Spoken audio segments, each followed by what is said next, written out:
And it is time. It is time to begin yet another game of Dungeons and Dragons. Hello, everyone. My name is Matt, your Chaotic and Writer. Thank you very much for tuning into tonight's stream. And I am, it's 8 o'clock where I'm at, and I'm drinking coffee.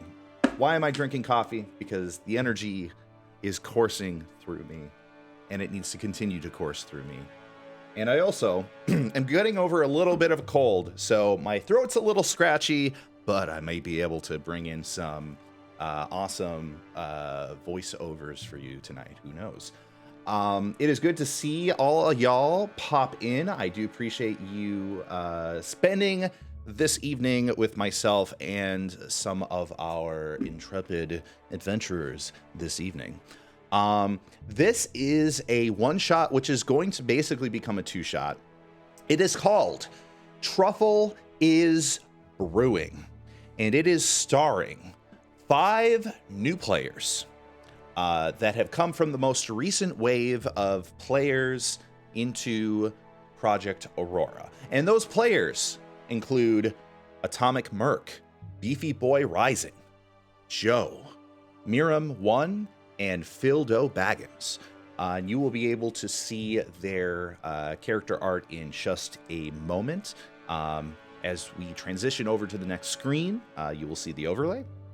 And in lieu of some of their reactive images, I will be setting up their live cam live on the stream, because you would think with all the preparation, I have everything down pat 100% completion. But you know what? With all of the things that I've had to set up for this campaign, there had to have been something that I forgot. There had to have been something, and it was actually setting up the actual live cam feed. So we're gonna have the likes of Beefy Boy Rising and Joe both sharing live cam presence along with myself. Also, I just want to remind all of you that any individual here in chat that has a collection of adventure points, you will notice down in the chat side, the channel points are known as adventure points. And there are some redemptions that are available there. In particular, one thing that you can do is, if there's a moment of roleplay that you really enjoy, you can cheer that roleplay moment using those adventure points. You can also, if you accumulate enough of them, you can offer players things such as a +1 token, which basically gives them a +1 to a roll, and they get to use it at a later time, or something like a +1d4 to a roll, or gifting a player a 1d4 health potion, or giving them player inspiration, which is a complete reroll on a d20. A bunch of different stuff. I know that a lot of y'all are fairly, are maybe fairly recent to this channel, but I know that there's a handful of you that have been stacking up points. This just throttle it a little bit. Just, think with your brain, and try not to sabotage anything. I give you the keys to the kingdom. Please do not disappoint me. So let's pivot over to our overlay, and let's get a look-see at our fantastic and magnificent group of players. In just a moment, as soon as I actually find the scene. I got too many scenes in OBS. Oh, there we are. Boom. Let's do it. So, You just changed the screen. Hello, everyone. Hello. You are now live. Say hello to chat. Hey, hello, chat. Hi. Excellent. So we have 5 adventurers for this evening. They come in the form of all shapes, sizes, flavors, and personalities. Those players and characters will come in the form of Farron playing in reverse. Miriam 1 playing as Farron, go ahead and say hello. Hi, I'm Miriam, and I'm Fadden. And then we have Atomic Merc playing as Duval. Hello, I am Atomic, and I'm playing Duval Bonebraid. Heck yeah. And then we have Joe playing as Dusty Pan. Yep, I'm Joe, and I am playing as a Dusty Pan. We have Phildo Baggins playing as Hal, otherwise known as Halbjorn. Hello, my name is Phildo Baggins, and I'll be playing as Halbjorn Haphazard, or Hal for short. And then, last but certainly not least, we have Beefy Boy Rising playing as Turnip. Howdy, name's Beefy, and I'll be playing as Turnip tonight. Excellent. So, as I am correctly assigning some of the webcams to their specific spot, I do have a prompt for everybody. If your character visited, let's just say, whatever the local dance club was, and they had to bust a move on that dance floor, how do you imagine they would do it? And I'm gonna start with. I know it's a crazy prompt, but hey, humor me for a moment. I'm gonna start with Dusty Pan. All right, well, I imagine Dusty Pan doing a very kind of flowy kind of dance with a lot of flips and twirls, just to show off his acrobaticness and dexterity. Excellent. Then hey, Turnip. How would you answer that question? Yeah, Turnip would be a rather fast, but still clumsy dancer. Wouldn't necessarily do it the most elegantly, but he'd get the job done. Excellent. Oh, by the way, say hi, everybody. You are now present in the form of live cam. All right, so we need to make sure Beefy Boy Rising is in Beefy Boy Rising's spot. Boop. Just like that. Aha. Hal, how do you imagine you would bust a move on the dance floor? Oh my god, I never thought this would come up, but I always save this for a good occasion. Hal would be busting a move on the floor. He is literally Latrell from White Chicks. He is there with some sort of magic glow sticks, blowing the whistle, just directing people where to go on the dance floor. That's wonderful. That tracks. I see it. It's vivid. It's blinding. The truth. Dusty. I'm gonna put you forward. Duval, how do you imagine you would bust a move on the dance floor? I think Duval is many things, but he's not a dancer. I think that Fair. he would probably right. but he fully thinks he is. So he'd probably get out there and get everybody riled up, and then he'd try to break dance, but just kind of spin slowly, and somebody might have to come and spin him a couple times, but he just kind of lays on his back like a turtle and just kind of spins. Gotcha. Well, I mean, any way you can improv. Hey, some people that are there, they're just there to have a good time. If they see you having a good time, they're gonna cheer you on. That's how some places be. That's how some people be. Then last but not least, Miriam one playing as Farron. How do you imagine Farron would bust a move on the dance floor? I don't believe Farron would if he had the option, but say it was he was kind of thrown in the circle type of deal. I think he would have the very generic, I don't know how to dance, so I'm gonna just rock him back and forth with the music. But okay. He would then definitely throw a smoke bomb and run away. Smoke bomb. Okay, so I love it. He's definitely getting out. Definitely raising the stakes there. Props. You gotta love them. So in which case, now that we've gotten a little bit of a prompt, a little bit of silliness, I do have one very serious question for all of you now that we are here, now that we are streaming, we have your characters lined up, we have the overlay set up, and that question is, are you ready to play some Dungeons and Dragons? Absolutely. Absolutely. Yeah, I'm so let's excited. go.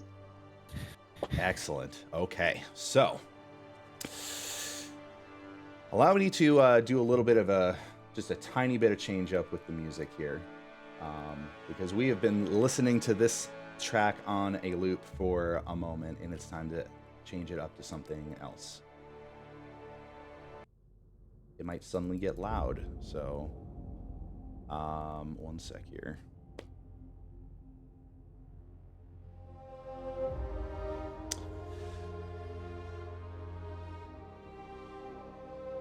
This is the continent of Leonios. It is a continent that has embattled in a bloody civil war between multiple factions, as it has been over the past number of years. That has taken place in locations such as the Isle of Antazi, the city of Siglasia, the outskirts of Port Nyanzaru. And as of recent, that conflict has made its way into the southern portion of the continent, the area around Dalgurum, Dornwich, and Talos. In the midst of this era, there is always opportunity for new individuals to rise up and to find new meaning, to find themselves in a position of opportunity, of self-fulfillment, of stakes beyond one's normal imagining. These individuals are adventurers. And tonight, we are going to zoom in on a particular group of adventurers upon their advent into, well, into the greater thread of fate in the Auroraverse. And it is all going to take place within one city, Dalgurum, otherwise known as the City of the Dwarves. It is located in the midst of the Scroll Mountains, separating the northern part of the continent with the south. It is a city that is only partially above ground, the majority of it far, far below. Massive, cavernous, voluminous chambers with countless buildings and temples and statues. And if you wish to have a visual of what this city looks like front and center, then look no further. Now, I do need to pause in my monologue here and just check with all my players. Has the scene transitioned for you smoothly, or is it loading? Good for me. Yeah, It's good for me. Good. The city that you are laying your eyes upon is Dalgurum, consisting of its summer gate and winter gate, its south and its north. Upper Dalgurum, the sliver of land that exists above the mountains, and then deep within the mountains, you have such areas such as the Lake District, Lower Dalgurum, Dalgur Aelin, Old Town, Rosenrot, and multiple more. As it turns out, this city, while it is not, well, not one that is war-torn, it is one that is in the midst of a insurgent struggle, where the Vanguard are finding ways to upend the rule of the Crownsguard, and whereas the Brotherhood of Ascension has been finding its own way to wedge itself into the matters of this city. to gain power for itself. The adventure that we are about to embark upon does not concern necessarily any of these factions, but to set the tone of the environment that you are in, it is a city that is industrious, is proud, but nervous. There have been reports of different, there have been reports of all sorts of different crises, different attacks from individuals, an uprising in the amount of crime. And in particular, brought to your notice today, perhaps over the past number of weeks, the introduction of a brand new drug that is circulating around the streets of Dalgurum.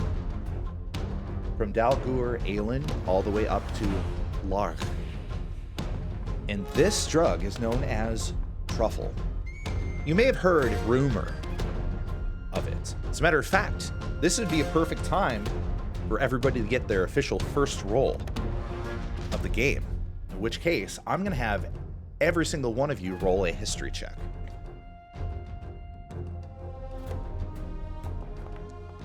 And to repeat, double-clicking on your token and then clicking on history and confirming is how you roll within Foundry. So we got Farron, Dusty, Duval, Turnip, and Halbjorn, or Hal.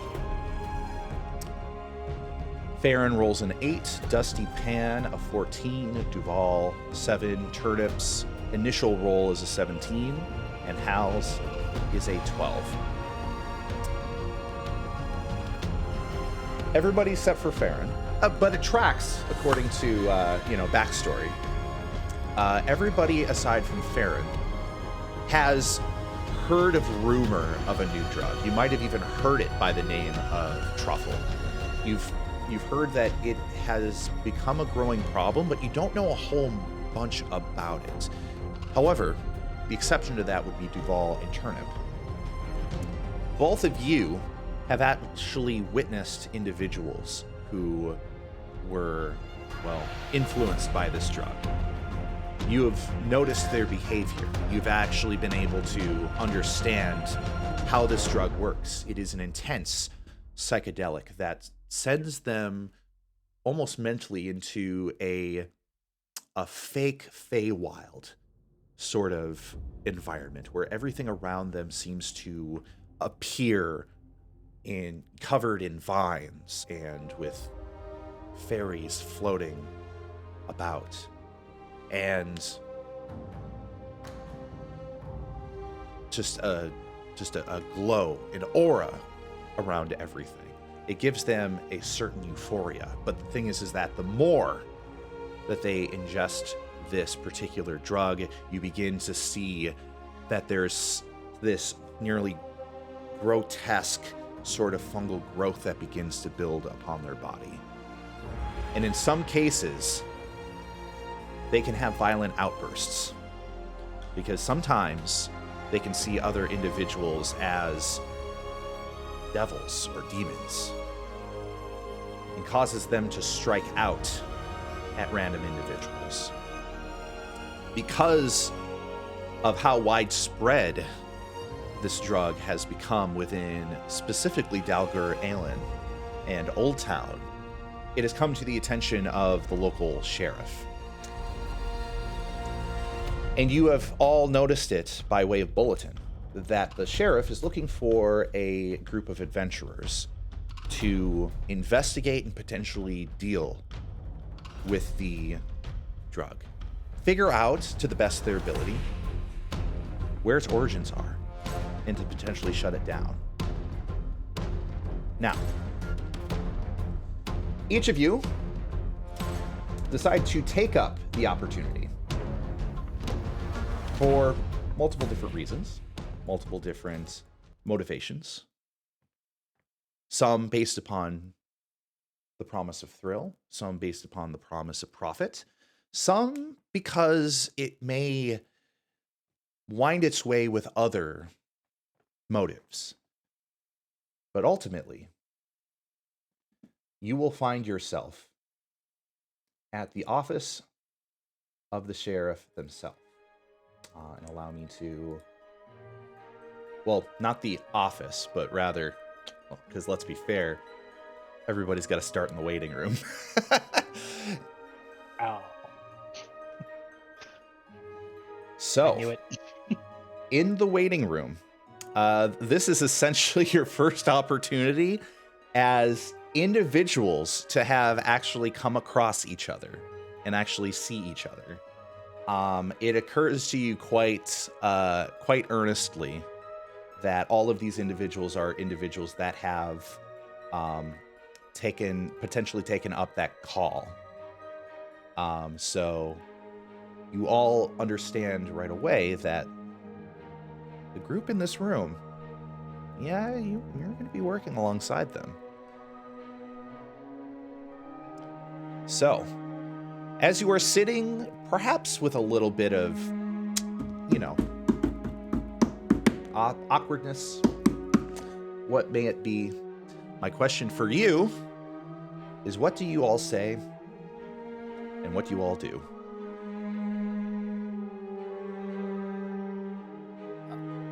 I would say Farron is currently aggressively scribbling in his notebook, his journal, making remarks, taking notes, and observing his surroundings. Dusty sort of just tapping his feet against the floor, just making a click-clack sound with his claws. So, I assume all of you are here for the same thing that I'm here for? Turn's, Go ahead. Turn's gonna swing his feet because he's too short to properly reach the ground from the chair. Yeah. I saw the flyer, so I figured I'd stop by and see how this one operated. Yeah. The TRUFFLE problem, yes?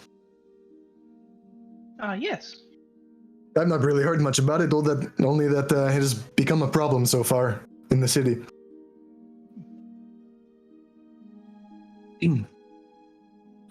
Duval is sitting there with his halberd across his lap, and he's like sharpening the like axe head of it. And he's like, "It's a terrifying drug. Wouldn't wish it upon anybody. Might be quite the thrill at first, but tends to get you killed in the end."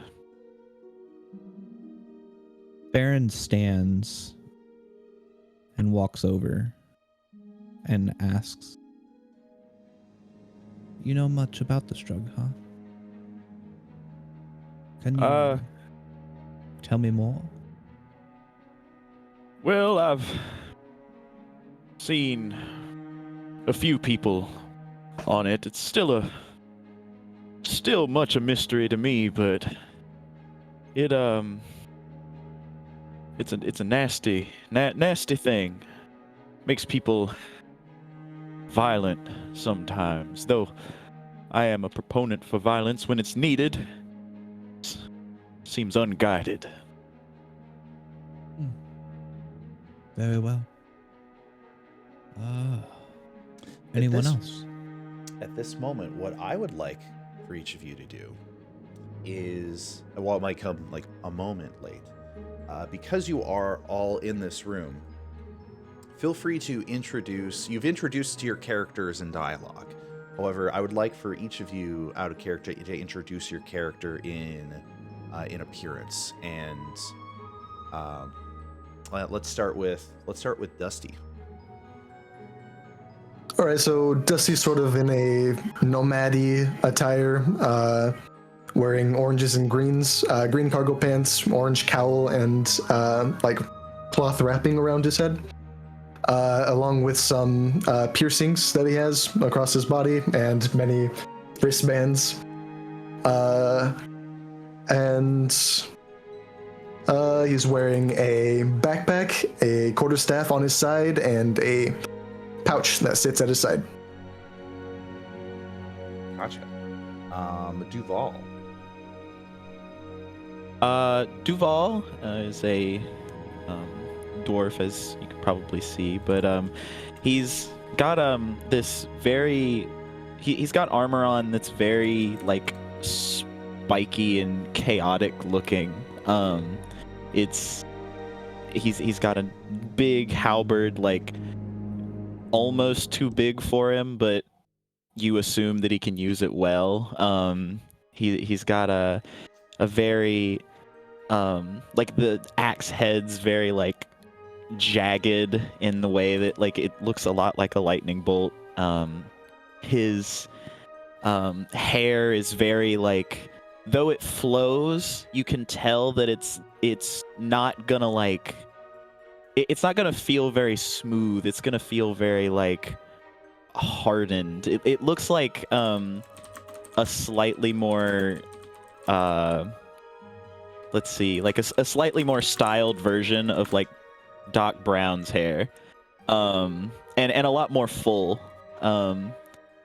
But yeah, he's got a very big smile on his face a lot of the times, and like even when he sounds very serious, he's kind of got like a levity to his countenance. Understood. Hal. Oh, right, that's me. Hal is as a halfling. He stands about 3 feet tall, wheat blonde hair. He's essentially like he's from the countryside, so he's been kind of quietly twiddling his thumbs and kicking his greaves this entire time that they've been talking, just trying to pay attention to the conversation. Hal wears chainmail, obviously, but he's also wearing a blue gambeson, which is like in his house colors. And he's just here to, make his mark and make his money. Excellent. Turnip. Yeah, so Turnip is a pale white Harengon with a black ear. He wears a very tattered brown, like just regular button-down, like leather jerkin. He has some like fleece pants on that are also rather ragged, torn. He has a pretty full backpack and a wooden staff with him at all times. And he is 2'8", but 8 of those inches are his ears. So he's very small. Oh, there you go. And he is a very energetic yet timid rabbit. Gotcha. Last but not least, Farron. Farron is more of an average human/elf height. He's wood elf. He's got mostly a dirty brown skin, but he also has these little specks of green akin to like mossy dirt. Okay. So his eyes green. He's wearing lots of layers. He's got button down jacket as well as an over jacket, a scarf.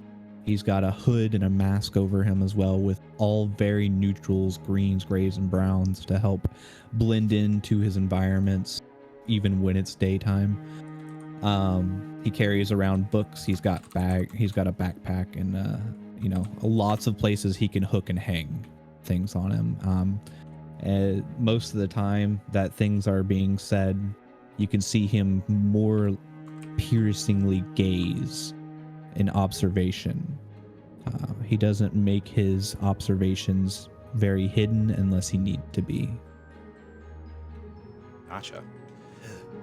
So, as each of you are assessing each other and having initial conversation with one another, you will notice a sixth individual in the room, a gnome woman who is tending to a bunch of papers, and you can kind of notice that there's a kind of a stone that is on the desk. It's not hard to miss.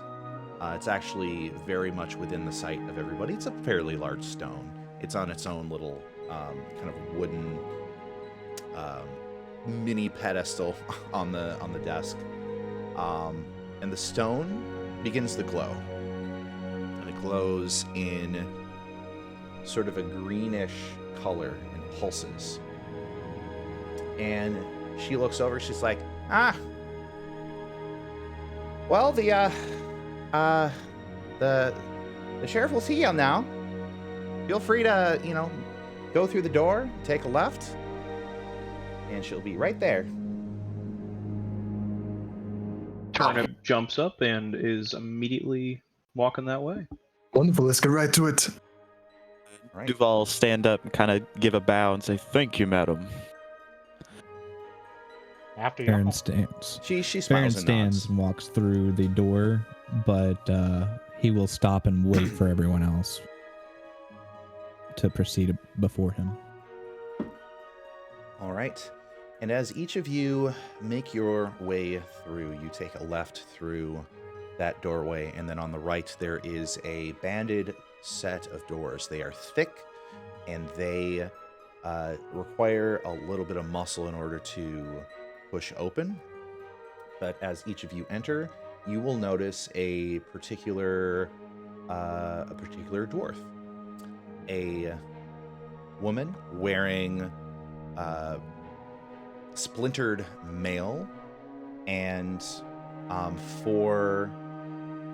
and she will be sitting behind the desk, and this is what she looks like.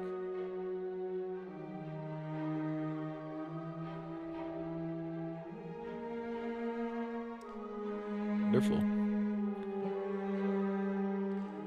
In the midst of things, as each of you walk in, she is staring down upon the desk, and she is also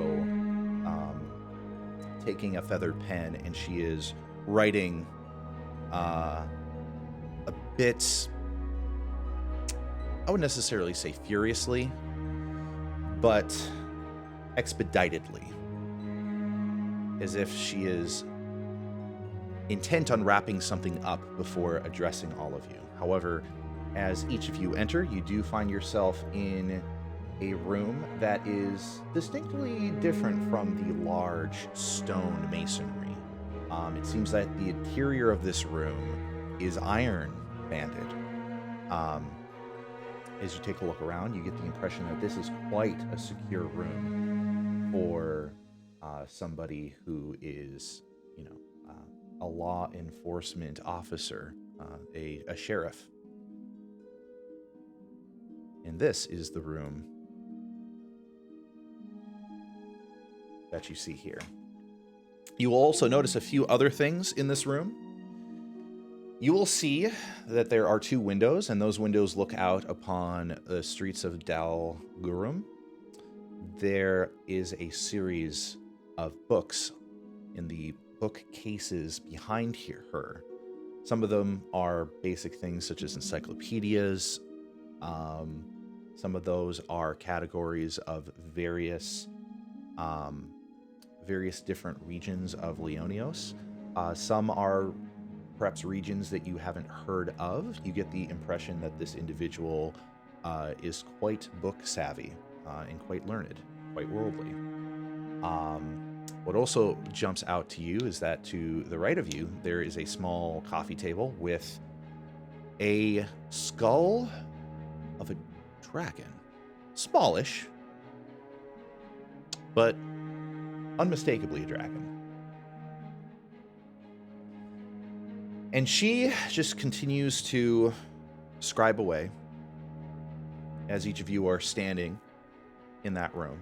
The clock to the far right is making an audible tick, tick, tick.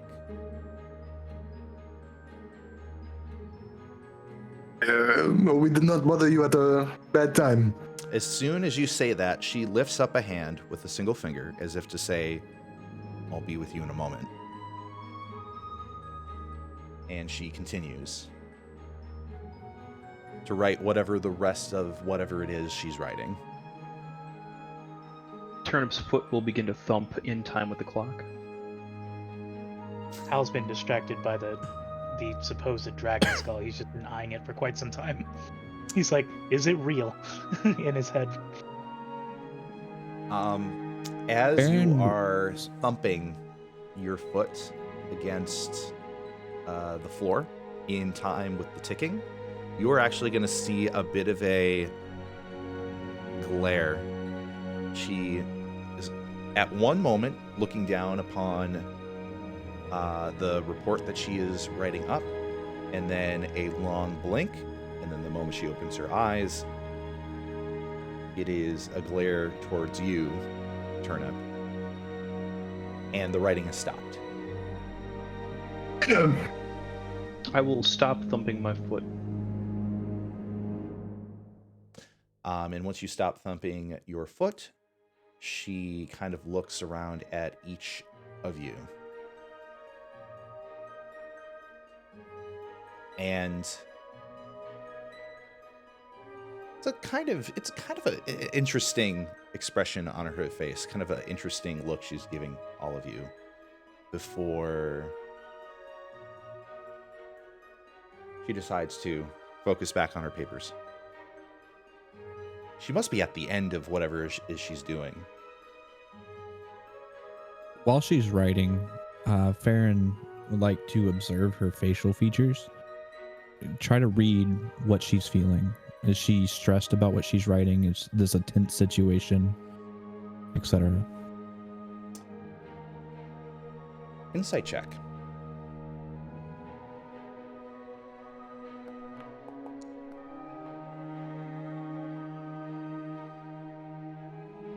All right. You had rolled a 9. From what you can tell of your insight check, it seems you can't tell whether this is her usual demeanor or this is something situational, whether it has to do with the report, whether it has to do with something else, whether it has to do with you. You come up blank for the most part, but you do identify what that look was. It had this little hint of, are the rest of you going to disturb me while I'm finishing up this report? No? Okay. Before getting back to the report. But giving it a few more seconds, probably 10 seconds, just would seem like 10 long seconds. She finally takes the feather pen and, let me actually get some sound Foley here. Sets it down on the desk, straightens up, puts her elbow on the desk, and looks at each of you and says,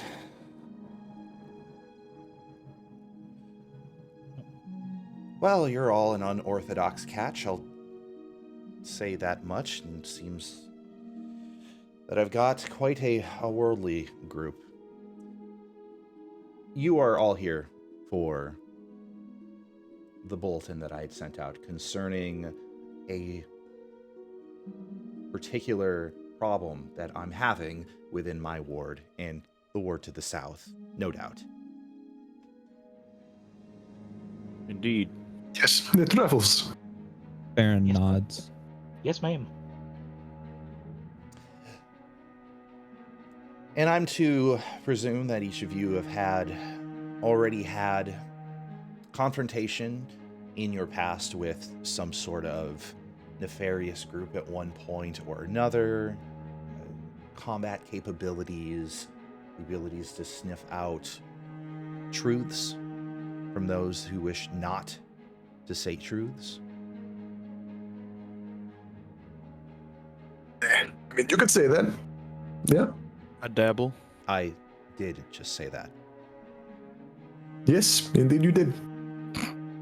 And I am agreeing. Yes. Very well. In which case, I'll go ahead and brief. No doubt, some of you have already heard about this mess of a drug that has been disturbing the peace quite strongly in this ward and the ward to the south. Has any one of you had an encounter with Truffle in your most recent exploits? I have as well. So you understand how it's a threat to the well-being of the citizenry and the peace. Of course. Obviously. How so? I feel like I'm in the dark about this. Well, allow me to take a moment to enlighten you. And she will pull open a drawer, and she will take out basically an inverted jar and set it out in front of her.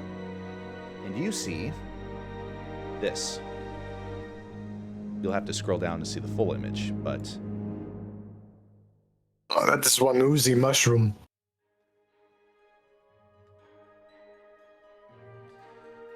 It's the nasty stuff.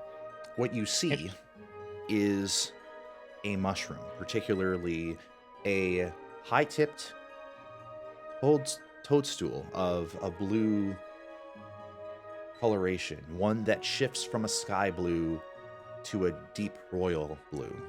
And upon this cap, you see glistening globules of purple, pinkish, almost glowing and shimmering drops, with a stem that is, well, orange, like new leather.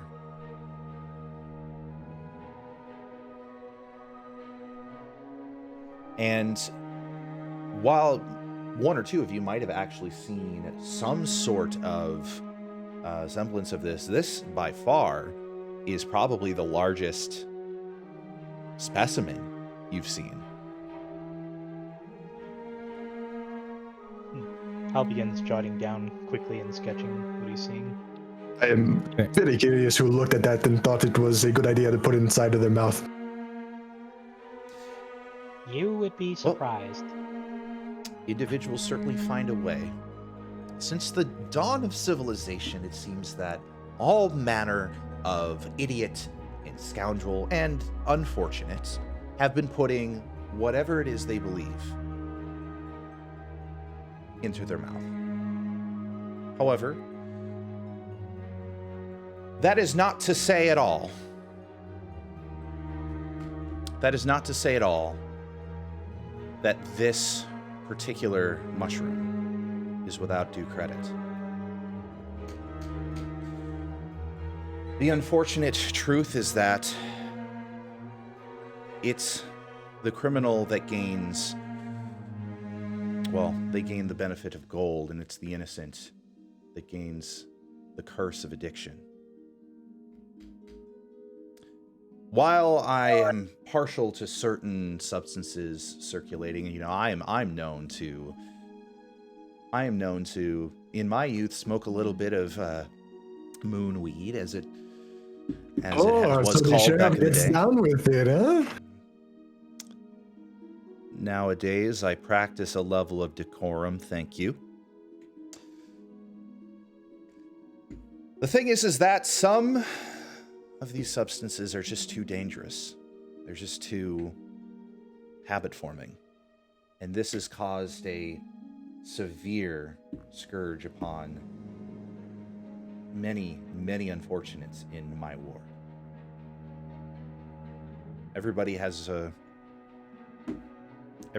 right to do whatever it is in their best interest health-wise, as long as it is within within the bounds of the law, in my opinion. But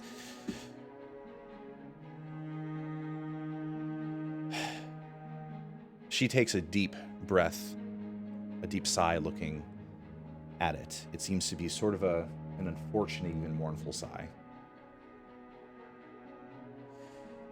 In any case, I can wax on as much about what this substance means, but what it does is create a instantly addictive euphoria, one that cannot be broken by most physical means. It's hard to even break by some magical means. I've seen suggestion spells and command spells. Seems that even they are weak to the influence of this. And the kind of damage it riddles to the body, and the damage it riddles to the mind. This thing needs to be, well, it needs to be removed. And I need individuals that can carry out this task.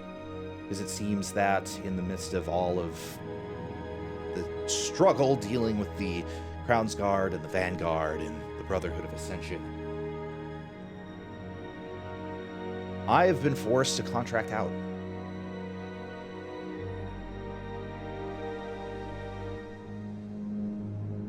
As Sheriff, Farron speaks up earnestly. If you're going to have us investigating this issue, we're going to need some leads. We're going to need your information on where to begin. Right. So, brass tacks. 25 gold per person. If you can determine the source. Another 25 if you can take care of the source yourself.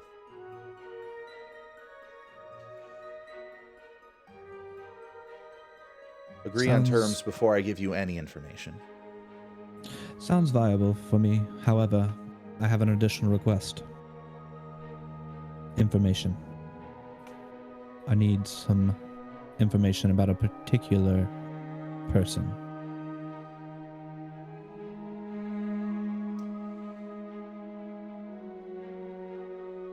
Very well. What person, by chance? That person would be a particular Crown's Guard's daughter. You might have heard of her. Emerald Victaris. Since you were saying the name out loud, yeah, I'll afford everybody a history check. Would you like me to go ahead and roll as well, or just the others? Oh, I mean, you already know. You already know the information. Aww. Oh, I love the sound. No. I love the awe. Not great. Oh, we're off to a great start, boys. Not great, not terrible. So we got Farron with a 9. Oh wait, no, that was from your insight previously. Sorry. Dusty Pan with a 2. Hal with a 5. Duval with a 7. Turnip with a 17. So most of you have no idea who Emerald Victaris is. Does not ring a bell at all. Turnip, you in particular, in your travels, you have made your way through Siglasia. Siglasia is quite a town, let me tell you. All sorts of taverns, all sorts of different festivals that happen inside the city or outside the city, but it can be a very dicey place. It could be a very, very dangerous place, and especially over the course of the past number of months. And because over the course of the past number of months, you have heard in the you have seen in the broadsheets and have heard in rumor the name Victaris. Victaris, House Victaris. It is one of the main noble houses of Siglasia. Siglasia being the capital of Leonios, the kingdom and the continent. That's somebody calling on my phone, by the way. All right. Where was I? So, House Victaris. House Victaris is also one of the major players in the Crown's Guard. The Master of Swords is the head of House Victaris. Their power is in a tier that's just below the king himself. Just below the royal family themselves. But that is the extent of your knowledge. Hearing the name Emerald Victaris does immediately trigger to you that this individual is in House Victaris. Maybe a little peculiar. This person that you just met is looking for the daughter of a noble house? Turnip's gonna keep silent, but he's gonna take note of that.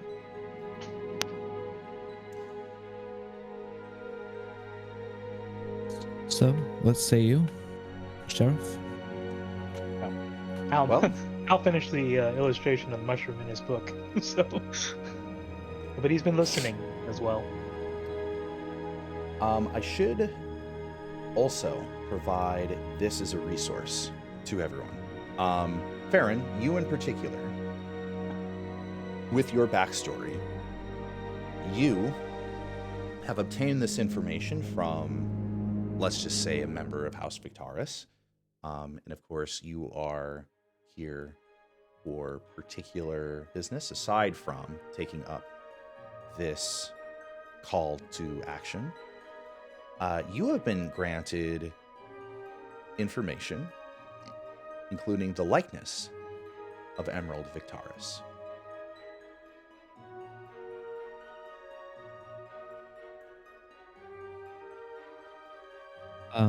Since we're on another journal entry, I sent you a DM. When I'm trying to re-access these journal entries, it's not allowing me.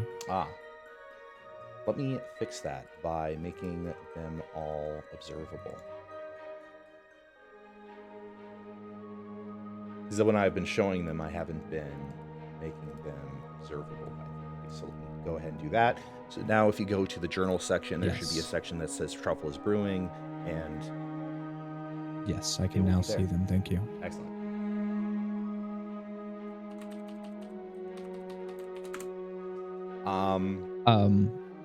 So Farron actually flips to a page in his journal to hand over to the sheriff as he's saying her name, Emerald Victaris.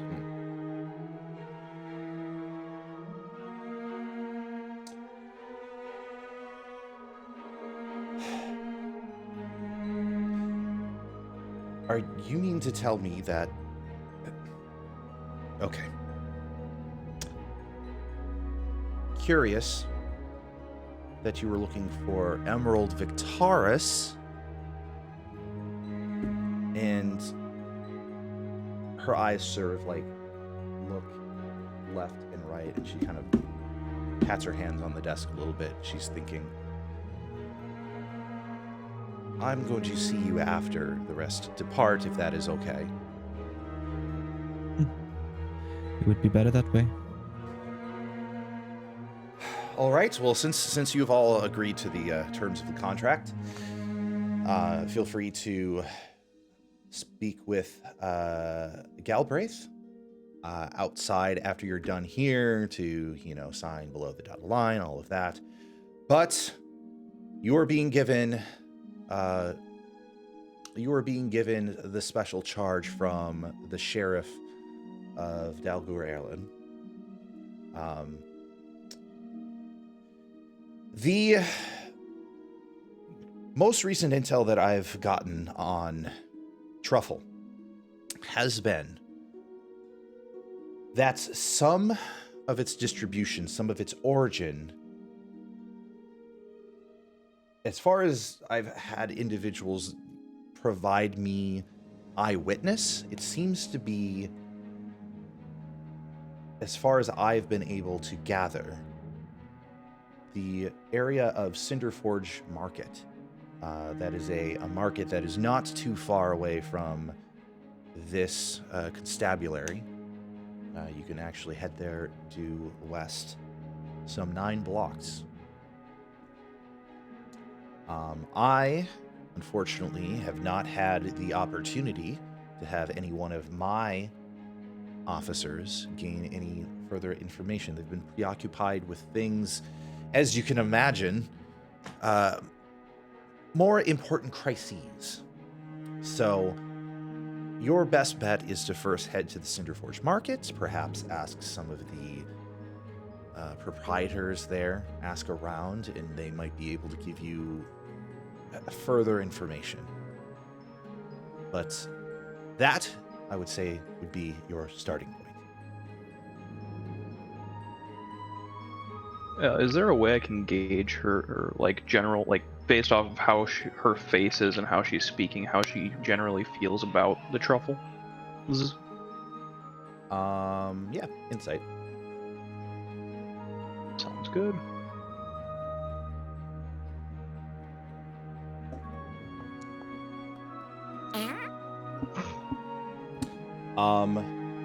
You can definitely tell she is of a very specific demeanor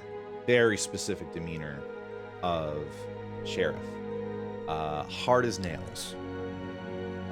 Face, I mean, a face that can gamble. She is not letting up or giving up any sort of hints to her emotional state, aside from what she is deliberately expressing outward. All right.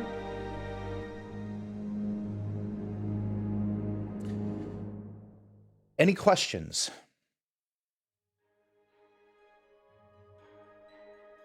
Baron steps to the side towards the clock as to nonchalantly inspect it while waiting for the others to leave.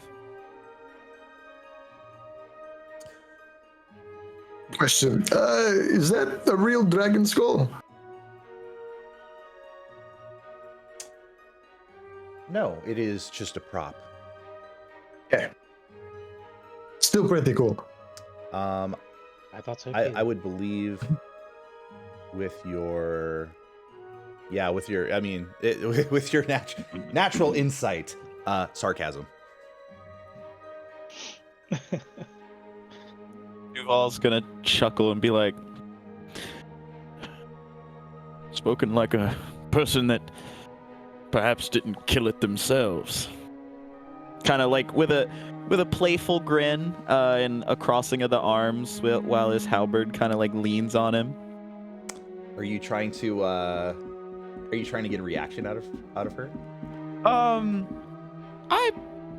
not a violent one, but just to see if she'll engage in my bickering.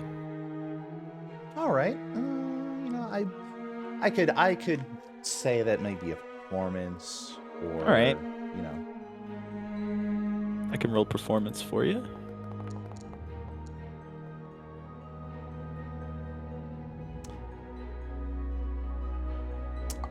You see kind of a slow blink. Like, is this person serious right now? So hard as nails, but you're actually starting to see a little bit of sass pour out. And see a little bit of that demeanor show, and her eyebrows raise a little bit.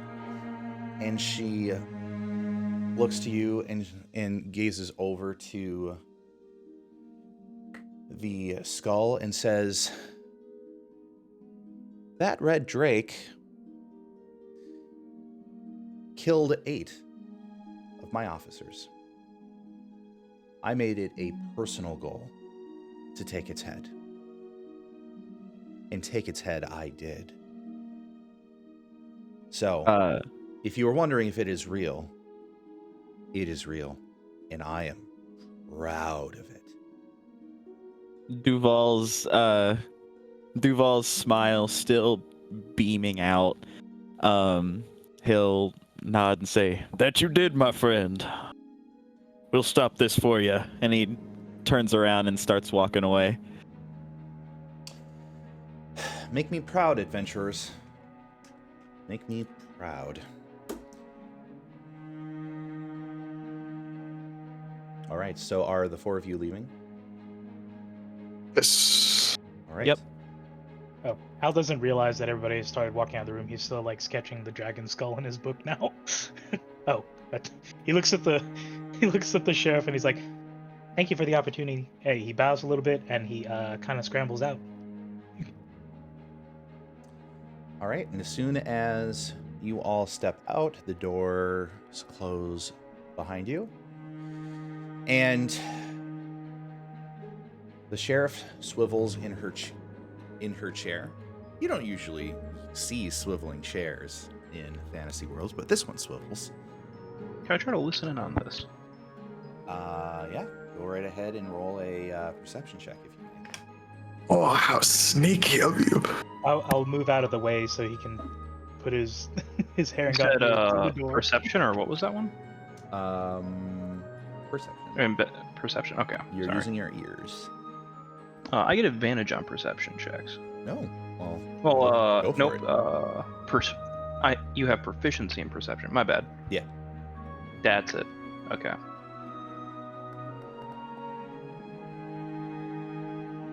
Shucks. Shucks. Wah wah wah wah wah wah wah wah wah. My big ears don't hear a darn thing. So as the door closes of the last member leaving, Farron starts to step around the skull and kind of peruse the bookshelf. You know, the standard finger looking through, scanning, and just waiting on her to that initiate casual this power conversation. move of, Right. of like, oh, I'm going to inspect your stuff. Right. But he's also looking for anything Truffle related and Victaris related in this office. By the way, Phoenix V has redeemed points to give a player inspiration, and Duval, you have an inspiration. Oh my goodness, thank you so much. Yes. I'm going to scroll up to make sure I didn't miss any other... Nope. Okay, cool. And of course, we got Magpie cheering a roleplay moment for Duval as well. So she swivels in her chair. She's kind of almost regally sitting in her chair, and she raises her eyebrows at you and blinks and says, "Why are you looking for the daughter of the Master of Swords of the Crown's Guard in my ward?"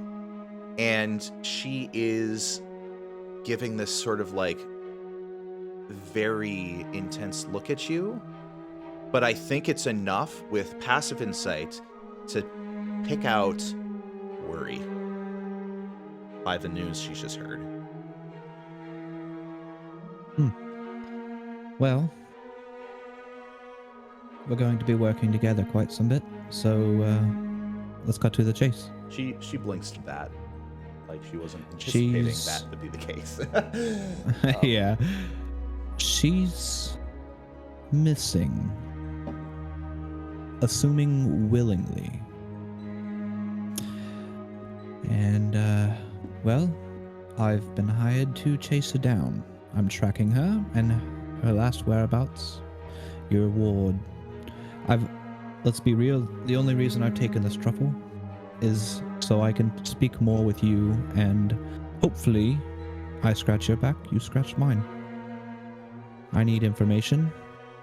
You can help me gather that information, and Emerald Victaris comes back home safely. You can kind of see that her eyes maybe just a peak more widened, like, and you are getting that impression of, you know, in her mind, and as her eyes are shifting around a little bit, like, oh dear, this isn't good. In my ward, the daughter of the Master of Swords of the Crown's Guard. Like, no, she's not saying this out loud, but you can definitely kind of translate her look. It basically is saying, the daughter of the Master of Swords of the Crown's Guard is missing in my ward. Oh dear, oh dear, oh dear. If something happens to her, it's my head on a pike. And so she is going to kind of step up from her chair and kind of do that little nervous inhale, and she's going to walk over towards the window, and she's going to peer out of it. Put her hand across her cheek a little bit and kind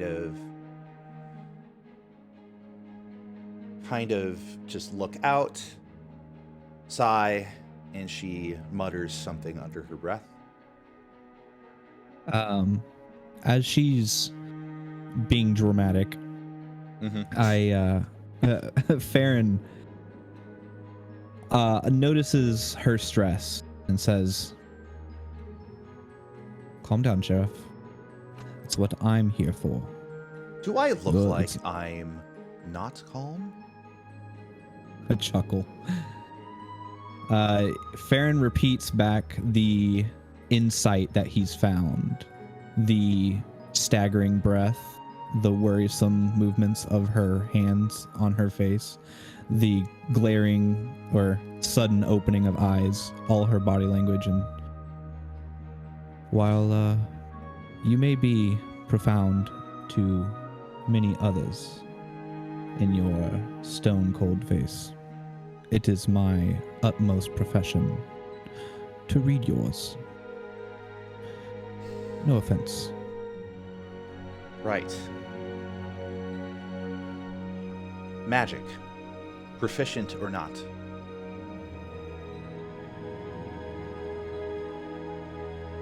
You mean for my magic? Are you proficient in magic or not? No. I am not. All right. Why do you ask? She's going to go over to the to this painting over here. Now it's a little, I will admit, it's a little weird because that is the that's the outward facing wall. So it kind of would be weird to have a secret compartment in the outward facing wall of the building. But let's just suspend belief. It's a fantasy world. Let's just say it's on the other side and we're just looking. She's going to reach underneath the painting and she's going to kind of flick a switch of sorts, and she's going to open up the painting. And there's a safe. She's going to undo the safe. And as she's doing all this, Farron moves and leans against the closest portion of her desk, just, observingly. I trust that the individuals you came with are not working with you. Or, well, they are now, but they weren't previously. The bounds of our relationship stem only from the truffle.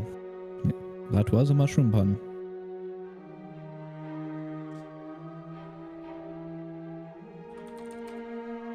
Very well. And she, as she opens up the, safe. There's sort of a kind of a assortment of different things. This looks like some of them are scrolls, some of them maybe a wand in there too. She is going to grab a particular wand. I want to make sure that I actually have this on my list here.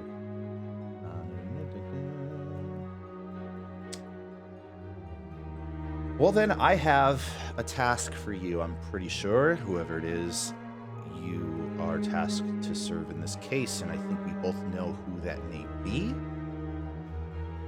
My task for you is to not fumble this up, or it will be my head. So, I'm going to requisition a couple things to you. I assure you, Sheriff, I do not fumble. She is going to provide 1 wand of web. And she is going to provide 2 first level spell scrolls. And she is going to say, you can't do all that much with some of this, but I will guarantee that there are other individuals in this group that are magically proficient in one way, shape, or form. I do have to stop myself out of character. Let's see. We have 1 paladin. We have 1 monk. We have 1 cleric. And 1 druid. I do believe spell scrolls are not restricted as long as you are magic using, I think. So, give you 2 different scrolls. One is for lesser restoration, and the other is for what is it? One that you've not seen or heard of before. It's shield, but it's different. It's not the shield spell exactly, but then as they hand it to you and say, this one you don't cast on yourself, you cast on someone else. Make sure that this one goes to Emerald. Get my meaning? Very clear. Thank you. All right. So I threw those on your character sheet, so you have them now. Yes, I see. And she is going to say, well, you better be fast. If there's anything that I can provide to you, I'm not aware. I've not been aware of this up to this point, but if she is missing, then no doubt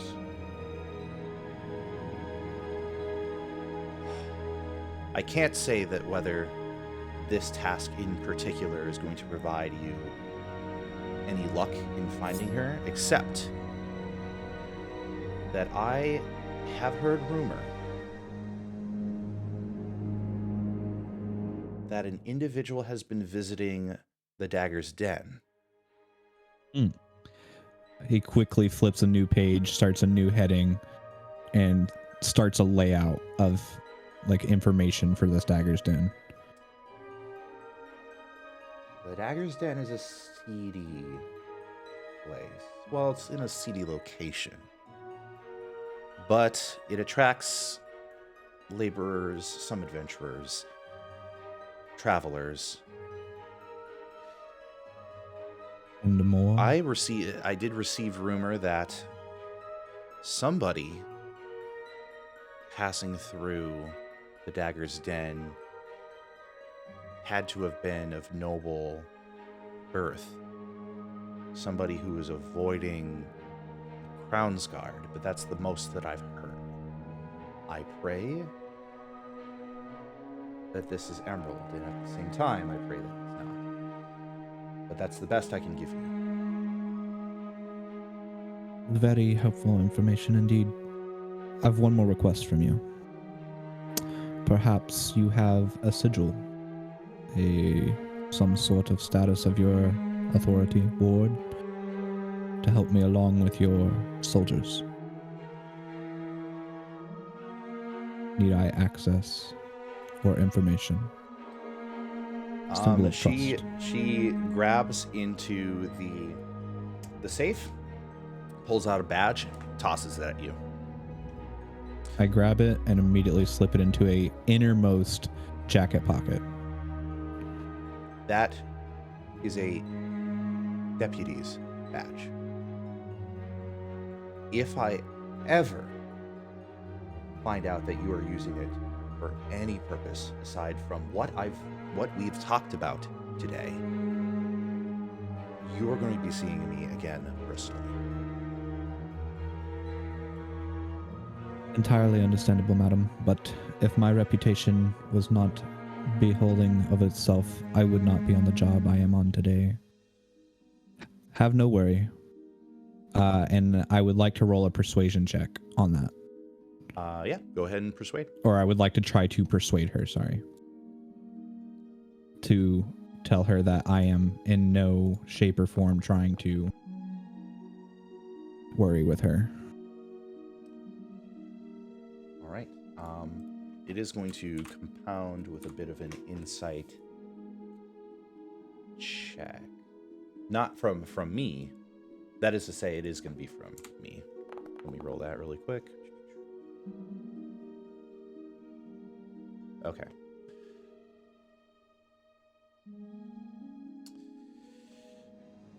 And she takes a bit of a huff and she says,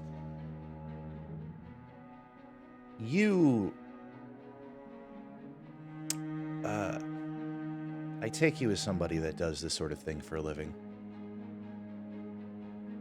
In and out every day. This travel is my life. Very well. As he starts to walk towards the door. And she goes back to her desk and she says, you especially, let's not disappoint me. I leave her with a chuckle and exit the door. All right. As soon as you close the door, anybody of a passive, everybody's got like a passive, okay, passive 15 or greater. That's Farron and Turnip. Both of you are going to hear, fuck! Not the mic cutting.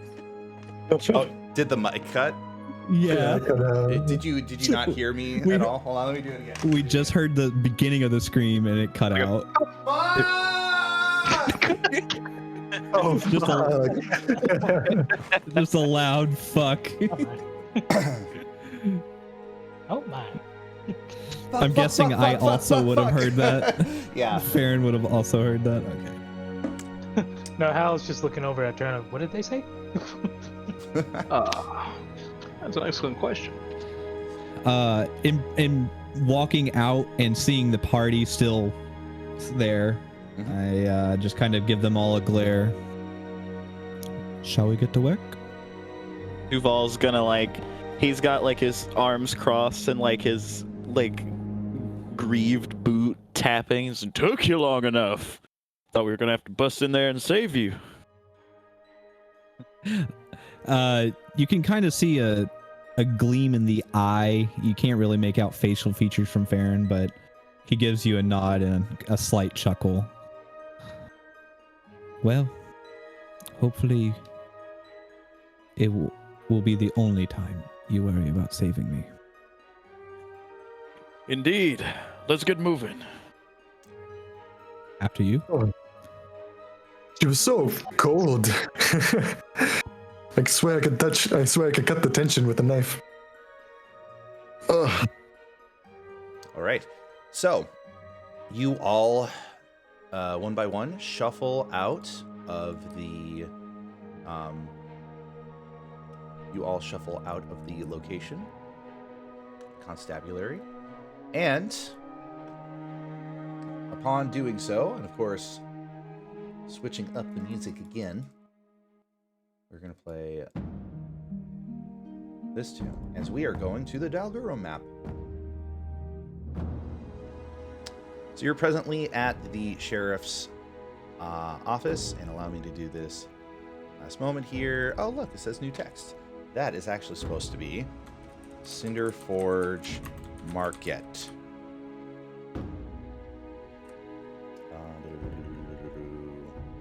We have to do it in the the cool font. There we go. Could I assume that on my travels to Dalgurum, I would have grabbed a city map? Yes, you can. Okay. You can presume that as you may. As we walk out into the, like, I assume we're just walking out into the street. Duval's gonna kind of gesture to everybody and say, "Well, if anyone needs directions, though you do have a map over there, I am a local of sorts, so I may be able to help in our directions if need be." That will be handy, especially if you know any shortcuts. Very kind of you. Yeah, I'm actually kind of new to the area. Yeah, me as well. the city. I feel that information will come in handy very well. Now, it seems as though that we all want to head straight in and begin doing all this, but simple question, really quick. What are all of your names? Because I do not believe I've caught it. Howdy, name's Turnip. It's a pleasure to make your acquaintance. Absolutely. Look at you, little guy. I reach up a hand to try and give him a handshake. Shake it back. I am Dusty. Nice to meet you all. Baron. Baron. They call me Duval Bonebreed. Duval, love it. I also love your weapon that you have there. Very unique. Thank you very much. Served me well. And my name's Hal. Just Hal. Okay. Al, just how? All right, just how? Yep. Like, I don't know, like the famous folk singer Sherry. Ah, I see. And well, introductions have been done. Let's see what's going on, I suppose. All right. So, the intel that you have been given is, for the most part, it is to the Cinder Forge market. That is the location where truffle, that is to say, cited distribution of truffle, was rumored to be by eyewitness. And that location is a number of blocks in that direction. But of course, from the map, you also know that the Dagger's Den Drinkery is here as well. For the sake of this adventure, I'm going to keep everybody in the group. So, as opposed to, I know, like in campaigns and stuff like that, I do, allow some splitting a party, limited. In this case, we're gonna keep y'all together, just for ease. So your direct destination would be for the Cinder Forge market. However, as you are stepping out into the city, each of you have been in the city for a specific duration. Could have been, a week, couple weeks, could have been for multiple years. But it's, for some of you, it just seems like each time you step out and you take a look up at the massive cavernous, region, the ceiling of this humongous cave where the city rests, you can't help but see just the glittering of minerals and of moisture, light against the moisture up top. And it always gives you a little bit of awe.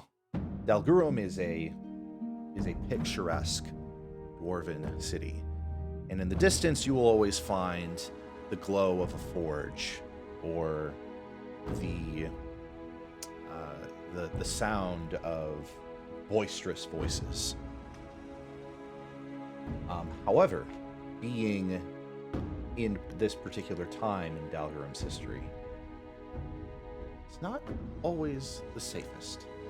So, in which case, if you're going to travel to Cinder Forge Market, I'm going to need the party to roll D100. But I'm going to need one of you to choose who. That is to say, I'm going to need the party to choose who is going to roll this D100 for the party.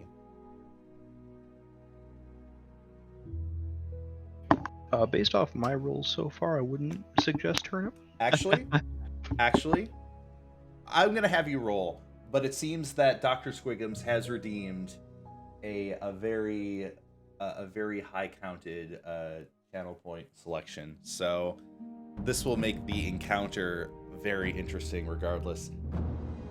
Yo, can I have somebody roll D100? About, Does anybody have any preference? Oh, for I don't turnip. I don't have a preference. I'm gonna say Dusty just because Oh, the charisma of Dusty I'm enjoying a lot. Yeah. all right, D100 it is. A straight 50. Straight 50. Huh. Oh, nice. The most average roll. Almost average roll.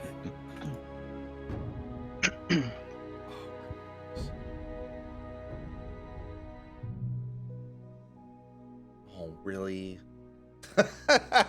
Oh, also, just in this moment of time, Miriam, wonderful, wonderful. This is very good. Thank you. I appreciate that. The encounter, very nice.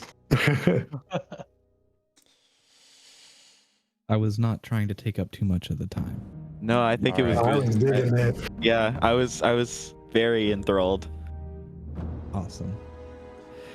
So, Can't I will begin explaining, but I gotta DM somebody really quick. One sec. In party Oh. chat, Farron looks to each other. We're going to be working together. We might as well share a little bit about our expertises. I absolutely agree. I mean, it's kind of hard to trust somebody that you just met. Yeah. Oh. I would say trust has nothing to do with it. That's why we observe each other. I mean, So, for the sake of the group, yeah, we try to be a little more cordial with one another. Agree. so All right. Okay. Stand by. I gotta pull a map. no, trust pulling a exercise. map. Something happened.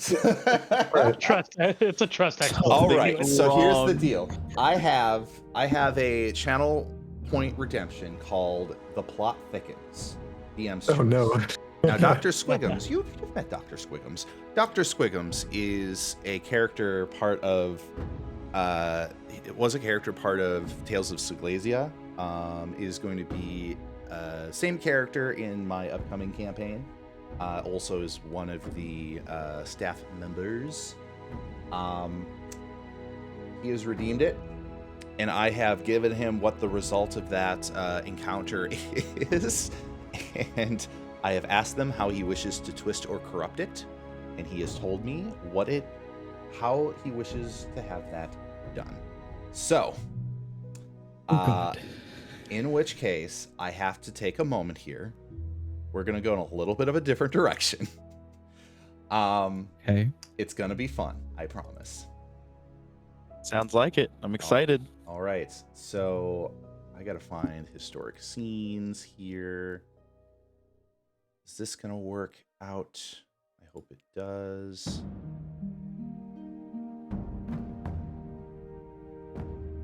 Suspense is killing me. And I need to make sure that I can track down where this map. Well, to address the elephant in the room, Farron, was it? What kind of big shot are you, huh? Having a private conversation with the sheriff? What was that about, huh? Unfortunately, I can't tell you. It's one Alright. of those need to know basis, and right now, none of you need to know. But there may become a time that you need to know. I mean, in that which- was a pretty big name that you dropped. Was it? Oh. Emerald something? You're aware of this person? Person, but the family. Nope. Ah, Oh dear. very well. Sorry, I'm just a country bumpkin, man. Names are names. I bet you know more than me. I am completely at a loss here. It's all As am good. I. Just know that I am here on other business and that this is, say, a side quest for me. Squigs, I might not have this monster anymore. Well, I am expecting big might not things be from you, gone. It might big be shot. Please, I'm not much of a fighter, just very observant. Hmm. I hope to solve this truffle mystery very quickly. Oh, such a nasty dragon. I hope we can get down to the bottom of it. Okay.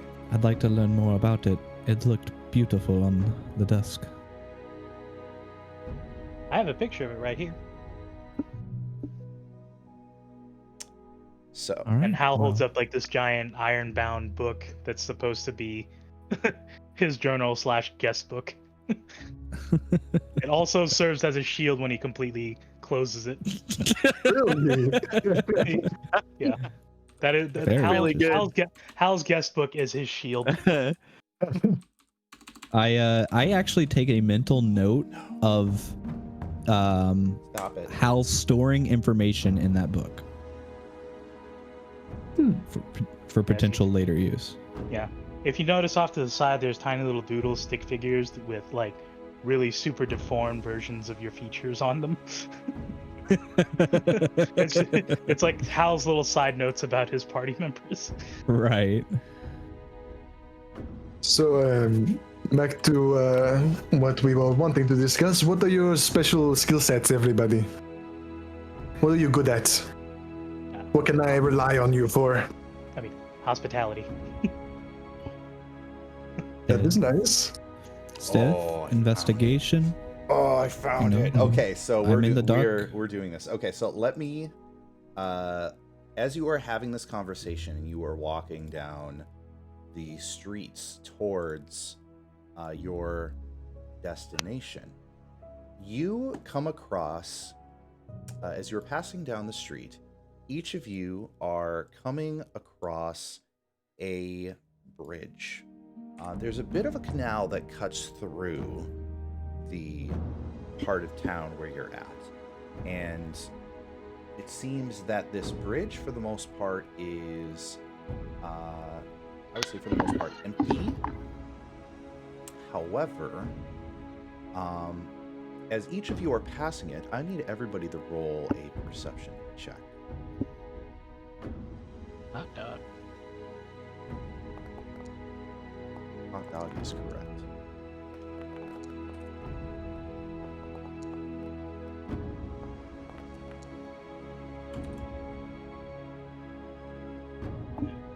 All What a right. roll, Hal. What a Oh, roll. okay. Hal, eyes like a hawk, attention span of a beagle. Okay. So, everybody that has rolled 15 or above, in this case, that would be Farron, that would be Duval. I rolled a 13. Oh, I'm looking at your performance check. Sorry, that was Hal and Farron, both of you. Both of you are. You can't help but stop for a moment because you think the wind is picked up and you're hearing chittering, and some of it is coming from below you as you are just stepping out onto this bridge.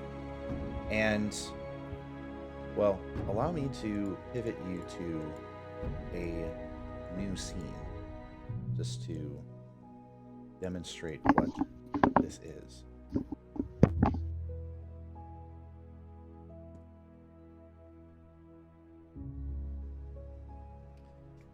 everybody see just fine? Yeah. See, Yes. Yep. Right. Yep. You hear the chittering of rodents. You notice that there is a rat that has made its way up from the canal and is sitting right on this stone railing and seems to be peering directly at you.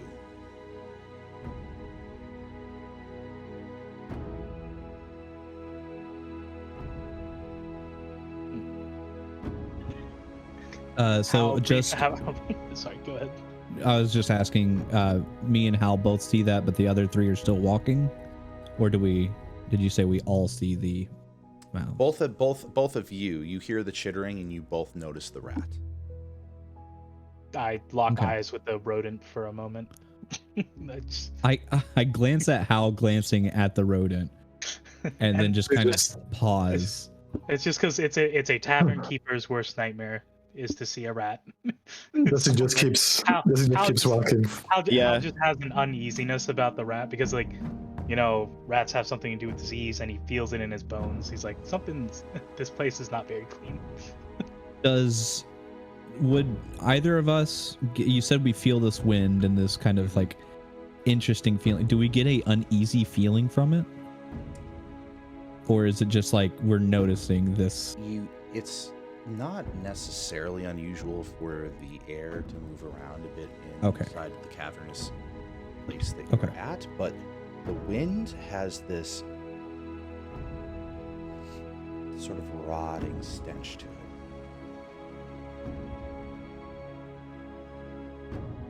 Baron gives Hal just kind of like a pat on the shoulder as like, hey, and points to the party members still moving ahead of us. Okay, Hal chooses to follow the buddy system for now, but as they walk past the rat, Hal seems to keep his head pivoted, looking at it the entire time, like an owl. And he's like, something is terribly wrong. Something's terribly wrong with that rat. But he can't prove it, but he just knows, like, he's keeping an eye on it. Okay. Farron whispers to Hal, "Are you okay? Is the rat an issue?" As somebody who's worked at a tavern inn before, rats are usually an ominous sign. I can't quite put my hands on it, but they've always been. Say a bad omen? Kind of. Some would say it's a stroke of bad luck, and other times it'd be a famine or disease, something. And does Hal pick up the whiff of that stench? Yes. I was about to say the same. Each of you can, now that you are kind of conversing about it, each of you are kind of noticing something off in the air. It does not. Now that you mention it, the wind is that's bigger than it should have been. And the rat. I got scared. I was like, oh my god, that's a rat. Rat king. Rat king.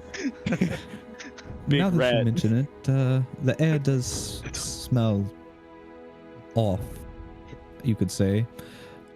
Kind of putrid, actually. Farron kind of he sprints just a little bit and catches up to the others.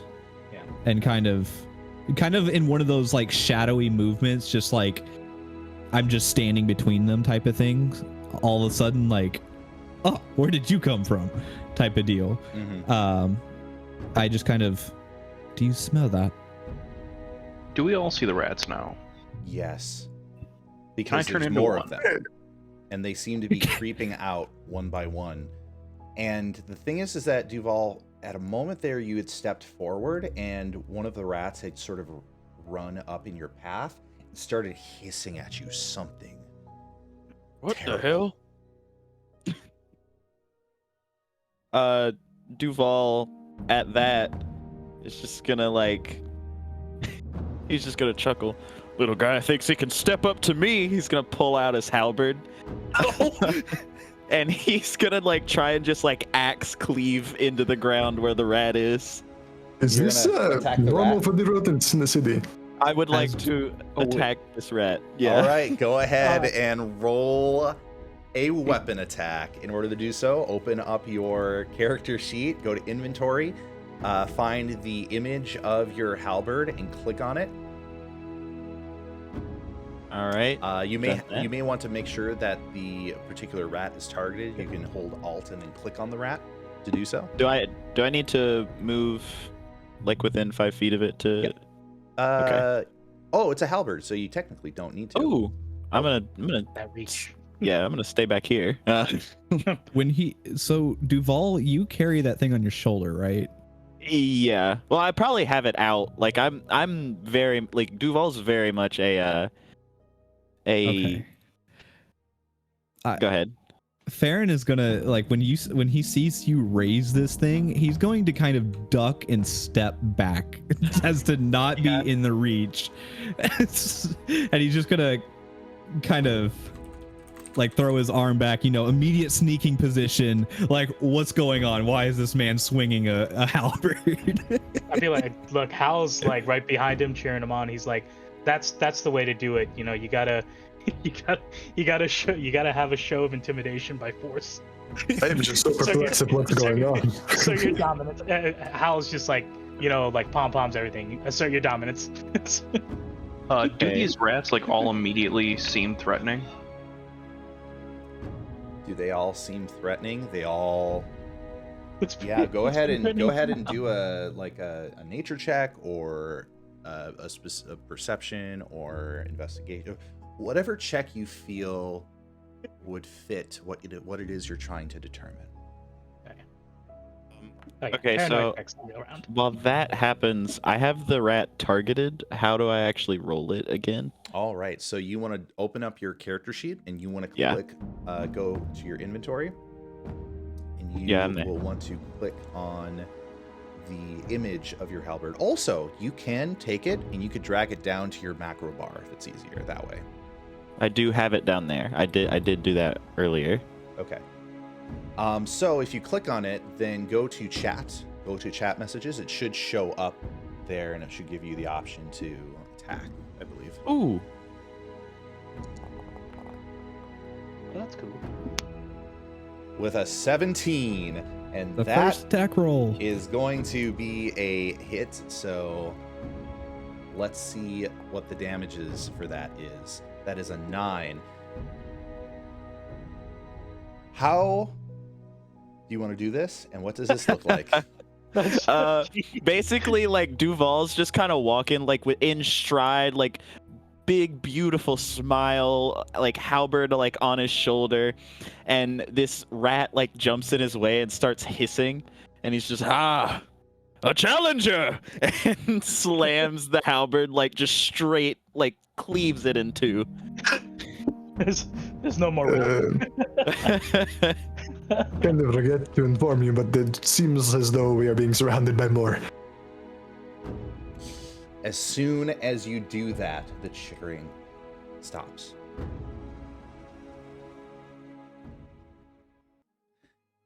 And the wind, well, it picks up a little bit. The rats are all looking between each other, and they all look up, as they are also hearing it in the wind. As the wind picks up, you actually manage to begin hearing something. And what you hear is this. Magna Mater, Magna Mater, Adis, Dia ad Agdaradalda, Agus Pastoractort, Donas, Dolas, Ort, Agus, Letsa. As you are noticing, the rats are, their eyes are all glowing red. And just like that, all of them begin to rush together. And these bigger rats that you see showing up, they are not bigger rats, they are rat swarms, as they are all crawling up the individual columns, and they are all moving together and pooling together into a smaller region. And more of these rats are coming together.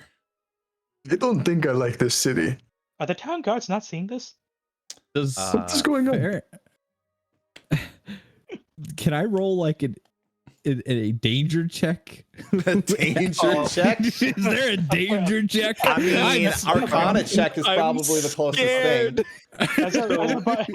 thing. As of anybody a barbarian, danger sense. So, as I see them go into this massive group, can I cast Spike Growth? See, Well, the thing is that this is happening at a rate where if you're going to cast Spike Growth, I'm basically considering the strike that Duval has made as the first strike, a part of an initiative, and them gathering together as the actual unveiling of what this thing is. So Spike Growth would need to happen on a turn. We're going to go into initiative shortly here. It's not something that I would let you cast before the thing manifests, however. Is there... I was gonna use a reaction to throw an oil flask at it. If possible, I would. When So, in doubt. by throw this fire out. time, as the rats come together, you're starting to see them pool up together and kind of spread out of this mass. And you could have sworn that you saw a bunch of rats carry a skeleton of sorts with them up the pillar. And as they are forming together, you are beginning to see the form that they are about to take. And that form, I'm going to show you what it is. And I got to warn you. There is still a rat by me. Oh, that's fine. We'll deal with it. I got to warn you. This the will one good not be to the exact same strength as the last time I ran this monster. Because the last time I ran this monster, it was the first boss battle of Tales of Siglasia. Because what you ended up rolling on your encounter was rat swarms. And so this fit the bill. Unfortunately, this is what you get to fight today. It is a rat golem, my friends. Oh god, somebody told the town guards, man. What kind of dark magic is possessing this city? What? Oh my god. Duval, you got some explaining to do. Is there any guards or any people in the vicinity? Any guards or any people in the vicinity? I would say this is probably one of those rare moments where you are in a location that there was already a partying of people. There are people just off the map from you, but it is you and this thing staring each other down. Okay. Just taking this opportunity to strike at people, I suppose. And I'm going to need all of you to roll initiative. Man. It says there's no active combat encounter. So what you'll want to do is right-click on your token and click on Toggle Combat State. Okay. Oh man, it's so good. Phoenix V and Squiggums are high-fiving each other. Both of them played in this boss battle when I ran it. It's not me to the same degree because I'm not doing all the other initiatives and the layer actions and stuff. It's just the monster. This thing is terrifying. Oh, well, it gets to go last, so lucky all y'all. Did not think I enjoy this city. Should have stayed in the barnyard. All right. In which case, everybody is rolled, and it's time to begin combat. And we are going to begin with Turnip. So Turnip is going to kind of hop over here and then cast Moonbeam on the boy. All right. And then how do I roll for that? Or does All it right. just do So it? you can go over to chat. If you go over to chat, at that point, you might get a prompt there, but it says silvery beam of pale light shines, 5-foot radius, 4-foot high cylinder until spell ends. Dim light fills the cylinder. Must make a Constitution saving throw. So it will. Do I just click the Moonbeam icon, or what happens here? It fails its Constitution saving throw. So in which case, you can go ahead and roll 2d10 radiant. So you just click on the d10 twice. Go ahead and roll manually.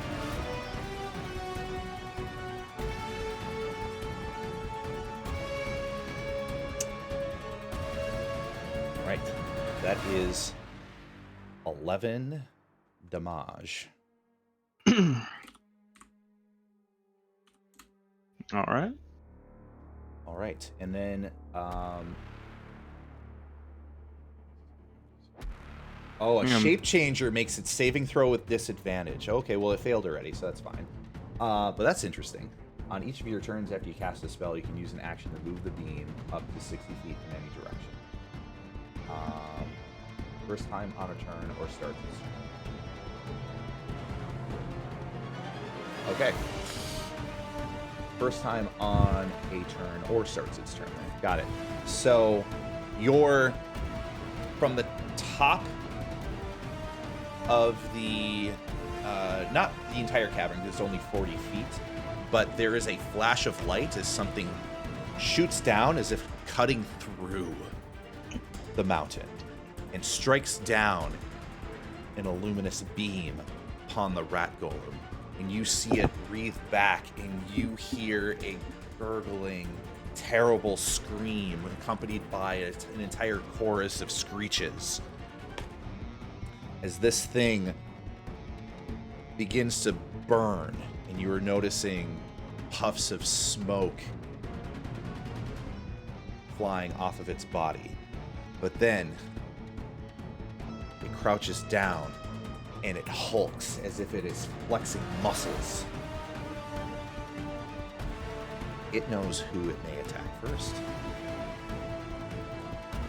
All right, is that your turn, my friend? Can I move a little bit more? Yeah, go right ahead. That is all. All right. Flexing his muscles. Ratty Savage. Baron, it is your turn.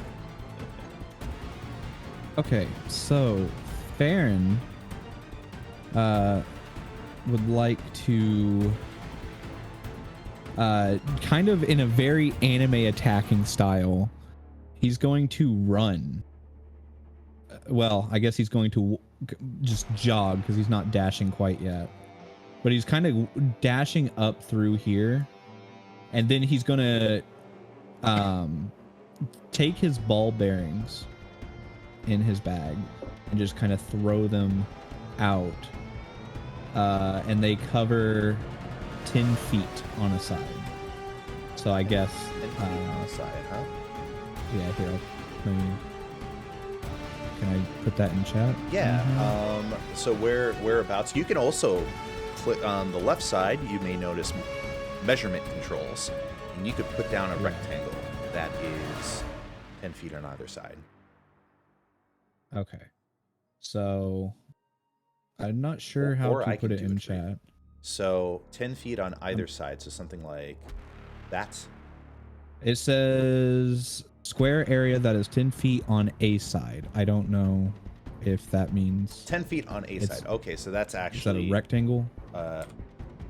10 foot on a side. So it's a 10 foot by 10 foot square. Okay. All right. So whereabouts? Something like right there. Yeah, something just in the center of the bridge. That's where he would have thrown it, just as central part of the bridge. Got it. And then using his bonus action, he has features cunning action. He can take dash, disengage, or hide. He will circle back around and come all the way back to where he was at, back here. All right. And then end his turn. All right. So with the end of your turn, we go to Dusty Pan.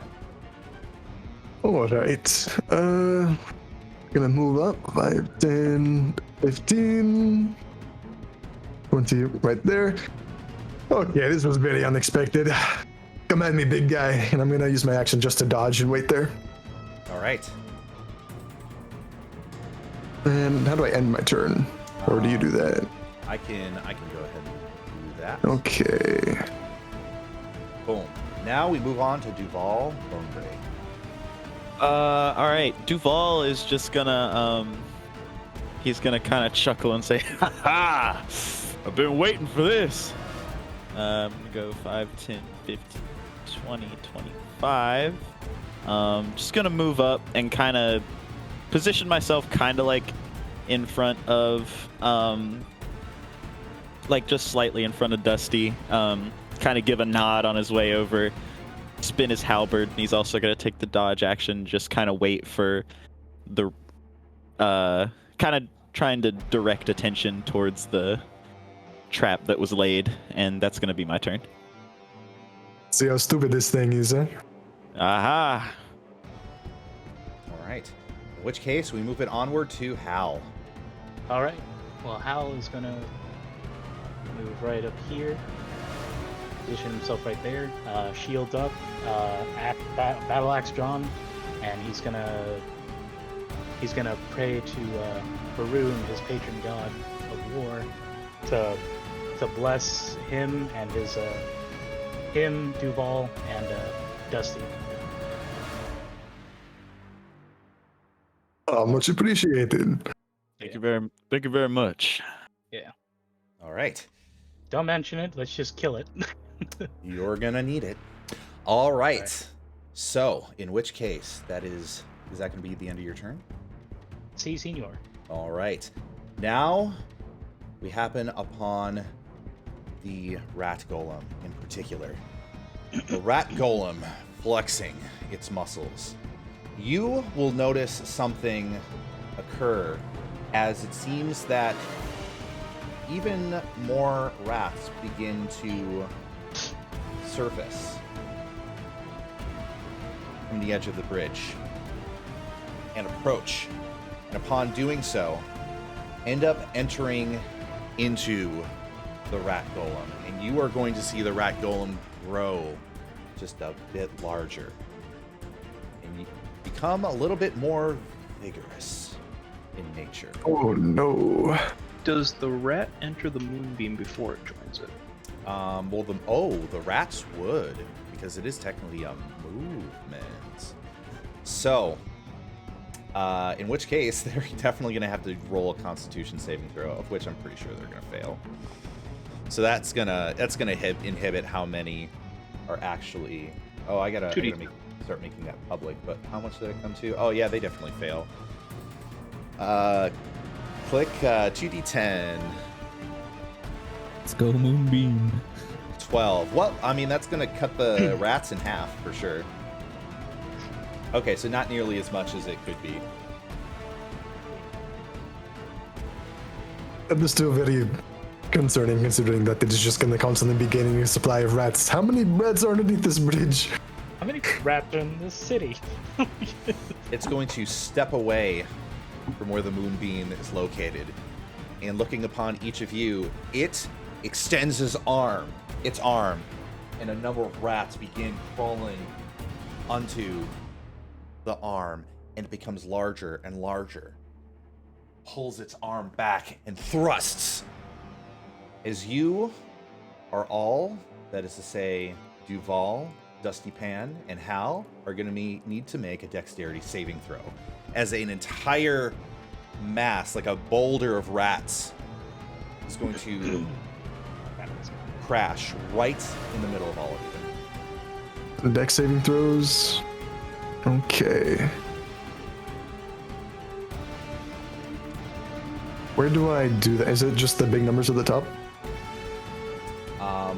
For dex saving throw, what you'll want to do is open up your character sheet, and then if you click on DEX on your character sheet, it'll ask you if you want to do a saving throw or. Okay.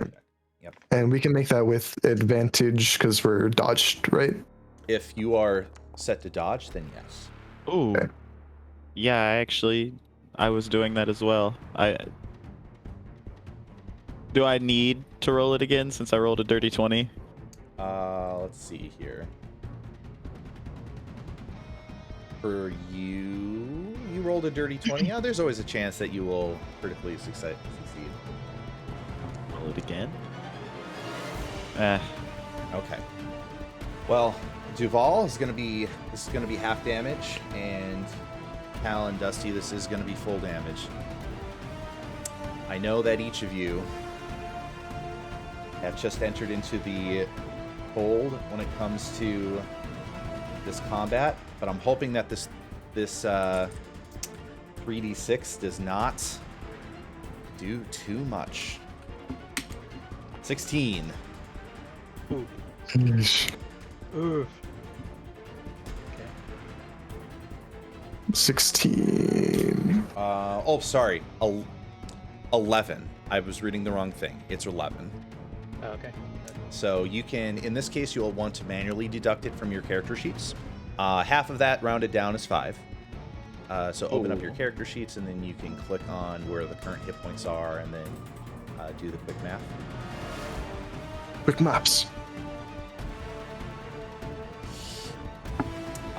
And upon doing that, you are going to see its mass shrink because it just sent a part of itself at you.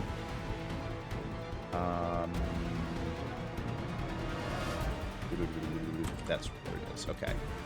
But you are essentially going to be seeing, in the place where it has crashed, a swarm of rats.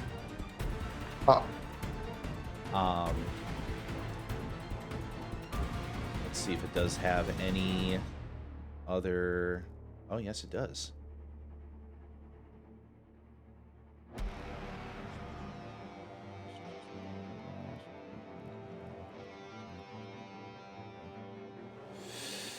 All right. Thus, the last thing it's going to do is it's going to step forward. It's going to intersect the... Yeah, it's going to intersect the block, so that is a dexterity saving throw, I imagine. Yes, it has to be a dex saving throw of 10. All right. Well, it fails. It falls prone. So it falls prone. I'm going to go like this. As you see the mound of the golem of rats begins rolling on the ball bearings and sort of collapses into a pile. However, it has just gotten close enough where Duval, make a charisma saving throw if you could. Oh. As you are noticing that you have just kind of entered an aura.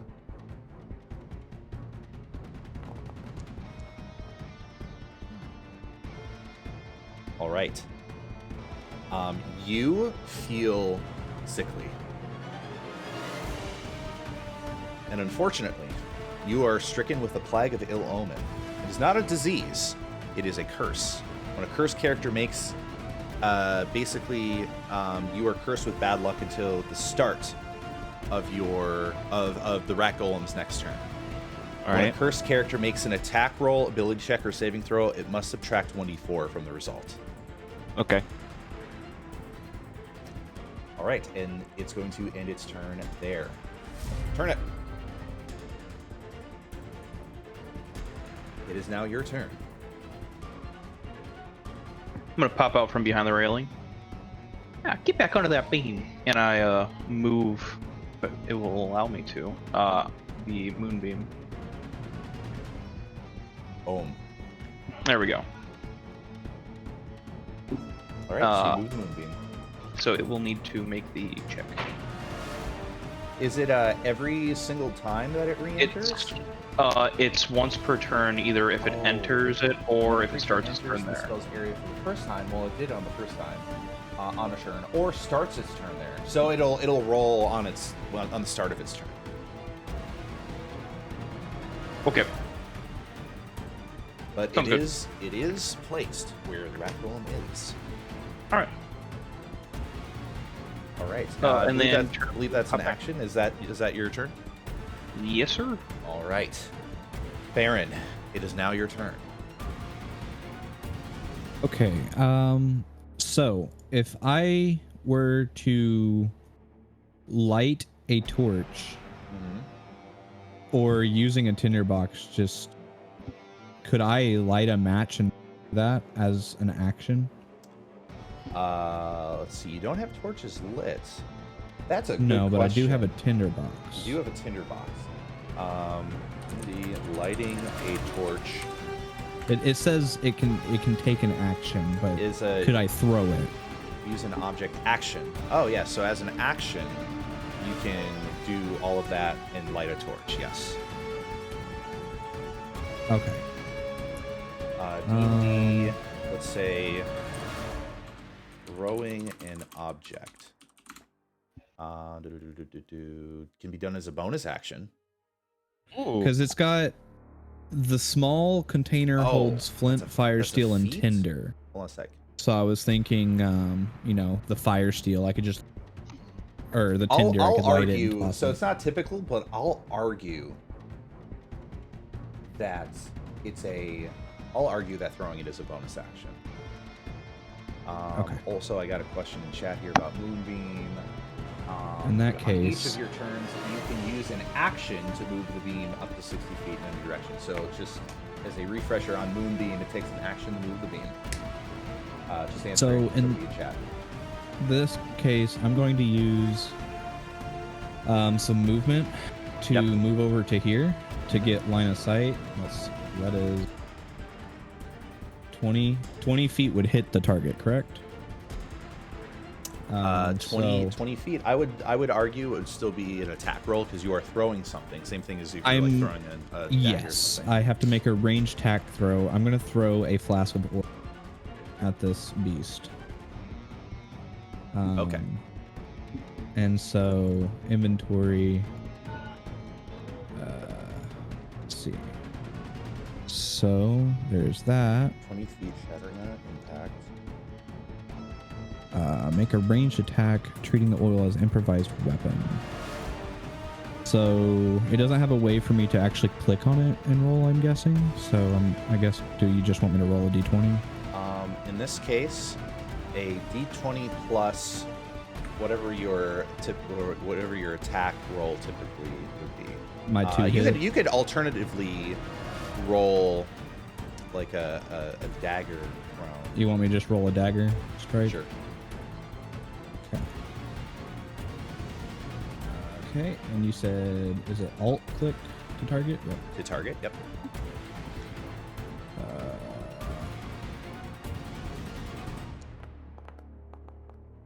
That is going to be a hit.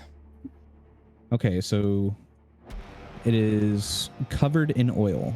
If it takes target fire, any fire damage before the oil dries, which is 1 minute, it'll take an additional 5 fire damage from the burning oil. Deals, if the oil burns for 2 rounds, deals 5 damage to any creature in that area. Can take this damage only once per turn. So it basically is dealt 5 damage per turn until it can put the fire out. I believe, from how I'm reading it. Okay. Yeah. So, and I'm going to just go ahead and move over to, I think, here to end my turn.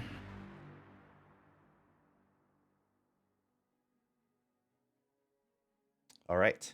So you move there, and is that going to make for the end of your turn? Yes. Okay. So it has oil on it, but it is not lit yet, correct? Correct. Okay. Correct. Excellent. So oil is now covering the slick is now covering the rats in the slick sludge, and it just looks grotesque. but it's what you need to do in order to win against this thing. We're going to move it on to Dusty Pan. I am going to take your lead, Big Shot. Go up here and try to light the oil with the tinderbox that I have on me. I don't know if that like requires a roll or something, but To light the oil with the tinderbox, it's just an action. Yep.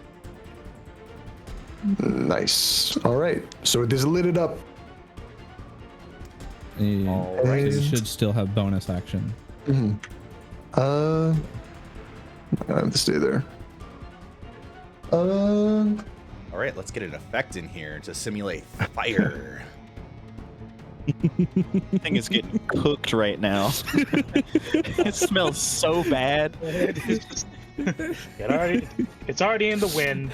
It's already Oh, up you our have- noses. You have a big rat golem? It's gonna stay. Let's set it on fire. I think I'm going to use a key point to use Step of the that's Wind. big. That's way big. That's way bigger than it's supposed to be. That's a fire. Is that a fireball? And I'm going to use the disengage action. So 5, 10, 15, 20, 25, 30. And that'll be the end of my turn. As you are walking back, Farron says, "Keen eye on you. Thank you very much." It was your idea. Don't give me too much credit. All right. In which case, is that the end of your turn, Dusty? Yes, indeed. All right, Duval, it is now your turn. I'm unmuted, right? Okay. Duval, when he sees you all light the golem on fire and Dusty kind of like breezes by with Step of the Wind, he's gonna like call out, "Ah, running away so soon, eh?" And he's going to take a swipe at the rat swarm with his halberd. All right. He does not want to let those get back to the hole. Yeah, you can tell how the mechanics of this battle are going. You need to take out as many of those rats as possible. And so to factor in my minus D4, would I just put that in that little like column right there? Yeah, I believe you could just type in -1d4. Okay. Oh. Unfortunate. Unfortunate. That first one was so epic. Yeah. All right. So I assume that does not hit. Hey, getting tired already, huh? That does not hit. However, you can roll the charisma saving throw again, since it's Okay. now your turn.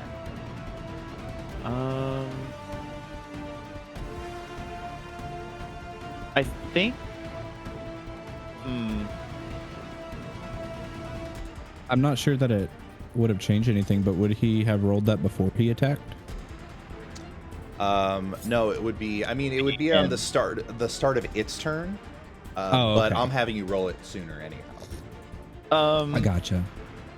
Yeah. Okay. I think I'm not gonna use that spell yet. So, yeah. Let me roll. Is charisma save? Charisma save. Cool. Forget the bless. Oh. Nope. you were Oh, still don't forget the affected by bless. it. Oh, I don't think bless would have worked anyways. yeah. In this case, it would have. Ooh, it might have actually. Yeah, roll the bless in there for the Okay, swarm of that's a rats. D4, correct? Yes. Okay. Oops, that's not what I wanted to do. All right, hold on.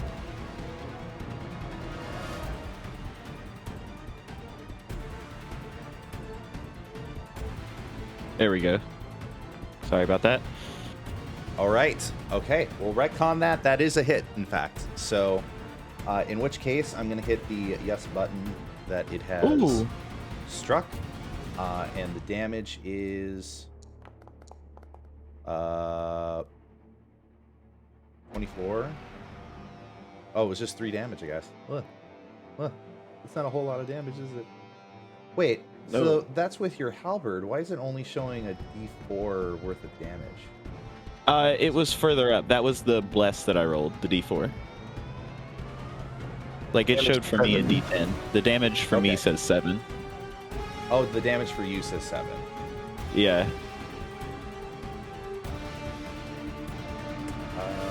Oh yeah. But why did it only take away 3? Let's do let's do this. Could you roll your damage manually using the dice? Yeah, I can do that. Pretty sure it's a d10, right? For your halberd, I do believe that is correct. Okay. Be a d10 plus 3. All right. Yeah, okay. D10 plus 3. So,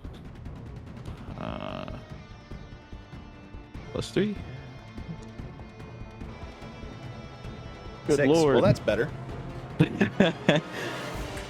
Yeah, Duval's just swiping through the rats because he's kind of swiping like if you're looking at it, like trying to kind of push them towards not like push them towards everybody, but make sure they don't move towards the golem. Right.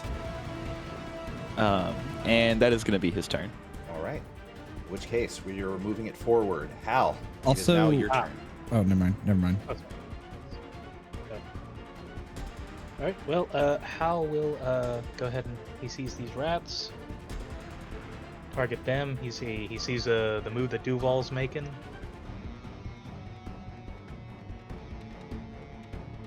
Oh, it says to target selected. Oh, it says to select a target for the attack. Yep. So hold down Alt and then select your target first. Yeah, I got the rats selected right here. Do I need to be closer? No,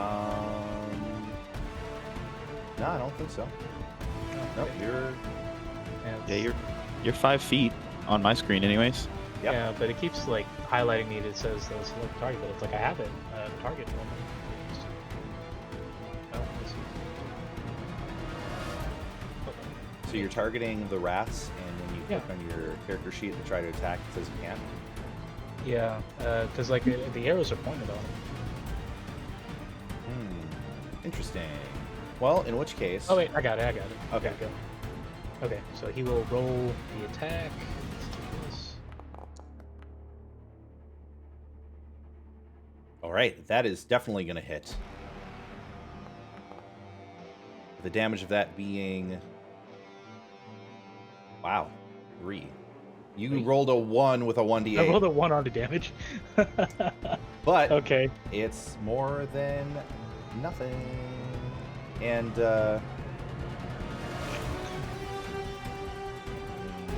I don't know why it keeps bringing up this like negative resistance.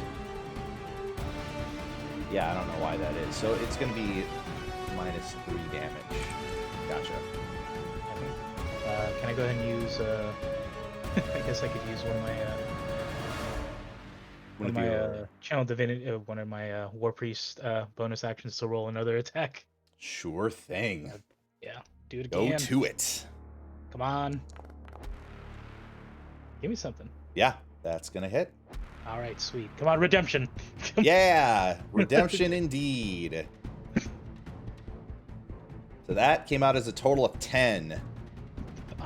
There are only 5 rats left in this swarm. All right, I suppose I will end my turn here then. Excellent. So, in which case, that makes for everybody's turn. And now it is Rat Golem, and the Rat Golem is going to have to suffer the Lunar Moon Bolts. Constitution saving throw. It succeeds, so I believe that would be half of the damage. Feel free to roll the damage.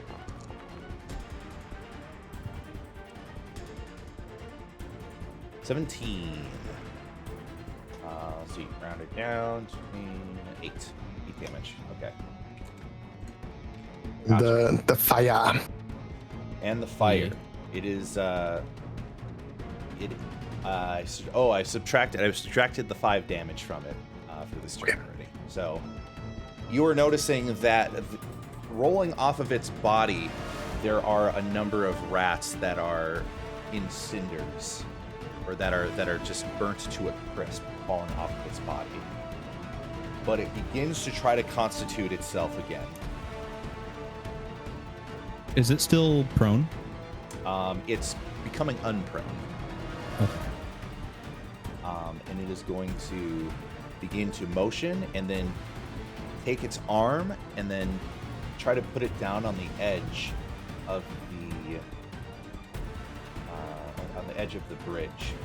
And is going to try to call forth a few more rats, not an entire swarm, but it is going to gain just a few more hit points back. And then, looking upon where each of you are at, it is going to do a similar thing to what it did before, actually. It is going to move towards each of you. Oh, man. Hold on a sec. I gotta change the token. Instead of being twice the size token, it needs to take up twice the space. Width 2, height 2. There we go. Boom. And then facing down each of you, let's say high is going to be Duval, low is going to be Farron. High is Duval. Duval, how are you feeling? I'm staring down this rat golem with glee, though it makes me a little uncomfortable, little scared. It's fucking terrifying. It's made of rats and it's on fire. I find that Duval finds joy in not that role. He does not like that role. But he definitely finds joy in this thrill. Joy in the thrill. All right. Well, so in this case, what I'm going to need you to do is make a Constitution saving throw, as it succeeds in a bite against you. And that bite is going to be an initial, what do you know, 4 damage. All right, I'll go ahead and subtract that while I'm thinking about it. For this con save, I think I'm going to use the inspiration that was granted to me, if that's okay. Sure. So that just gives me advantage on it, correct? So I would say you don't need to use it unless you fail. So go ahead and roll. Ugh. That is going to be a failure. Okay, then I will roll again. Oh! Unfortunate. Indeed. Well, you, my friend, you are immediately struck with this hot-headed feeling. And unfortunately, you just cannot get the scent of rot and sewer out of your nostrils. You have sewer plague. You have been bitten by a rat that is carrying sewer plague. It's going to take 1d4 days for the plague symptoms to completely manifest, and I guess we'll cross that bridge when we get to it. That's good. But you know for a fact that you have been bitten by a creature, and you're immediately feeling like a flash of symptom. It fades, but you know that something isn't right. You have been afflicted with something. All right. Duval is troubled. All right. Then, let's see. High Duval, low. Oh, it's you again. That's just going to be another bite attack.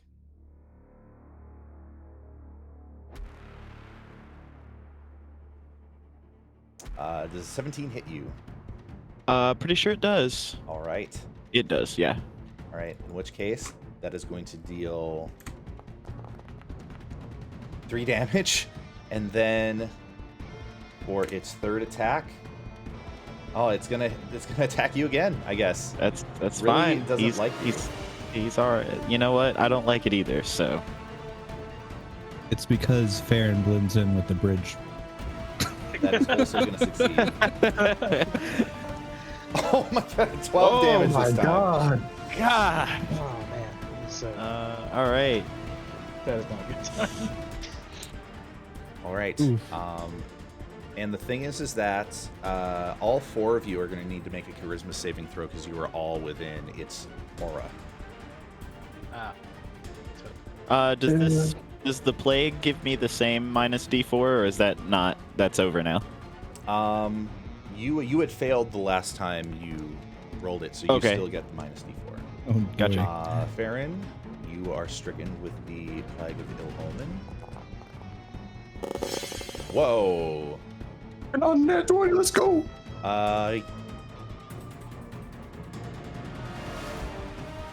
I'll let you have it. You already rolled once. On your turn. I said that was an early roll, but. Oh. Oh. Right. Sorry, I didn't know I was. That was for this moment. I apologize. Yeah. So you would still be stricken with it. Sounds good. Hal, you succeed and you are not afflicted. Dusty, you succeed and you are not afflicted. Farron and Duval, you are both afflicted. And then, the last thing is the current swarm of rats, which is going to target Hal. Do your worst. I fought your ancestors after the last inn. I'll fight you here.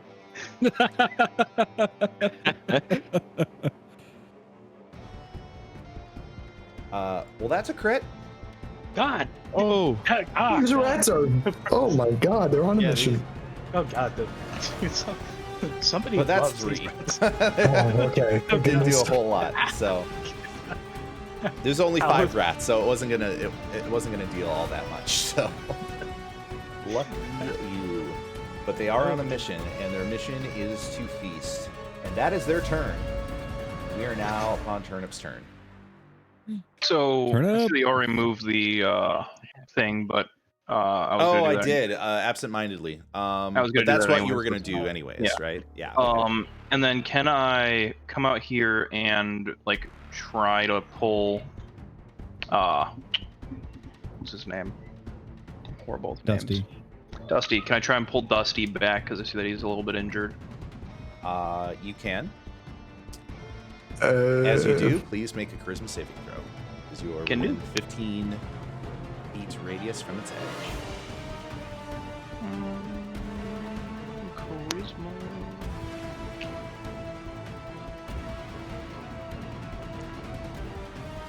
You are not afflicted with the plague of ill omen, and you can drag your friend away if you need to. Because I already moved 20, I'm gonna try and move back here with him with me. Start dragging. It's like, hey, whoa. Ah. 2 foot Alright. tall rabbit drags you. It's fine. Which Just case, count it's that. going to on the start of its turn, it's gonna roll against the moonbeam. Your moonbeam has been moved. Is there anything else you wish to do on your turn? That is all I can do on my turn because I don't Alright. have a bonus action that I can do anything. Understood. Which case, Farron, it is now your turn. Okay, so can Farron pull both of his daggers out at this point and attack? Yeah, you should be able to. I mean, dual wielding is something that you can do. You just don't have like you don't have the Right. I don't have. style. Yeah. So you how can would still I make roll an with the 2-weapon attack? So I think it's just a. Wait, does the second weapon take the bonus action? Yeah, I'm pretty sure. Right. I could be wrong. Because I thought I had 2-weapon fighting in here, but I don't see it. So I think that's something Um, rogues get. yeah, but I'm not seeing it for some reason. I've been looking the entire. Right, I said I turn. don't think. Oh, you that's don't? something Okay. rogues You get. can make a, yeah. second Okay. attack with the light weapon you're holding in your other hand as a bonus action, provided you made the weapon attack with a light weapon as normal. So 2 light weapons, 2 daggers. Penalties apply in different circumstances. When you make a normal attack with a light weapon, you can make an offhand attack with another light weapon. You do not add your ability modifier to the damage Right. of that offhand attack unless your modifier is negative. Right. So it So would take away your disengage or something. yeah, I can't use my bonus action Yep. other than damage. But that is something I am willing to take for this moment. Farron has insightful fighting. You do. It's my favorite part of Um, Inquisitive. Yes. So I would like to use this to go ahead and try and use my sneak attack. So All right. I make a wisdom insight check, correct? That is correct. Make an insight check. As a creature I'll also remind you. Sorry, go tested ahead. by their deception. And it's going to be minus it's a minus 1d4. Well, Um, I don't know how deceitful they are. Let's see here. well, I mean, deceitful enough. So you are I not going to be had able a to 6. determine- Yeah. All right. So you cannot determine a weak spot or an effective area to lay down a sneak attack per that regard. However, I'll let you retcon that because I don't think you need it because with a sneak attack, once per turn, if you have if you have advantage, but okay, no, Well, I'm thinking only early. if you have an ally. I'm thinking a different edition of D&D. Okay. I thought if I you had know an that ally- I think you get You don't need advantage. is it ally? I thought it was if they had. Is it 2 of my allies? Hold If on, let me another read it. enemy of the target is within 5 feet Right. of it, which it is, so you do I- get sneak attack. So let's just say you didn't do insightful fighting, you have the sneak attack. So you have your bonus action to make attack. So, okay, the rat's within 5 feet of the golem. No. It's the wording is you don't need advantage on the attack roll if another enemy Of the target. of the target, so your okay. ally. Your Okay, ally if is I have an within 5 ally. feet. Yeah. Okay, my apologies. It's like you're using their drop-in guard. Well, like they're It's trying to wording- divide their it's He attention. wording did just like target that. Duval for 3 Right. hits in a row. So The reason it words it like that is what if there's somebody who is not an ally of you also attacking it? So that's why the wording is weird, you know. okay. Well, I just accidentally rolled damage. Hold on a second. Let me. So I need to roll sneak attack, right? Or do I have to well, roll you an would- attack? You need to roll an attack first, and then you add Right. the sneak attack damage. Okay. See, I thought the sneak attack would roll a d20 for me as well. It did not. Yeah, Okay. it doesn't. You add it on top. Apologies. It's all good. And how do I configure this attack? Is it minus 1d4? Minus one. Yeah, you're afflicted. Okay, that works. But that is a successful hit, my friend. Oh, yeah. Okay, and that is with my main hand. So That is your damage. So that is 6 plus you rolled sneak attack 4, so that's 10 damage.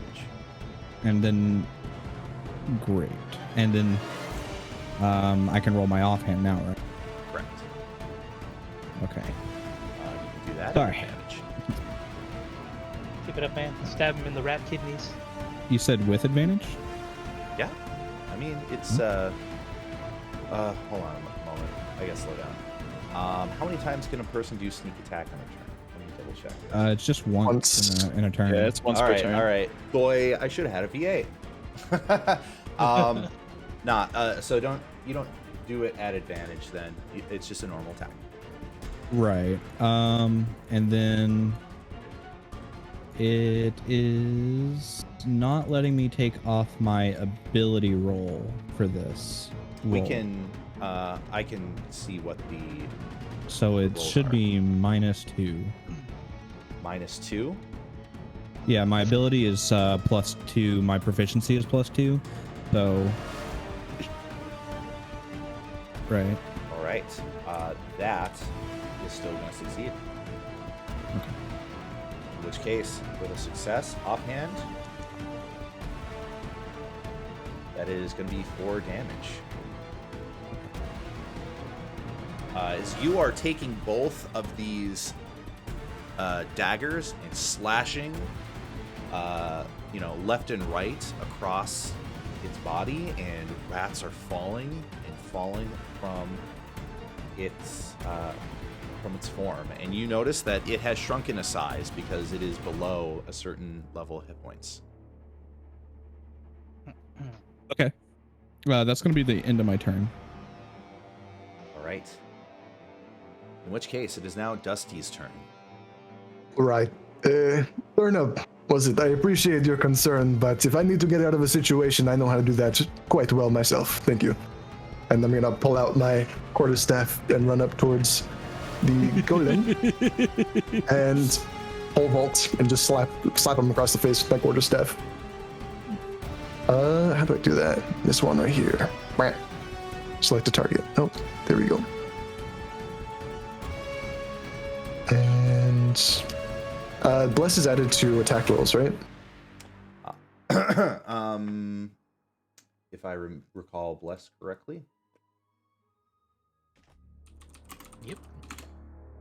All right. Yes. That is going to hit, my friend. Hell yes. And that It's is a going big to roll. And with that deal quarterstaff. 6 damage. Nice. And then bonus action, flurry of blows. Using a key point. I'd like to use ability. I've been added 1d4. And that is also going to succeed. Wonderful. 4. Boom. And Punching then- rats. Here we go. Yes, and the last punch. You are on a roll, my friend. Hell yeah. All right. So Dusty just runs up, uses the quarterstaff to pole vault, and kicks the golem in the chest. And then as he's coming down from that, he pulls the quarterstaff over and smacks it across the head. And then with my drunken technique, I have disengaged now, so I'm gonna move back right to Turnip and be like, "See, buddy, I'm perfectly fine." Welcome back. And that'll be the end of my turn. Excellent. Then we move Hit and over run to tactics. Duval. All right. Well, Duval's not looking great, so he is going to use his action to. You can use lay on hands on yourself, correct? Yeah, absolutely. Okay. I'm going to use that to heal myself for 11 points, which would leave me with 4 points left in the pool, Excellent. So bringing go me ahead. up to 15. 15. Good number. And that was my action, so sadly, that is all I can do. All right. So in which case, we move it on to Hal. All right. There's still a pack of rats in front of me, right? There is. There's 5 I'm still rats. trying- 5 rats. Okay. Count them. 1, 2, 3, 4, 5. Hey, how's Duval looking? I know you how tried is to Duval recover. looking? You can see any exposed part. I mean, the thing is that Duval's wearing armor, so you probably can't see a whole crap ton of in the way of wounds, but definitely more vigorous than they were a moment ago. Well, then that's good. I'm gonna go ahead and turn my battle axe back to the rats then. But somebody's gotta exterminate the smaller problems. All right, so He's used to this. rat smashing. That is going to hit. Okay.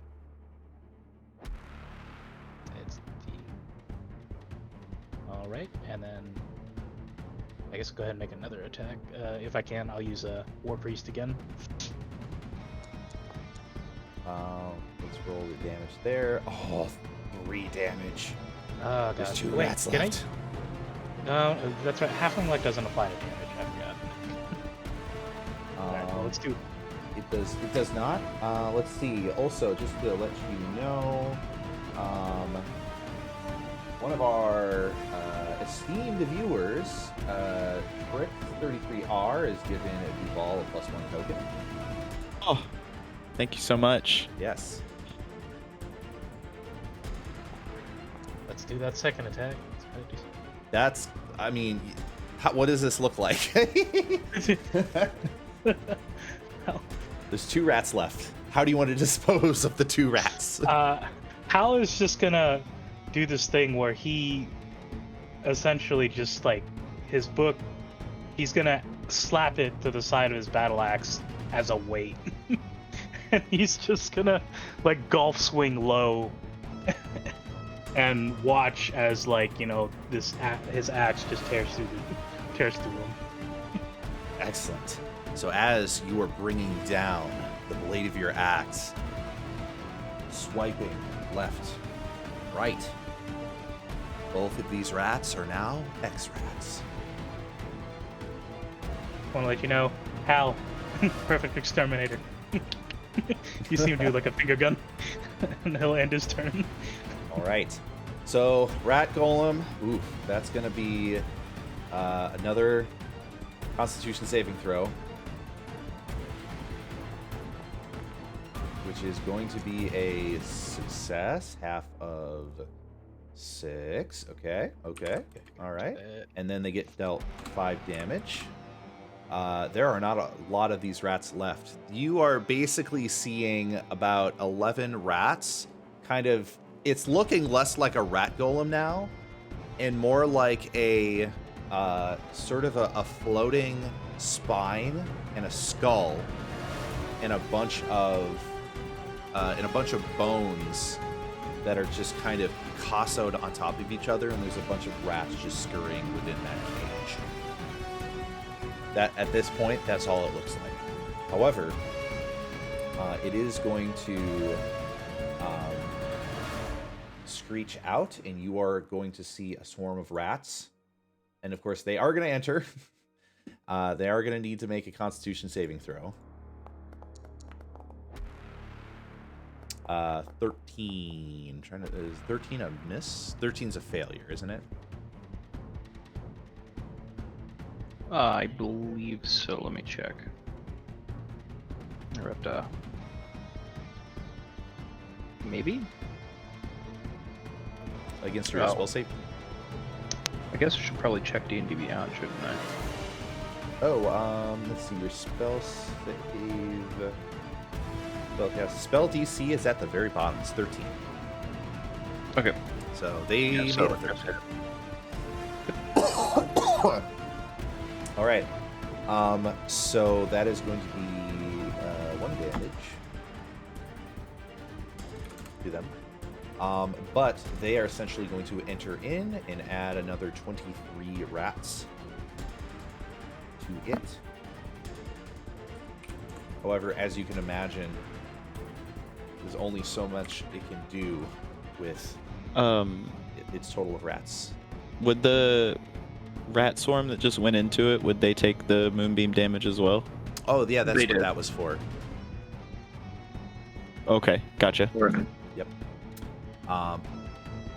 So let's see. What is a rat golem with 34 rats going to do now? I also believe the fire effect is gone now, as it has been 2 rounds. All right. What it's going to do, it is going to basically, it's about medium size. It's about the size of each of you, just a smaller rat golem. It is going to kneel down as if it is about to charge, and it is going to lunge, and it's going to land here, and it is going to split apart into smaller pieces, but as it does so, all 3 of you are going to need to make a dexterity saving throw. With this. Sounds good. Oh, no bueno, boys. I'm still under the effect of the minus. Yeah. Do we save on their turn or our You turn? would save on your turn. Okay. So saving throw. Minus. Oh, Oh, no. No. So do I do Well, that saves, Farron. Yes. And then we need one more. Need one do I from do plus 1d4 for the bless, right? Correct. Okay. Come on, someone's gotta let me. Oh god. Oh, no. Y'all are going to take 9 damage on a failure, 4 damage on a success. As it is going to split into 2 smaller... Oh, we're going to be tactical with this, actually. 2 smaller swarms. They're going to be 13 damage. Just more than half. So minus 26 from this thing. Oof.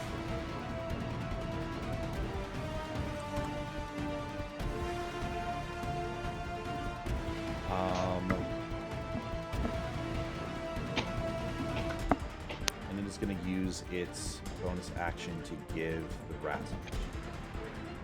So, this swarm of rats on you, they are going to bite Cal. And that is Oh god. gonna be Oh no. oh no! Biden. And I have like an 18 on my AC. My god. Oof. Oh man. All right. So How many hit points did you have? You had 1 hit I point. had huh? one. I had one. Oh Okay. no! Well, you are downed, my friend.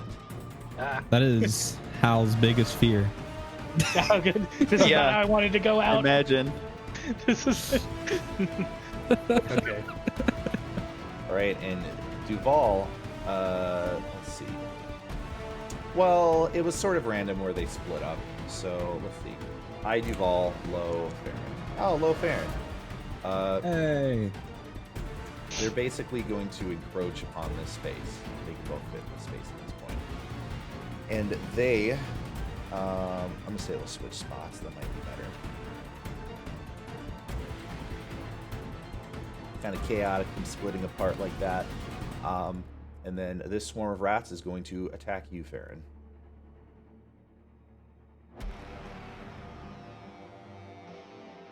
And that 17, does it hit? Yes.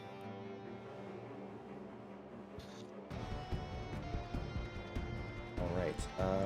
Was it? Hold on a moment. That's not right. It's 2d6 piercing damage. Because let me roll another d6. So 1 plus a 6. Deals 7 damage to you. Okay. I see you have 7 hit points. Yeah. Are you? Oh, so that means you're down. I think. Huh? Oh Was no, that, I is just that 7 hit points are after the reduction? Got it. does yeah. I had 13 after the -1, and then I just took away 7. All right. Took away 6. Dr. Squiggums I have 6 has hit points. rewarded you, Farron, a 1d4 health potion. Yay! Yay, Squiggums! Yay.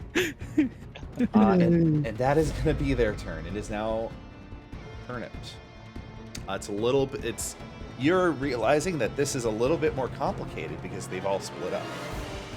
Yeah. Most definitely. What I'm gonna do is, how far is that? Yeah, I could do that. So I'm gonna go here, and instead of moving Moonbeam, I'm gonna cast. Actually, can I pour my health potion down his throat? Absolutely, you can. Okay, I'm doing that. All right. Go ahead and roll your health potion. What is that? D4 or is that? It's Trying to 2d4? remember. For the for an official health potion, it is 2d4.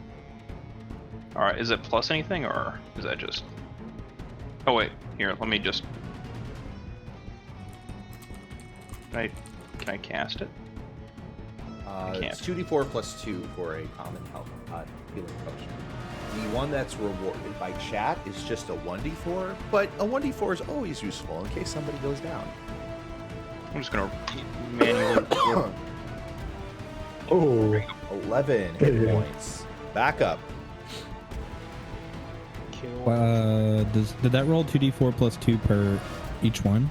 Or It was total of 2d4. So one dice was a 3 and the other dice was a 4. And then I added 4. Why did I add 4? yeah, wasn't that supposed to be plus 2? Yeah, it's plus 2. So it's- just 9. Yeah, so it's 9. I'll take it. that's so good. Get back up, my friend. Ah, thank God. There is a savior, and it looks like a rabbit. It's like, oh, thank God. And you look around and you are surrounded by rats. Oh dear God, the rabbit! It's back in the nightmare. And I'm gonna. Is that a bonus action? I'm gonna quick check a spell really quick. No, that's an action. Never mind. You can then sort your spell book by bonus actions. Drinking or administering a potion takes an action. it's an action, yeah. That's why I was looking for a bonus action, but I don't have that. So I'm gonna guess I can't really disengage from this rat without taking damage, right? I mean, you can always try. If it decides to hit you, I mean, In his defense, I mean, the rats are trying to chew on me. I'm the one that's near dead. I mean, they're just hungry. They'll feast on anybody. Ooh, delicious. I'll go rabbit. here to distract them from my badly injured friend. Okay. And that will be the end of Turnip's turn. All right. In which case, Farron, it is your turn. Okay.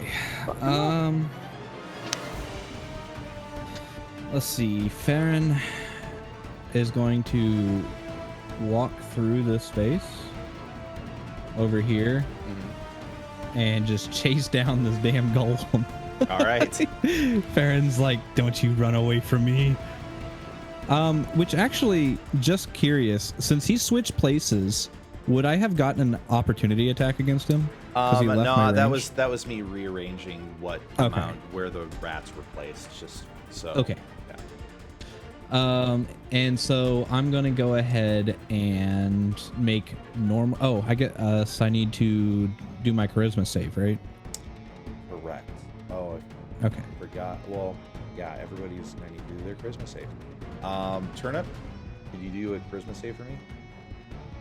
1d4. I know it's after the fact, but I'll.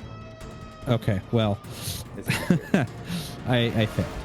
So, I'm going to make, excuse me, my dagger attack versus this one. All right. Versus big bad rat golem. Oh my god. That is not going to hit, unfortunately. All right. Can I swing again with my bonus action? You may swing again with your bonus action. Yes. All right, here goes again. Minus 1d4. Oh no. Oh no. Yeah. Oh no. It's not as All right. beefy of a rat golem as it started as. Yeah, it's a little bit harder to hit. In Farron's last turn, he was taking quite a bit of damage, and it's knocked him pretty fuzzy. And he's kind of trying to shake off him being hurt. He lets out a big sigh as the dodges his swing. Unfortunate. Is that going to make for your turn? That will be the end of my turn. All right. We go to Dusty Pan. All right. Okay. Well, it seems that they all pretty nice and lined up for me. So I'm going to run over here, walk up here, use my quarterstaff to smack these rats. How do I smack? There we go. Plus the D4.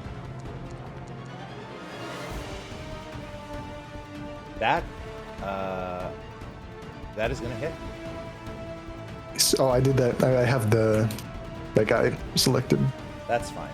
Let me go ahead and roll Okay. the damage. It's not gonna do damage automatically to him, but it is a 6 total, so I get to put it onto the swarm of rats. Boom. Very nice. And using that quarterstaff attack, I'm gonna pole vault myself and stomp onto these rats. Let me move him off of him.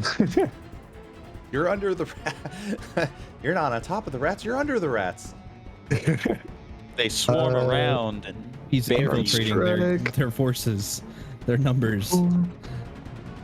Flurry Oh of my blows, goodness. by the way. That flurry of blows is going to fail. All right. Stomp didn't do as much as I'd like, but last attack, I'm gonna smack the golem boy. Use ability. D4. Roll. All right. Nice. Oh, there we go. That will hit. That is going to deal a damage of Think 5 goal. against the other swarm of rats, or the first one that you attacked. No, the golem. Oh, the golem. I Yes, see. I'm pole vaulting off of the first rat, stomping onto the second rat, and then hitting the golem and landing on the other side. Got it. At this point, as you strike it, it begins to stumble off balance. You basically have a like a skeleton mangle with 3 rats inside of it.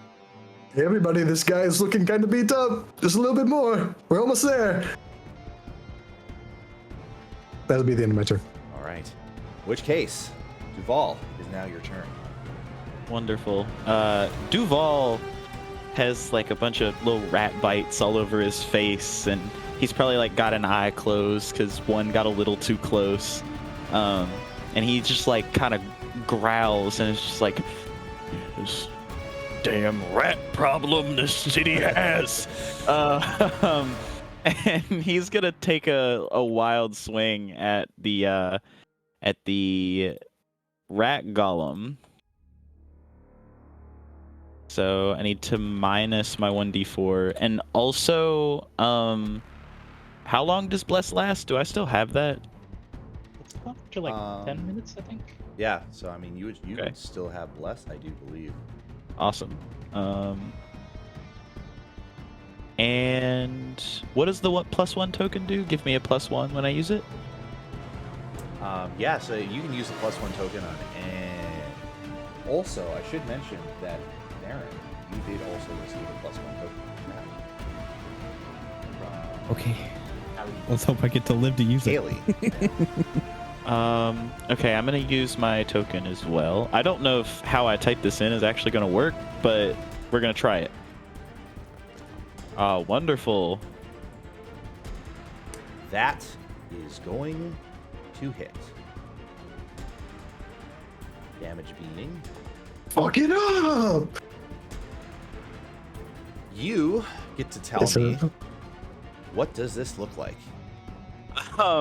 So you said it's just like a skeleton with just a few rats left on it. Right. I think that Duval's gonna like spin his halberd to where like the flat part of the blade is, and he's just gonna kind of like slam down onto the bones so it like falls apart in front of him as he like kind of squishes it, and just kind of like I can't even make the noise, like just gutturally just I hate rats. It's very Indiana Jones. Oh, yes, I hate no, him. beat it up, I but hate not rats. out. Oh, you and me both, man. All right. So as you lay down the final blow upon this creature, you are literally crashing through the bone as fragments of rib and femur and skull begin to fly off in several different directions. And the thing begins to collapse upon itself in a jumble that seems to scatter before your feet. The rats falling dead upon the ground. And the only thing remaining after each of the bones have begun to disintegrate into dust is a skull with an open maw staring up as it is rolled forward just before your feet. It now lies idle.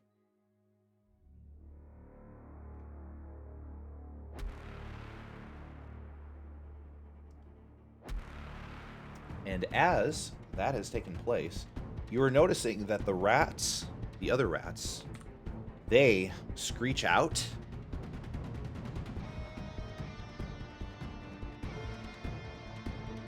And Stab it as it runs away. Oh yeah, feel free to I want to try to. They will do their thing on their turn. Did they affect? Did the effect end? The negative effect end? Yes, that Okay. is ended for everybody.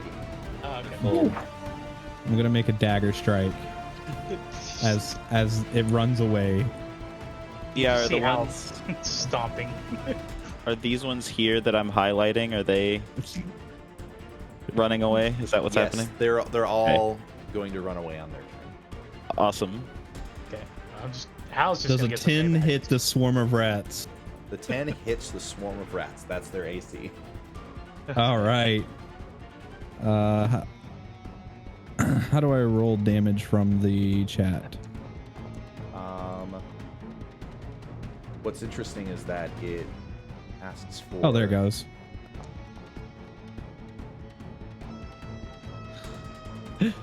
There we go. There we go. As you swipe 10 rats, and Baron swipes 5 rats, just taking out as many before they leave.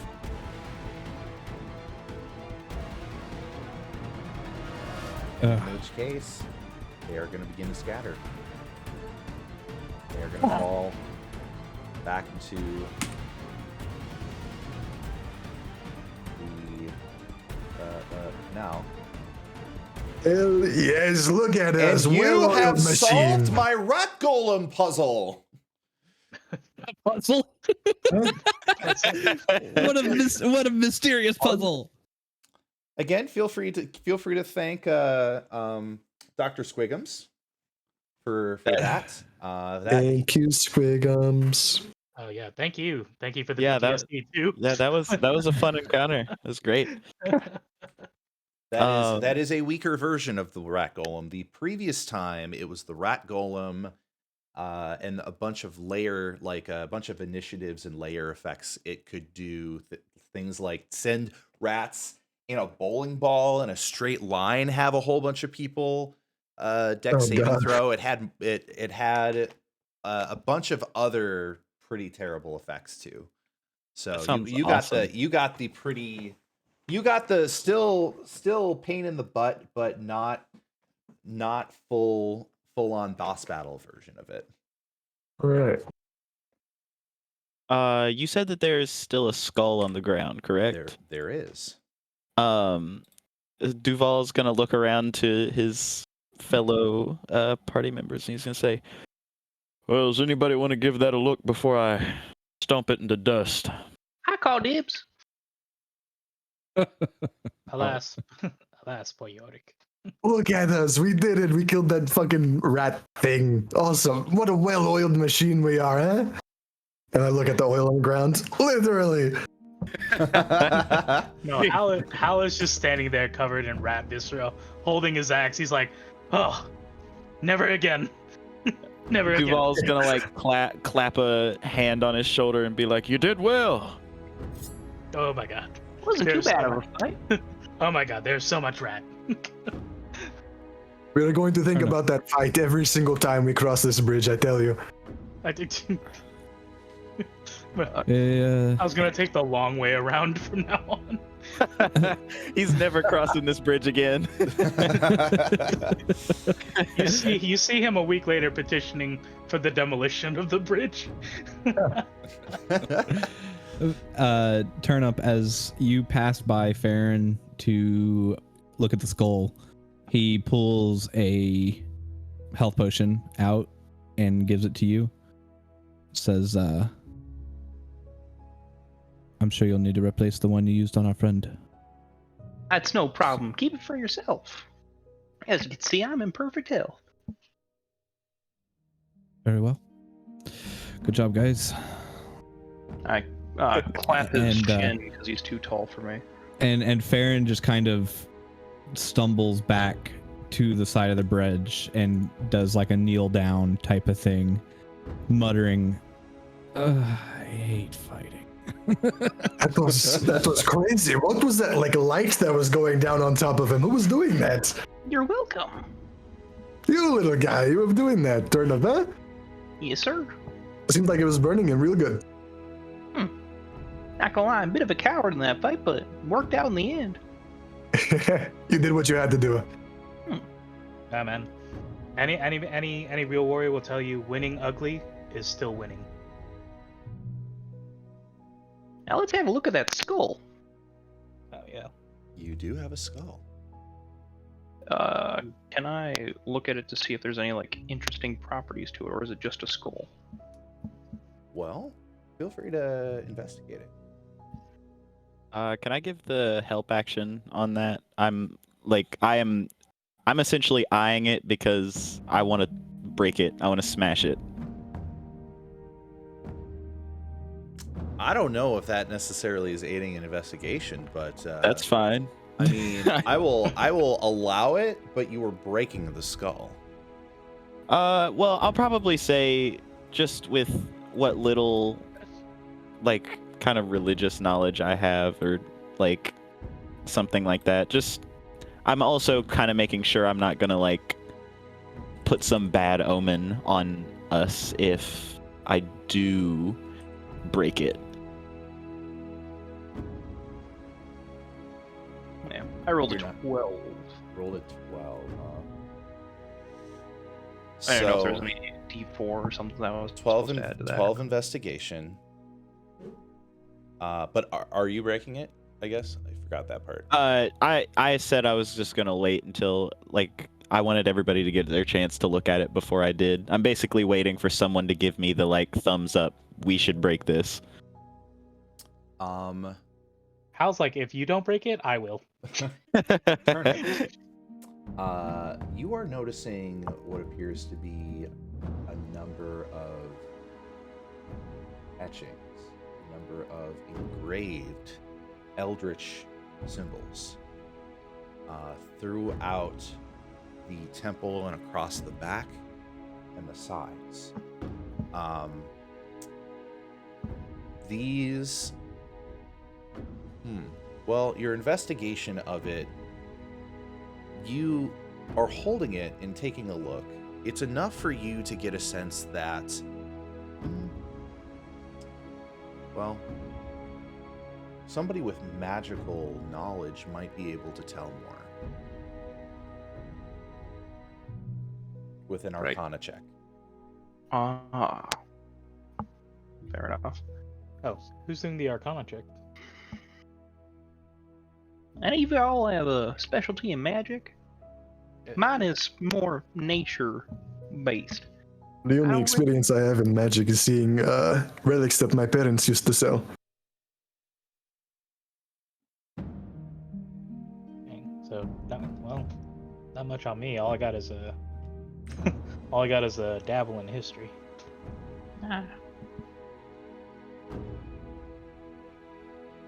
Tell you what though, just by looking at it, must have belonged to some sort of powerful magic user, probably died, and his body and his soul became so corrupted, it brought these rats together to try and kill people who pass by this bridge. I mean, you're not wrong. Mhm. I cast detect magic. Well, if we don't know too much about it, then perhaps we should turn it over to somebody proper, though I do wish to see it destroyed myself. Or we could keep it as a trophy. Can I cast detect magic on it? You can. Boop, boop. Okay. All right. As you cast Detect Magic, it indeed does glow. It glows with sort of a swirl of more than one kind of magic. One is necromancy. You know, in a sense. The other is divination. You see these two swarms of white and black sort of swirling around it as you are observing. Well, it's definitely magical. If you want, because I'm the least harmed, I'm fully willing to break it. Is it alive? It's not alive, but there's necromancy and divination magic swirling about this thing. Not too pretty. We should. Farron wants to speak up here and say,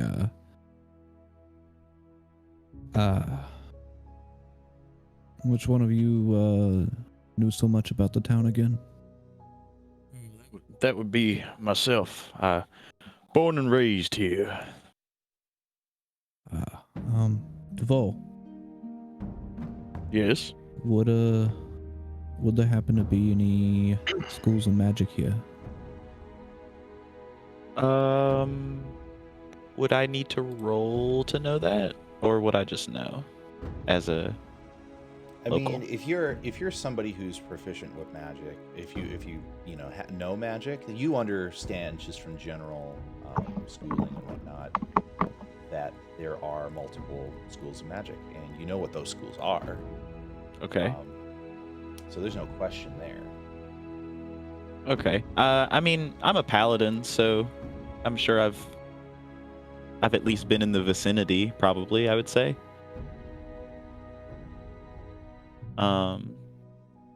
So yeah, Duval just kind of nod and say, Well, yeah, I would. I do believe so. You implying we should take this skull there? If you want answers, which I believe answers are the most important here. What if there was something controlling that? What if this town is in even more danger than what we just faced? Oh, you're right. What if there's more that lies beneath the surface? Oh god, more rats. All right, indeed.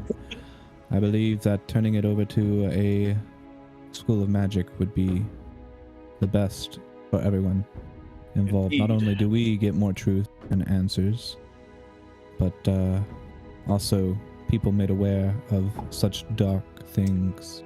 lying. Okay, so I see what you're asking. Like not a school of magic, but a school of magic. yes, an like a academy. college. I Yes, understand what you mean now. Okay, I apologize. So, are you aware of any such academy or anything like that? History check. Okay. Now, who is making it? Is it Duval or is it? It's It would be me. Duval. Yeah, they're asking me. Okay, you Since can he do it with grew up advantage. here. Okay. Yes. Awesome. That's good because I am. I'm also bad looking at a history. map. I will say that. I'm also looking at the map, but I'm not too familiar with it. So if it would be listed on the map, then maybe I could. Let's have fun, everyone. Let's right. make this an opportunity for us as players and members of Project Aurora to create an Academy of Magic. Oh my Dalgrim. goodness. Yo. Let's go. So let's go to the Dalgrim map for a moment, and let's if you want, you can like roll. Sometimes how I do this is roll basically a 1d12 a couple of times, and I use the 1d12 as like, points on a clock. So like starting from the middle, what direction are we going? And then the 12 is sort of going further from there, just to kind of get a precise idea of where a certain thing is. You can do that way, or you can just plot somewhere on the map. Personally, Go ahead. Oh, I was just gonna ask, would my 13 make me know where it is? Because if so, I could say it's like somewhere around where I live. Because though I am a magic user by definition, I am a paladin, which wouldn't necessarily lend me to going to like a college of magic to learn divination spells or something like that. Right. So here's the thing. Like, you know where it is. You've seen it. Okay. But you don't know a whole bunch about what goes on inside. You don't know. All right. You've never been inside. That's where I would say the 13 comes in. All right. So I've definitely, I know it's there growing up here, but I don't. Okay. Works for me. I kind of just want Merc to decide where it is. If that's fine with you all, I don't want to take it away from you all. Go right in. Go ham. Go for it. I think I would say it's somewhere on like the outskirts of Old Town, because Duval, that is where Duval kind of grew up and where he spent a lot of his time when he was younger. So I think that would explain probably how he knows where it's at, even though he hasn't actually like gone in. Because though he's been around, he's more just kind of helping the common folk in the current conflict. So I would say it's probably somewhere close to home for Duval. Okay. So maybe even somewhere close to where they're at now, like, and he's just kind of seen it in passing. But I would say probably Old Town, somewhere around there. Okay, I'm thinking like right here or like right here. I would say on the peninsula of that you just pinged, because according to the first lore, one or the second one? Oh, sorry, the second one, above the R. One? Oh, above the R. Okay. Yeah, that's where it makes sense for me the most, specifically because this river that flows through, port trade would be really important for a school of magic. Mm-hmm. Works for me. Yeah. Mm-hmm. Awesome. So let me throw down here. Kind of a prominent place as well. The bit that juts out into the Gildan River. I would almost think that it would be pretty maybe iconic for it to be kind of one of those, like, sort of it's a bluff hill that's an overlook. Right. Kind of thing. Yeah, I like that. Also, the lore of Dalgar Aelin and Old Town kind of makes sense. Old Town's like the industrial heart, and Dalgar Aelin is the seat of political power, forward and trade, and luxury. So like magic kind of goes hand in hand with the longevity of a place, as well as prestige, I would say, as a general rule. So I think that really makes sense. Gotcha. And just so that you're aware, while this is like my session of Foundry, on the DM side, we do have for anything happening in this whole like Dalgarum, Dornwich, and Talos area, we have a kind of like a little mini forum in Discord where, like, if there's something like it's prominent enough to mention, then we mention it there. So basically, I'll just mention, hey, there's a school of magic in Dalgarum. Here's where it is. Yeah, I don't think an academy, if you will. An academy, if you will. If you have ideas for names, that's fine. But for now, I will. Dalgarum Academy of Magic. Yeah, that sounds good. I kind of just like what you have. Yeah. Dalgarum Academy of Magic. Sounds prestigious. Right. I mean, if you add an N towards the end somehow, it is called damn. I'm just saying. Dang. Dalgarum Academy of Magic and you just see people wearing number. shirts, but they say DAM on it. Yeah, honestly. Yeah. Everybody's got shirts. Man, those we're number one. Those damn magic users. Those blacksmithing tournaments go hard over there. Damn. The Quidditch tournaments. DAM, damn. I love it. All right. So in that case, Duval would be able to tell Farron, actually just south of us, like 5 or 6 blocks, there is the Dugarum, or the Dalgarum Academy of Magic. Yeah, so I guess to slightly retcon, Duval will say, Well, yeah, there's a school of magic just south. It's we like to call it the damn school of magic, because I got it just now. I was like, why are you saying damn? I don't get it. Like, there's no damn there. Oh, I get it. It's the first letter of the damn school of magic.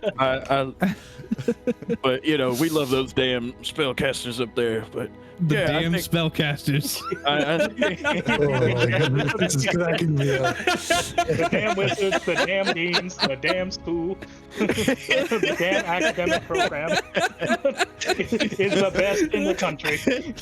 Oh my goodness. The best damn spellcasters. That's their slogan. That's their slogan. It's gotta be. It's gotta be. Somebody put it on a shirt in the art. oh my god. Look, you're ever in this town, buy the shirt. All right. Yeah, so Okay. Duval's just gonna say, yeah, we could take it there. We might also, if we're looking for divination magic. Did you say Turnip? It's divination and necromancy. If we're gonna talk to divination wizards anyways, we may be able to get some insight on our more pressing mission at the moment. Farron speaks up. You think the divination might know a little bit about the truffle?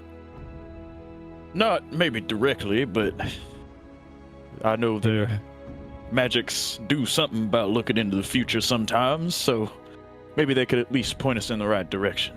Sure, it will be not a problem to just ask about it. Very well. The more answers we get, the better. I agree. Detour time! yeah, Duval just lead them to the damn school of magic. All right. He's giving us the scenic route. So you have it's And funny. if you look to your left, It's funny because the whole mission was like, you can go into door A or door B, and you chose door C. So let's go into door C.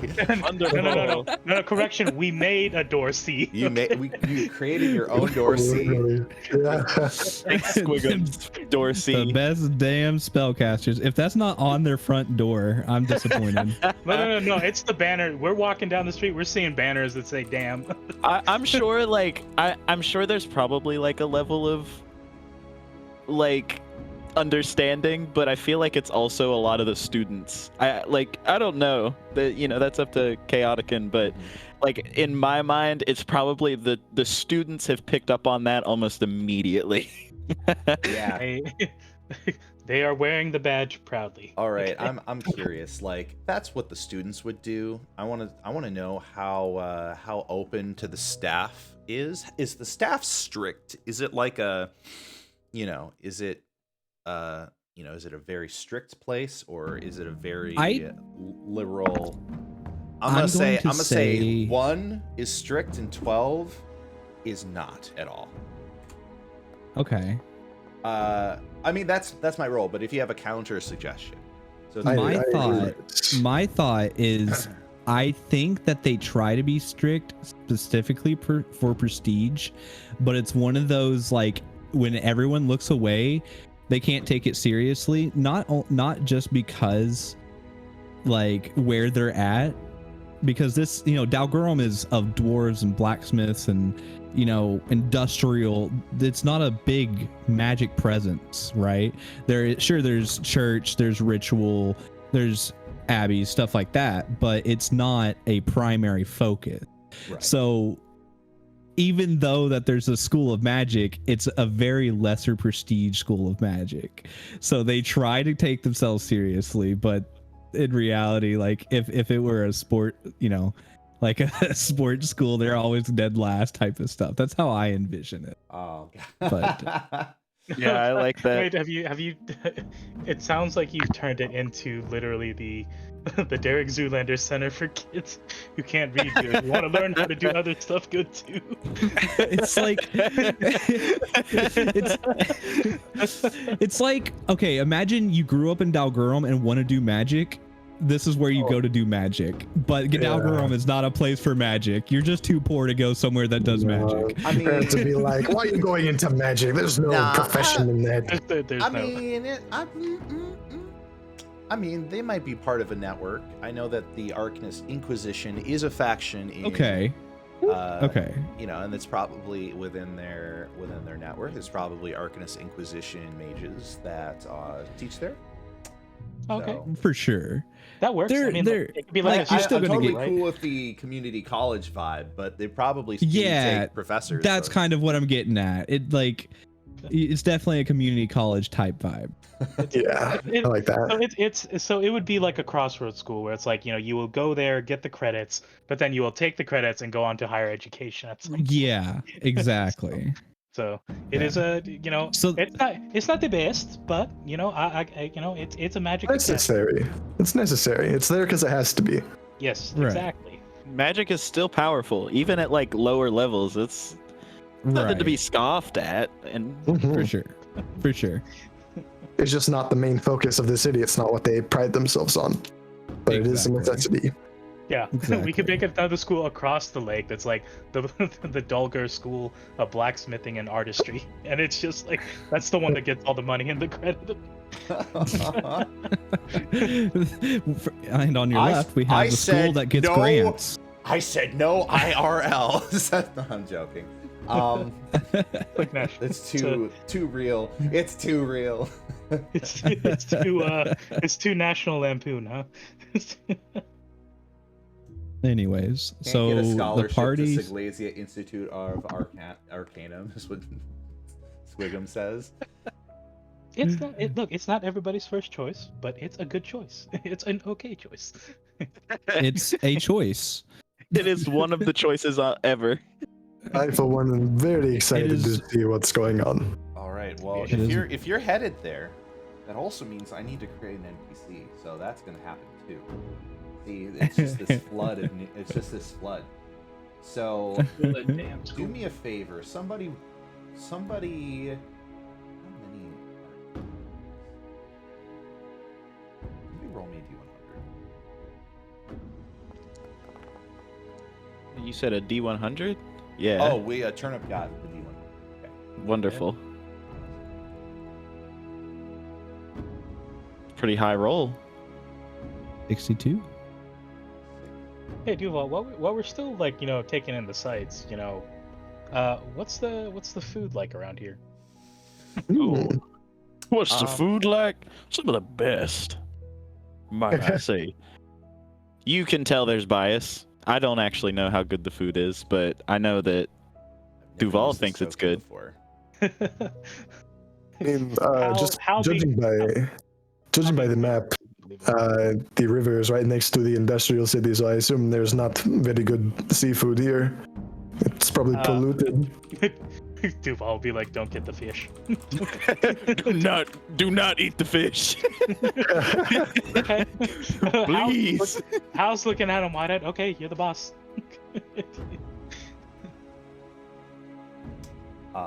So They have never spiced anything. Their main spice is flour. Ah. Oh, no. I'm sure the people here are wonderful cooks.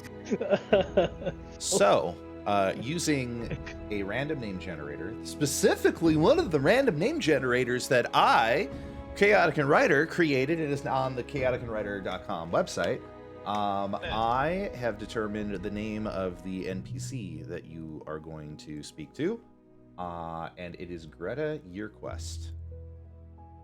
The year crest. We have lots of G's today. We had the Golem, we had Glorotha, and now we have Greta. Storm clouds are thrice cursed, boys. Sorry. Hal doesn't believe in good magic, good luck or bad luck. You seem like y'all have been through a lot today. Oh, rats. You're not wrong, man. You're not I wrong. see all sorts of bites. Well, Who's holding the skull?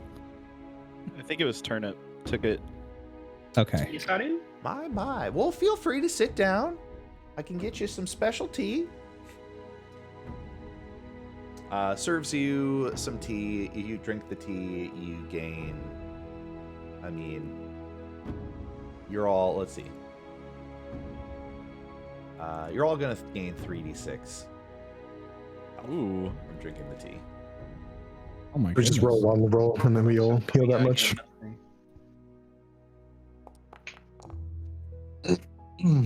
You'll get 8. Y'all get it? Oh, we're not rolling it individually. Oh, I mean, I would. You Or know, were I you make rolling I make a decision in my mind, and then somebody's like, "Oh," and then I do that instead. My initial thought was everybody rolls a 3d6.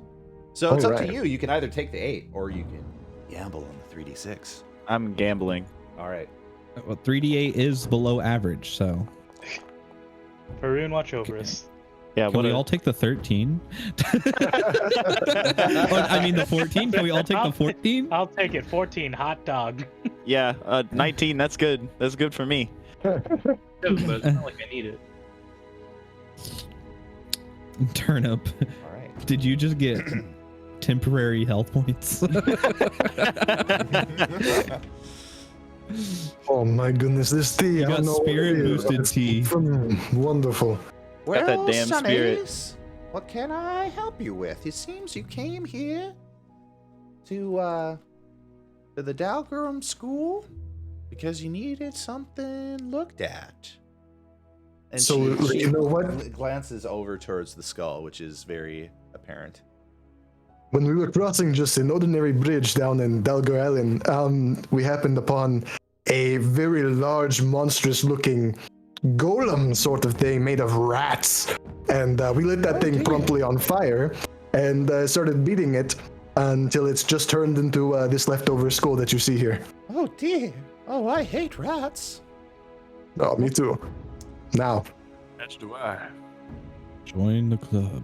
Good thing. Well, I mean, we usually have a caretaker. His name's Frankie. Takes care of any sort of pests and vermin. Really good guy. Anyways, yeah, I have a spare table here. We can take a quick look. I can run some divination spells. Turnip will. I did not prep reach this. I did not prep this NPC, so I'm doing the best I can in doing terms of the wonderful. voice. You're doing absolutely great, All right, man. thank Yeah, you. this is Thank you. amazing. I just want to throw this out there, okay? How, like the way Duval explained the story, he wants him to do the recaps from now on. So I like the cut of his jib. table, and he can't quite reach high enough. Turnip needs uppies. You see how like try to lift Turnip up, like like two gnomes trying to help each other up on a table. All right, so I push you up. Now you pull me up. Yeah, no. Duval's gonna come up behind Hal and lift Farron just looks at Dusty like, should we help them? The two tallest people in the party. No, they're gonna. I'm just. You know, you cannot take away a person's autonomy that way. You know, they're doing it. They're doing a great job. They got this. I slide. You're a I strange walk to lot, the- ain't you? I walk to the other side of the table where there's a chair, and I pull the chair around. And then I walk back to Dusty. I'm just gonna sit down and continue drinking this tea. So, I mean, you guys do what you need to do. Hal looks at him, he's like, "That's witchcraft, man." Well, anyways, this is swirling with divination necromancy gunk. We figured you could probably take a look at it, see what's wrong with it. We don't want to break it and potentially curse us all. That would kind of suck. I There see. you go. She takes there's a table in this sort of study The walls are, have a number of bookshelves. There's some glass casings with some interesting stuff in the glass casing.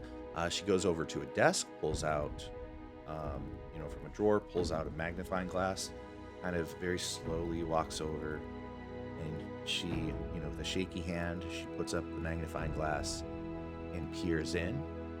She says, "Ooh, necromancy? Divination?" Yeah. That's it. Was it That wrong? is, well, I've seen stranger, but that is irregular. And then she begins studying the symbols. And she says, oh dear. These are mind flayers. Uh-oh. Mind what? Mind Slayer. Mind flayers. What are they? They're little tentacle guys. Not little. Very dangerous. There, I heard not too long ago there was, Seglasia was suffering a little bit of an infestation of sorts. The whole thing about the Arcanist Inquisition headquarters there in this capital city. The thing is, I hope there's not any infestation here in Dalgarum. That would be terrible. But And that I will heard just add on to the pile of crap that's already happening. there was a. You see, I heard that there was a battle between the different factions in Seglasia. During the height of that civil war they're having up there, and during the middle of the battle, a number of mind flayers and intellect devourers, they started pouring out of the ruins of the Arcanist Inquisition headquarters. But in the middle of what would seem to be a terrible swarm infestation, they, mostly fell dead. Some of them scattered, and I guess it was heard later that there was an adventuring party that managed to make their way into the topmost part of the building. And they were facing down an elder brain. You might have heard about the group, the Righteous Sacrifice. It's a bit of an adventuring troop, gained a little bit of renown over the past few months. Boy, I think that this skull, it's got some secrets. But I'm a little afraid to tap into those secrets. Because if it does not seem that these symbols, once they're triggered, it's hard to stop the flow of magic. Whatever was binding this thing, giving it life, it put its imprint on it. I imagine that there's anything happens to this thing, or if somebody tries to unlock what the symbols mean, then I don't know what will happen, but boy, what would you say to me studying this for a little bit longer? By all means. I think I speak for everybody in saying that I think I would appreciate it being in the right hands. Not of agreement. Yes, sir. I've trusted you well so far. One of the Archmagi of this damn school.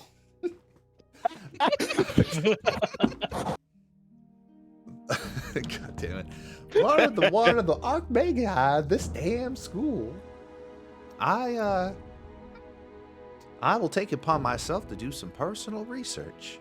And if you wander by maybe a couple days, I might have some more answers for you. But sans everything else, this would be a this would also serve as a magnificent donation to the school. Something, something worth studying. Definitely boosting some of the opportunities for some of the students here to learn about hybrid magic.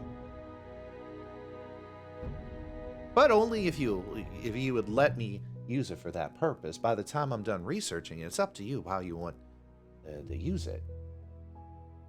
Well, I think none of us should jump the gun too quickly yet. It may be needed for something else before it's used for that. But again, I see no problem with the notion, at least. Baron speaks up and says, I think gathering all the information first would be best.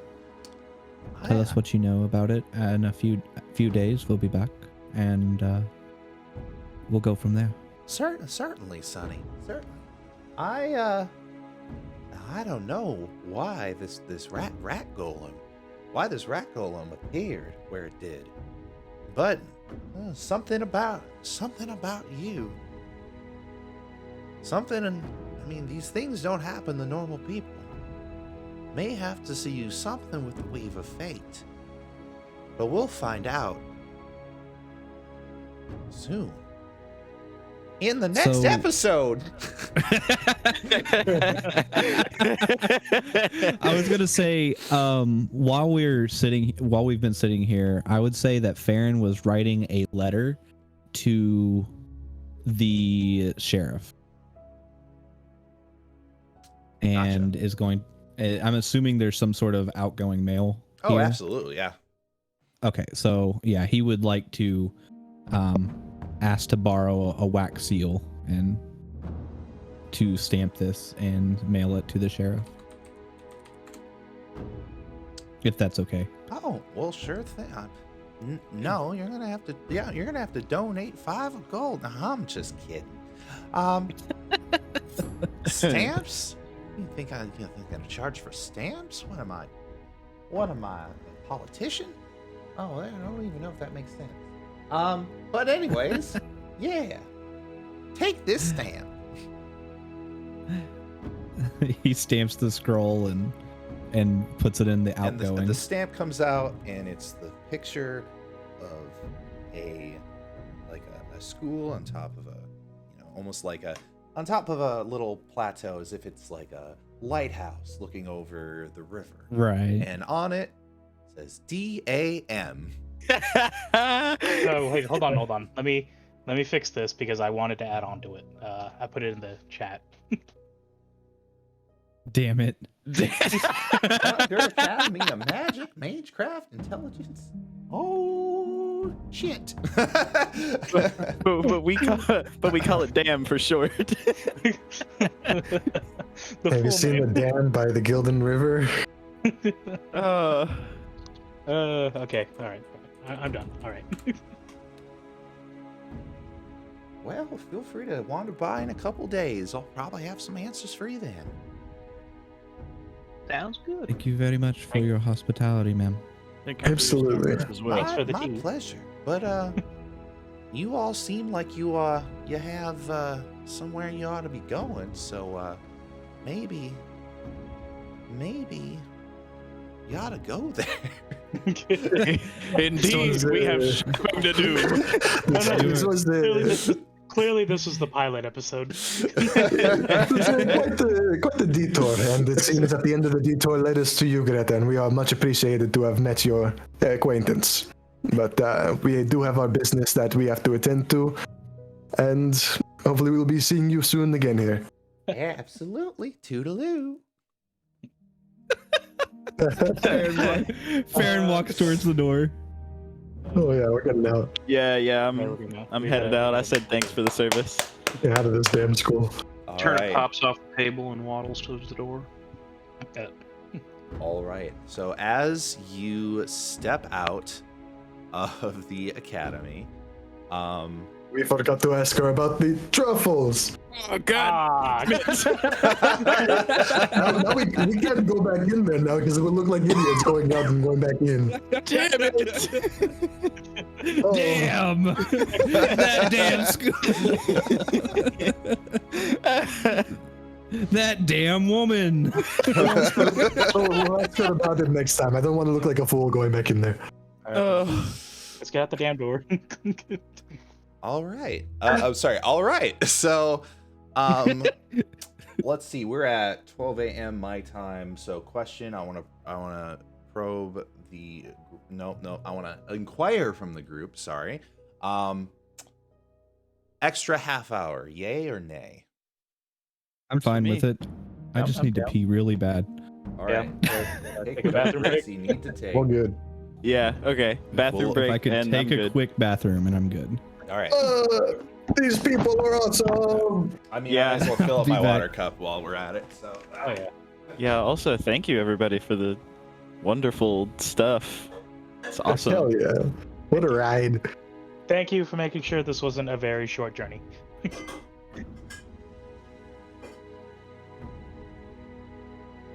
And did the classic thing of having two options and then going making our own option. You can. Uh, No, it's just like you can just. instead of a one shot. this This always happens. is awesome though. I mean, these guys are really good at RP, and it's just been a pleasure so far. Absolutely, y'all. You know, it's really great, and I want to tell chat this. This group, I don't remember the last time I had a group of players that were like just absolutely 100% giddy from 2 weeks out to the hour of like, yeah, we're gonna play D&D, we're gonna play D&D. It's like, so excited, so much energy.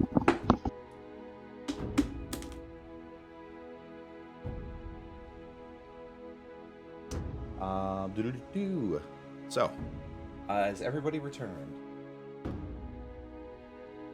believe someone is taking a piss. I got it. never left. Just Oh. All right. So maybe a good opportunity to move to the next spot. So you head towards the Cinder Forge, Mark. I am. Roll D100 for an encounter. No, I was just joking. Okay. I almost clicked it. reflexes, man. I was prepared. Real quick, breaths, I did want everyone. to ask. I did want to ask, Mhm. how are things given by chat kept track of? Do we carry over between sessions, or do they need to be used during that session? Write it down somewhere. You keep it. Okay. As a matter of fact, how this usually works is that I have a Discord channel in the category that is for like inspiration, so you can just put it in. I'll I just don't put it have in my that. backpack if that's okay. Sure. Okay. But yes, it carries over. All of it carries over. Okay. What are we talking about? We're talking about the +1 tokens, the health potion, the inspiration provided by chat. It all carries over.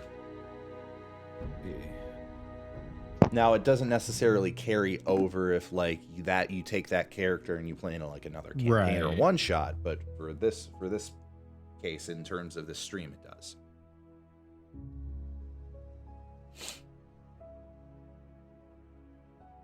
All right. So, you arrive upon the Cinder Forge Market. It is a part of town that is right on basically the overlook of an area where further down there are a number of forges, and there's actually a lava flow, an active lava flow that pours into a bunch of those forges, and you can see the glow of lava and the embers float up. While you are not anywhere near the lava. The lava is like 300 feet down from where you're at. This area is hotter. You definitely feel more toasty here than you do in other places. And as you arrive, there are a number of people, onlookers, people traveling back and forth between one ward and another. And in the specific location that you are at, there are three. There are three shops that make up this particular area. So one of them has a sign that appears to signal that it is a general store. One has a sign that indicates a kind of what looks like a chicken or a turkey, indicating that it is a restaurant or a place to pick up food. And then a third location, which has a book and a feather, which indicates that a book and a feather right next to what appears to be a potion. So that appears to be an apothecary. So with these three locations, and you having arrived here, what is it that you say and what is it that you do? Duval, as he's kind of like leading you all to this area, he's just kind of opens his arms up wide as he walks in.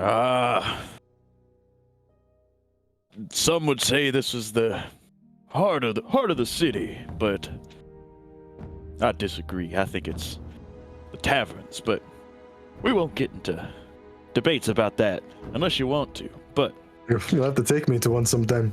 oh, I would love to. Right after this, actually. I need one. Those rats were oof. What do you think we should get started, huh? That is a good question indeed. It's always good to ask the shopkeepers, but obviously some of them will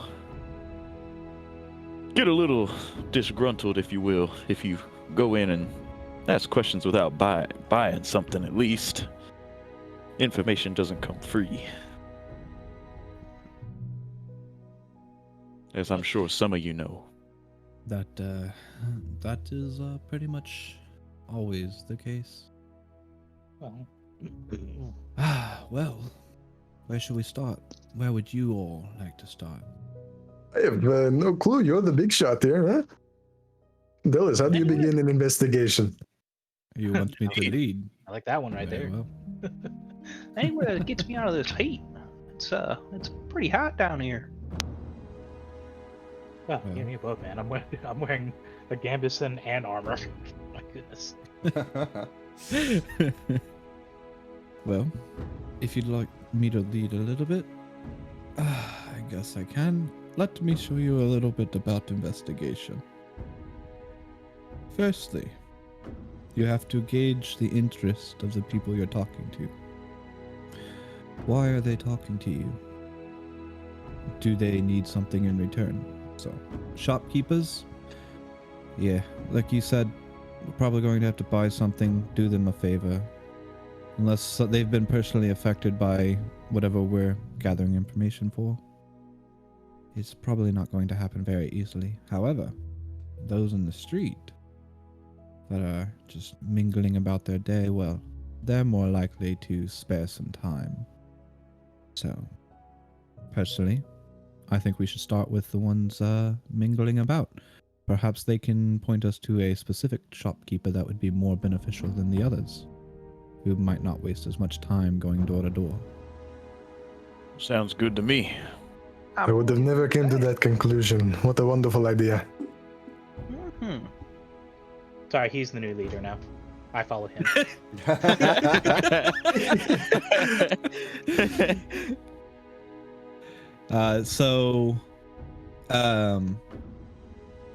What's the way Farron's going to approach this? He's like, this is a little bit different for him because he doesn't investigate as a group. So you've got 5 people to, hide pretty much is what he usually does, is kind of stand back and watch. If you need us to stay back and mind our own business, we can let you go about and do a little work. Why don't we? Well, I don't want. While I do work better alone, I don't really want you all to have to just wait around. But, maybe you can learn a little bit from me. So, here's what's going. Here's my thought. Why don't you all take this? And he pulls out a deck of cards from his pocket. Oh, And we're he gonna play a says- game. I like this.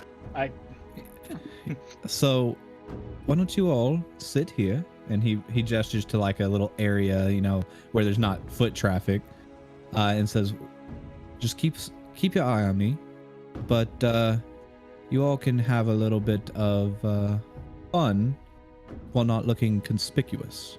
So, you're doing something, but you're also watching me. How about that?" So then after giving all of the cards out, Farron's going to go and kind of walk through and browse wares and try to get a feeling on these 3 individuals that he's trying to talk to. Does that make sense? Mhm. So Farron is going to try and figure out which one of if they have any affiliation with each other, or are they random people, who, and try to get more of a feel on how to persuade them, because that's kind of how he gets information, is all in persuasion. Talking about over here. Yeah. Okay. I would say those are a group of people that. Oh, I mean, I guess you'll get to find out when you interact. Okay. So he's kind of looking at them. He's looking at their clothes, looking at their posture, looking at their stance, the way they're interacting. Are they reserved? Are they outgoing? Everything that is going on there. He is just taking it in and trying to detail which one is most likely going to interact with him, be responsive, give information, be able to work with. Just by like body language. So I'm guessing perception or insight. If you want me to roll? I mean, that is. Insight is one of those things where being in an interaction with somebody over a period of time, typically you can insight them. Perception is more of like a surface level. Okay. So if you're making an initial assessment, I would say perception. Okay. So. Okay. And That so is a 24. Yep. So rephrase what it is you're perceiving.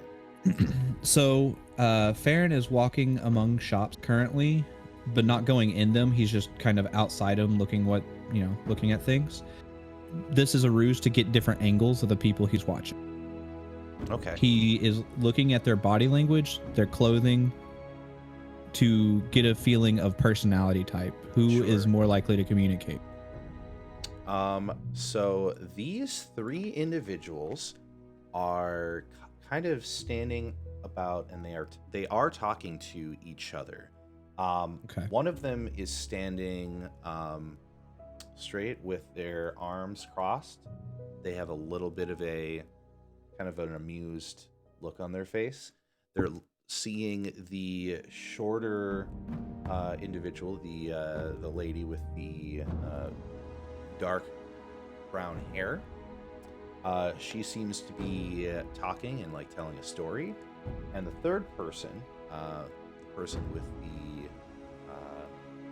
turban, they have their hands in their robe, and all 3 of them seem to be in like an exchange.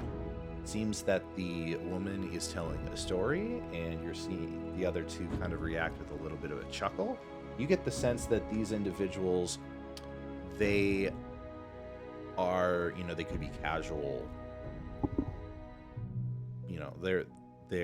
They know each other in some way, shape, or form. Okay. Perfect. In that case, But the person that is going to be most talkative is obviously the person telling the story. right. Okay. So, so Farron starts to get the feeling that this is a relaxed group. They're not aggressive. They're not, shy in public. And they're currently standing around talking, so they're not in a rush. So he feels that it is an opportunity to approach them. So he's going to make his way over, not directly. He's not walking straight to them, but he is kind of meandering while watching the language and everything. But as he approaches, can he overhear them, or is it too bustling this crowd? I would say that the story being told, you can hear them from like 10 feet away. Okay. And the story is basically talking about her daughter and sort of a funny story about her daughter and her daughter's boyfriend and dinner a couple nights ago and a whole bunch of like really awkward moments and the clumsiness on behalf of the boyfriend and how she is amused as a mother, stuff like that. So it's just kind of sharing this like funny story. Yeah. All right. So upon hearing that very casual conversation, very open, lifelike, Farron's going to get the feeling that this woman is okay with sharing. Like she's not closed off. So right. He's going to approach the group. He's actually going to pull his hood down and his mask down to reveal his face. I don't have art of your face, by the way. I only have art of your mask and your hood. Yeah. I can fix that later. So he approaches and he's like, excuse me. I'm new around here. Could I potentially get a little help from one of you? As you say this, all three of them turn to you one by one. And they kind of give you that like, strangers look, sort of like, who's this person? What is he coming by for? Right. But then as soon as you say that, they kind of have this cautious like, oh, well, yeah, we'll answer his questions and stuff. These three, you definitely get the vibe. These three people know each other. They're like, around the neighborhood and stuff. Oh, an outsider. Right. Okay. So Farron continues. He kind of puts his hands up. He's like, I'm sorry. I know y'all were talking and everything. I don't mean to interrupt, but like I said, I'm new from here, and you see, I'm currently working with the sheriff, and I'm investigating a crime, and I need kind of a point in the direction of people who might know something. Perhaps any of you know the shopkeepers, or one of yourself might be pretty does this have ingrained anything in... to do with that truffle? I'm sorry, what is this truffle you're talking about? Oh, so you haven't heard anything about it? I've heard the drug's name, but you associated it with the sheriff. Is something going on there that I should know about? That truffle, let me tell you, it does terrible things. There have been a couple people that have come through here just completely out of their minds. Actually, that could be very useful information. Since I'm investigating some stuff for the sheriff anyways, perhaps I could hear more about that, and I could relay that as well. A personal message to the sheriff. Maybe we can crack down on that. And he pulls out a journal and a pen.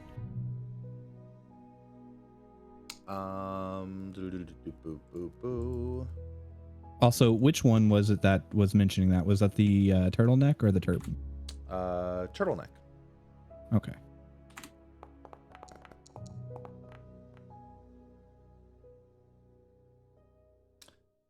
Okay. So the individual with the turtleneck kind of looks you up and down, kind of like a little bit like unsure, but is sure enough to decide, yeah, okay. Do I notice him inspecting me? Yes. Okay. In that case, I kind of take a second. I say, look, I know it's a little forward, but I can't really have a whole lot of people knowing what I'm doing, you know? It's kind of part of being an investigator, right?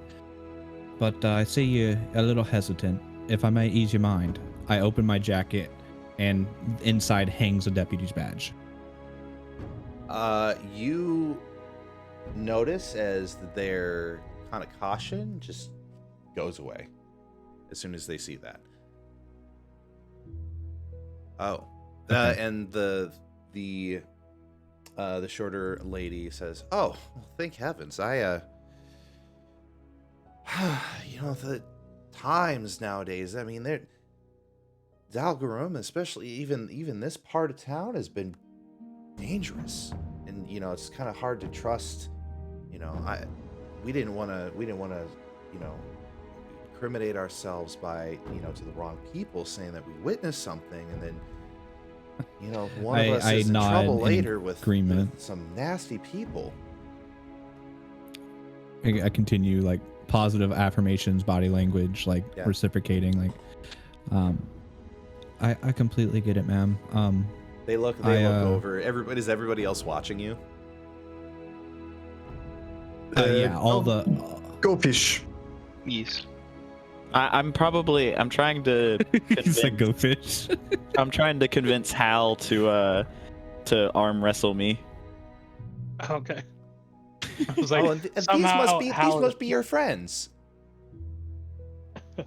Yes, they are. We are all working together. I'm leading the starting point here, just to try and find where we're gonna go. But yes, we do work together. Would you like to meet them? You could come over. We have some cards out. Well, no, that's not necessary. We just we managed to run into each other just now. We're all on our way to different places and stuff. But if you're trying to learn more about that truffle, one of who was it? Was Sod here? Points to the gentleman in the turban. Didn't you say that you saw an individual? Is it a dwarf? We're in Dalgarum, but very peculiar. Very peculiar. And then the individual designated as Sod looks over and nods, and he says, I did in fact see that there was a very distinct looking dwarf, very dark hair, large, very scraggly beard, wearing a black outfit, who was standing over there and waiting for somebody to come over to hand something over to them. It seems suspicious. We in the neighborhood, we haven't, it's not usually keep our eyes out for anything suspicious, and it just seemed like this individual, they were they had scars on their face, had an eye patch, but also they could have sworn that they had exchanged something to an individual that seemed to show growths on their skin, like a fungal infection of some sort. So I couldn't confirm for sure, but this is what I saw. Well, rest assured, any information you're giving me, I will take and do what I can with it. I don't really want you all to worry anymore that there's been suspicious. As you know, we are investigating this. So what I want you to do is relax and, take some sanctum in the fact that this is being taken care of. Is there any other information that you could give me? If you could take care of the problem, the community would be ever thankful. I and my team here are going to do our best, not just for the community here, but the community everywhere. We don't want Truffle getting too far out of control, right? Now, one thing that I need you to understand is that you got to keep this between us right here. Because if word gets out to the wrong people that they're being investigated, well, that could be really, really bad for us, right? Because then they'll be suspecting it. So, I mean, we have a friend who's a magister. Friend who's a magister. Not even telling. Okay, I can keep a secret. I would say you will hear something on the boards, the bulletin at some point about information on Truffle. And if it's been resolved. But if you don't say that, if you do not see that between us, okay? And that's a persuasion. Oh yeah, go ahead and persuade. Oh, that's 24 persuasion? Oh no, that's perception from Oh earlier. yeah, sorry, I'm just reading that. Yeah. Roll persuasion. Okay.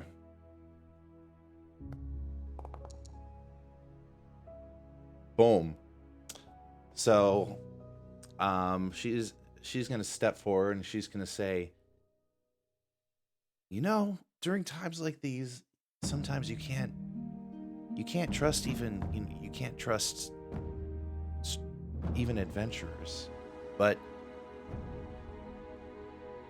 I have a good feeling about you. If he you ever, offers his name. Sorry. Baron.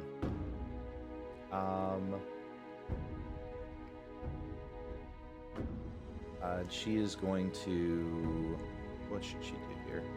She's going to look over and she's going to say, I think. Didn't you say, Sod, that you thought you saw one of the individuals with the fungal growth go into the apothecary? Sod nods. She's like, that might be your best follow-up. Makes sense. You've got something weird going on medicinally, you'd go to an apothecary, yeah. So, very wonderful. Just between us, yeah? She does a little zip of the mouth kind of gesture. Awesome. I can't thank you all enough. I'm going to reunite with my friends over there, and we're going to do our best. And he gives kind of like a wink and a nod, pulls his hood up, puts his mask up, and walks back to his friends. One of them's going to give you a bow, one of them's going to give you a handshake, and then one of them's going to give you a wave. So, okay. I walk back to the party. What do I see as I approach the party? Oh. This blasted game. I don't even understand why I have to go fish all the time. Why can't I just be happy with what I have? I was gonna say, Hal somehow procured like a skewer of like street meat that's like incredibly unseasoned. Dry as hell. They put flour as the seasoning on the meat. I'm not sure why. Duval's like, well, it's great. That's why. He's tearing into it. And Hal's like, all right, I trust you, and he keeps eating it with them. Farron, you're back. How did it go? I gesture for the cards and I say, well, we've got a lead. To the apothecary we are headed. That's simple, huh? Nice. Simple. Seems you've got away with words, friend. It is my job. I do my best. Looking at how to pronounce these names and more. All right, big So, shot is pulling through, eh? I guess we got to go to where? The apothecary? The apothecary. There might have been a person come through there with growths on their skin recently. So Sure. that matches up with our symptoms, and well, it makes The sense, following doesn't it? pronunciation. You need help with something weird on your skin, you're gonna go somewhere with weird magic stuff, weird herbs, weird things happening. Absolutely. Could not agree more. That is So, the tavern. always the tavern with you, isn't it? I'm sure So, we'll get there at some point, friend. I'm just saying, bad day, go to the tavern. Monster eat your friends, go to the tavern. Monster eat your friends. Yeah. Get attacked by a rat. Yeah, the Attacked by multiple rats. Yeah, the village shaman sends you out on those dangerous treks to go kill a bunch of wolves. The wolves win, go to the tavern. But currently, I am more interested in the drinks that they have at the apothecary than the tavern. I say we make our way on over and figure out what's going on. All right, fine. We can go to the apothecary. So, So in the interest I of take time, my cards back. yes. So the interest of time, you do go to the apothecary. Then sounds like, Okay. and the woman is standing there and says, "Yes, is there something I can help you with?" And nudge turnip.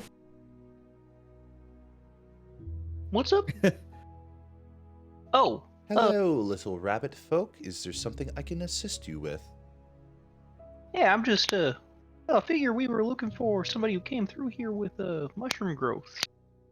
Before we get uh, too far, can I make a perception check and make sure there's no one around? Sure. Okay. I just Turnip want to says it's scan. fine. I want to scan the store real quick and see if I see anybody that might be. This, specifically the store, like inside of the apothecary. Yeah, our general area, making sure that nobody's gonna be like, over by a shelf listening in. Make sure the person that came in here with growths on their skin isn't still here. Things like that.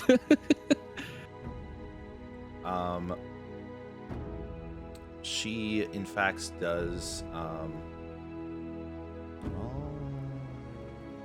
You don't notice, you notice some people in here. You notice that somebody is off in the corner and they appear to be scratching something. They don't appear to be listening in. Okay. The apothecary, the alchemist, the person is The apothecary? The apothecary. Is that the name of the person? I know it's a place. Oh, yeah, that's their name. Apothecary. Yeah. Okay. The apothecary looks to Not the people. the apothe person Not the person. just looks at each of you and says, "Seems I have someone with that affliction now. What is it to you?" We're investigating something to do with I look up at my taller party members. Is it okay if I tell her about the whole investigation thing? I just look at Farron. Farron's gonna go. Farron just kind of staring around at the people in the store, and it's I like, just lost hearing. Uh-oh. Oh. Why can't I hear? technical There we difficulties. go. Hello? Nope. I can't. Uh-oh. Nope. Uh-oh. Now I can. There we go. Oh, hey, I was okay. deaf for a second. Welcome. Come back. I didn't hear anything so- after I stopped talking. Oh, we stopped talking. That's okay. Okay. I'll send her forward. So Farron looks around, gesture, and kind of just looks and says, we can tell her, but let's be a little more quiet, shall we? And I lean in and to a whisper. Let me know if you can still hear me when I'm whispering. Sure. I hate to bother you during work hours, but we're investigating a issue with a new drug you might have heard called truffles? And he waits for a response. Oh, I see. She shifts her eyes left and right.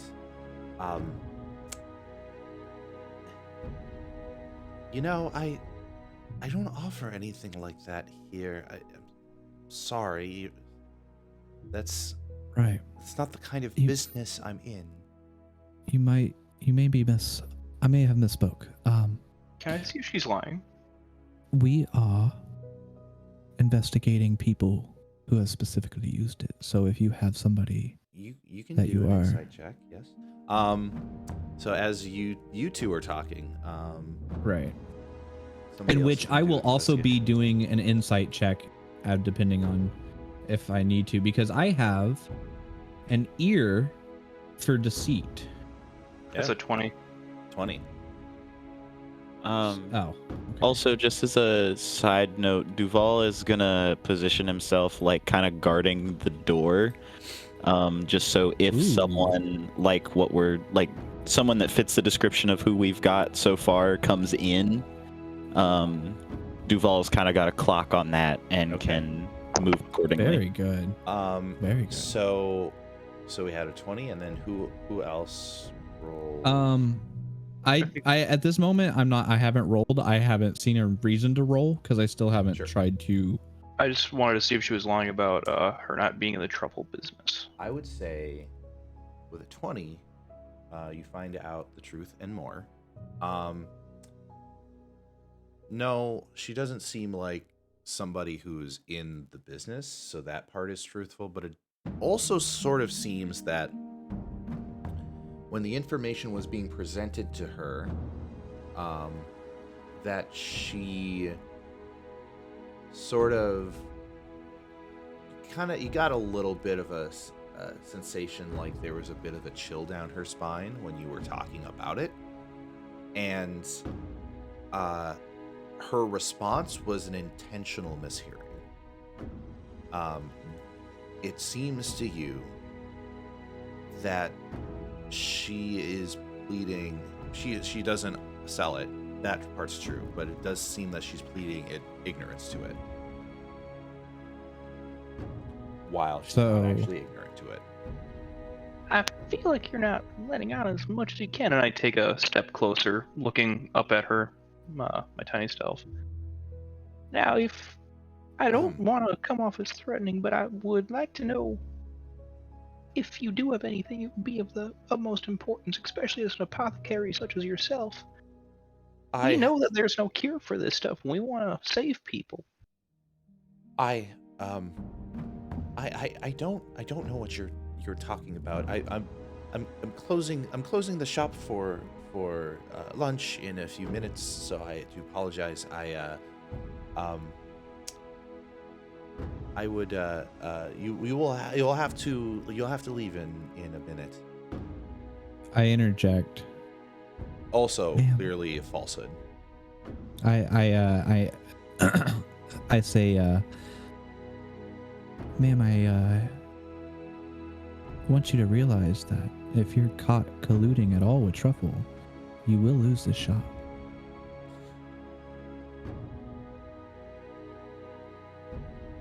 She blinks, and I'm gonna have her roll something.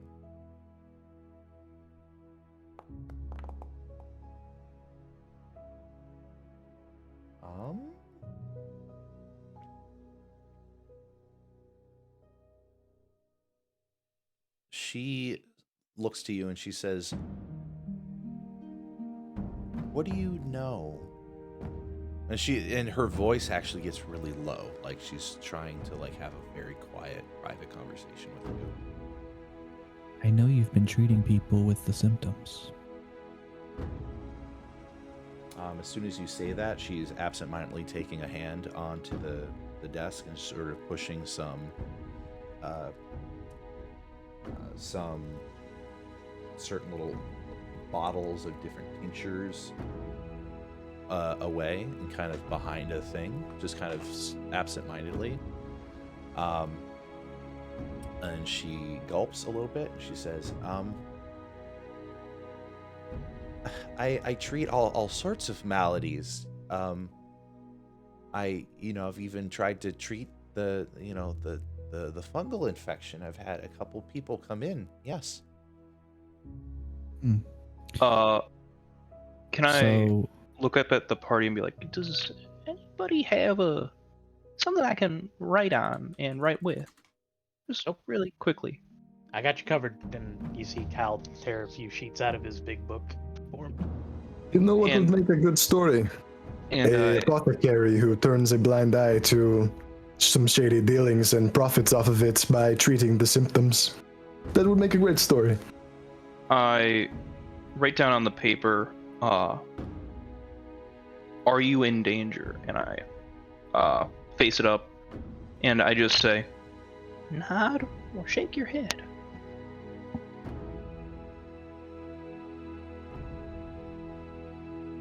She looks down at it, she blinks, and she looks at each of you, and she nods.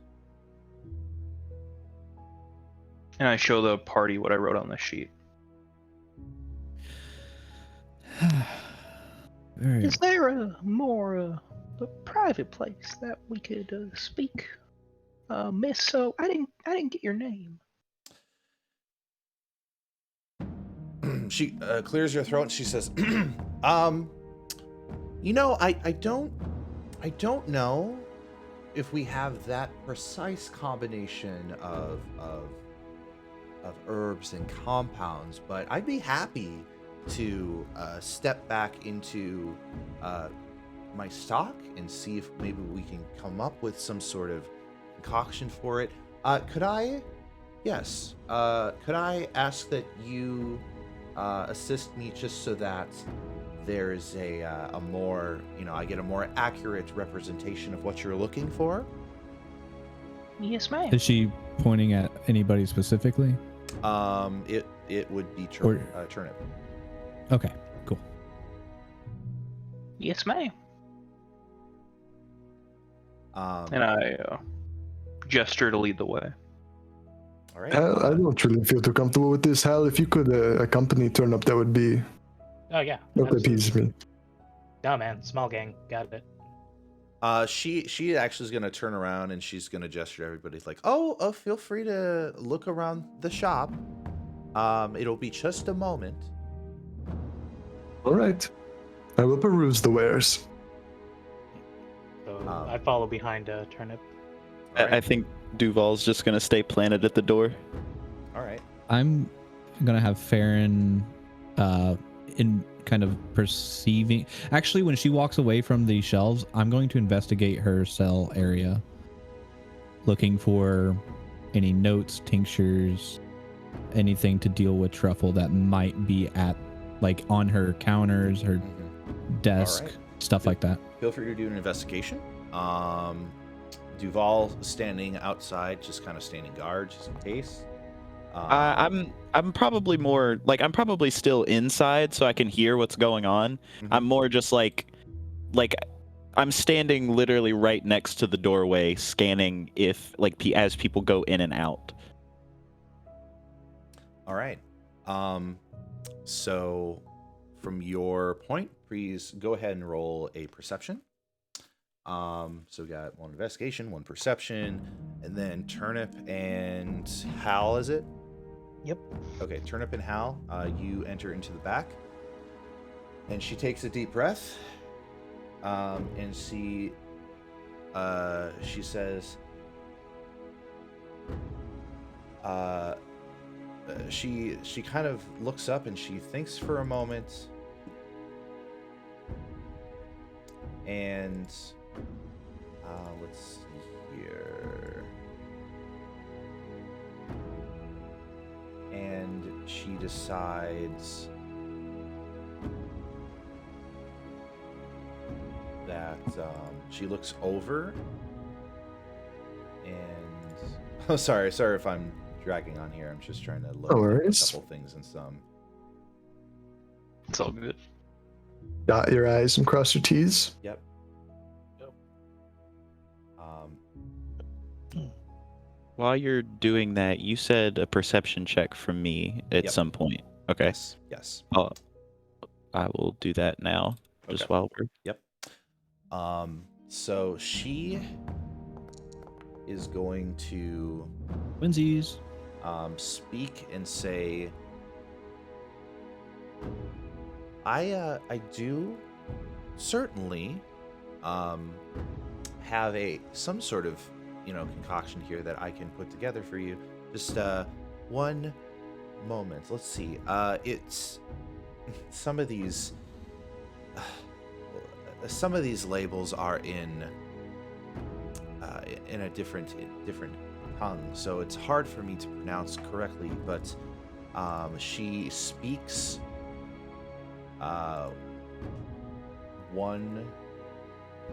She speaks in a particular tongue. The label of one of them. She looks at another one and in a tongue that is separate speaks another label. Does anybody know Primordial? Ooh, Hal does. I think I know Abyssal, but I don't know that. Okay. Yeah, Hal does. I'll lose it. Hell yeah. So it's like learning four in languages. Primordial, when she's reading the letter, she's like, And in Primordial, she says, "Can you hear me?" And I nod.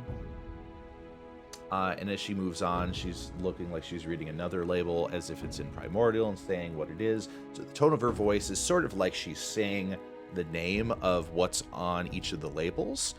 But in fact, she is saying directly to you as she's looking at these labels, like, "I'm being watched." I gesture with a pen and paper that I've been given and say, If it would help you take note of your vials on the shelf, you can use this to write them down. It might help you memorize them if that's Hi, what's well, needed. Thank you. Maybe I could maybe can get it right in Primordial here. So she writes down, and she manages to, balance her over, and she looks, and she gives you the sheet of paper, and she says, "Here, does this combination look right to you?" And what it says is, seeing or scrying spell was threatened by hooded figures since treating Truffle. Threatened to hurt me if I said anything. Believe they were drow. And hearing that, I take a piece of paper, I sketch what looks like an elf and just color in the skin, and I show it to Turnip to be like, I kind of tell him like, "Hey, does this does this look right to you, bud?" And what does that say? Oh, it's a picture description that I'm showing to Turnip of a. It looks like a cartoonish dark elf. Oh. But I'm also writing back to her. I was like, I write a couple of numbers down, and I was like, but in Aqua and Terran it says like, "Oh, how many?"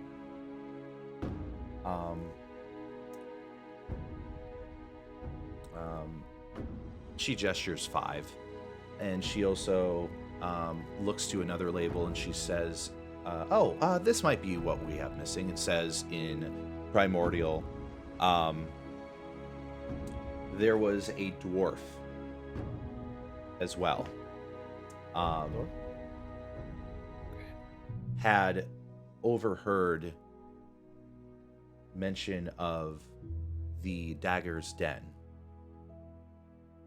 Please and then goes to the next one and says, basically, sorry for the trouble, can't tell you in common. I write down like, no problem. It's like, okay, well, this is the right recipe, right? I believe this is correct. What do you say, Rabbit? Rabbit. I look at it and I look up at Hal, and I'm like, look back at the paper. Absolutely no clue what it says in the slightest. This is why Hal has like a basic level of She of chuckles charisma. a little bit. It's like, well, primordial is hard to get the hang of, so. Yeah, are you better with Aquan, Orin, Ignan, or Terran? I don't think I know any primordial, to be fully honest. Oh. Well, no worries. It's, Hal just says it like, oh. Oh, okay. Well, we can work on it. All right, but let's get back to the guys, and shoot. I guess I gotta look like I bought something. Do you like rehash to Turnip what she said or no? Yeah, I kind of like whisper quietly to his ears, like, "Hey, there's 5 guys. One's a dwarf, one at the." I draw a male or female symbol on the paper, and I write dwarf underneath. Points to male. Okay, not who I thought. Takes a particular vial of a herb that is a very particular color, and then shows it to you, and says, I believe the variation of the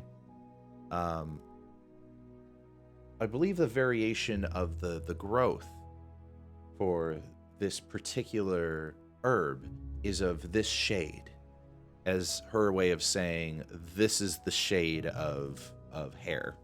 Like, it's a very dark brunette. Like, very dark. Hal begins taking some notes again. He's writing in the book this time. So. I whisper to Hal. Can you ask if there's anything that we can do for her? So I'd be like, it looks like this is the right one. Do you think there's anything else that we could use that could possibly help? And I write it in a way that's just like, hey, do you need help with anything? Any protection? And just,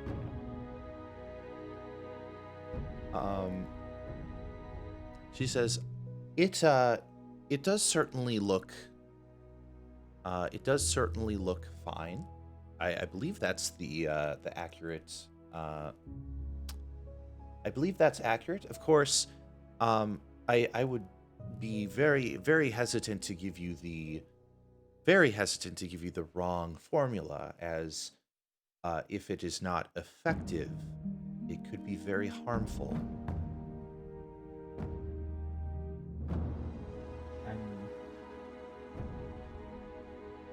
And would Hal interpret that as she's just telling us to does he get the feeling that she doesn't want this to come back to her? Right. Obviously. Yeah. So what she's asking us to do basically would be, and this is just Hal interpreting, but he's like, should we deal with this as discreetly as possible without it coming back to her? I would sincerely appreciate if you followed this combination to a T. As long as you follow it to a T, then I wouldn't worry about any after effects or symptoms. Okay, thank you very much. Thank you kindly. And I try She to, nods. and Hal tries to relay the message to the group after they get back to the main room. Yeah, apothecary. I found this tincture for fleas and ticks. How much does this cost? Hold on, you have fleas and ticks? No, I mean depends on who's asking. Okay. So a couple things I do want to get to. So I know Farron rolled investigation, Duval rolled perception. Both were 12. Farron, your investigation is going to pull up that this is an apothecary's desk or like like a counter. It's just all scattered with all sorts of things. But the stuff that she moved behind the other stuff seemed to be of a kind of a mixture, a custom mixture that she's tried to put together, and it's labeled treatment sample A, treatment sample B, and it's written in Elvish, so you can read it. And both treatment sample A and treatment sample B have a question mark underneath them, kind of indicating like she's been trying a couple different things, and Right. she doesn't know if they've worked it, if they're working effectively. The other thing you notice is that there is kind of in the shelf, there's a little bit of a booklet, and there's a little bit of what you see is sort of a ledger that typically, that would take in like, this purchase at this time, this purchase at this time. But however, you notice a strange page in there that seems to be less monetary amounts and more like the writing of, or keeping track of the occurrence of something at different dates and different times. It seems to be kind of just nestled into this ledger. Can I look at that page further and see if there's any like frequenting, like reoccurring time, like a pattern, any type of occurrences that stick out? I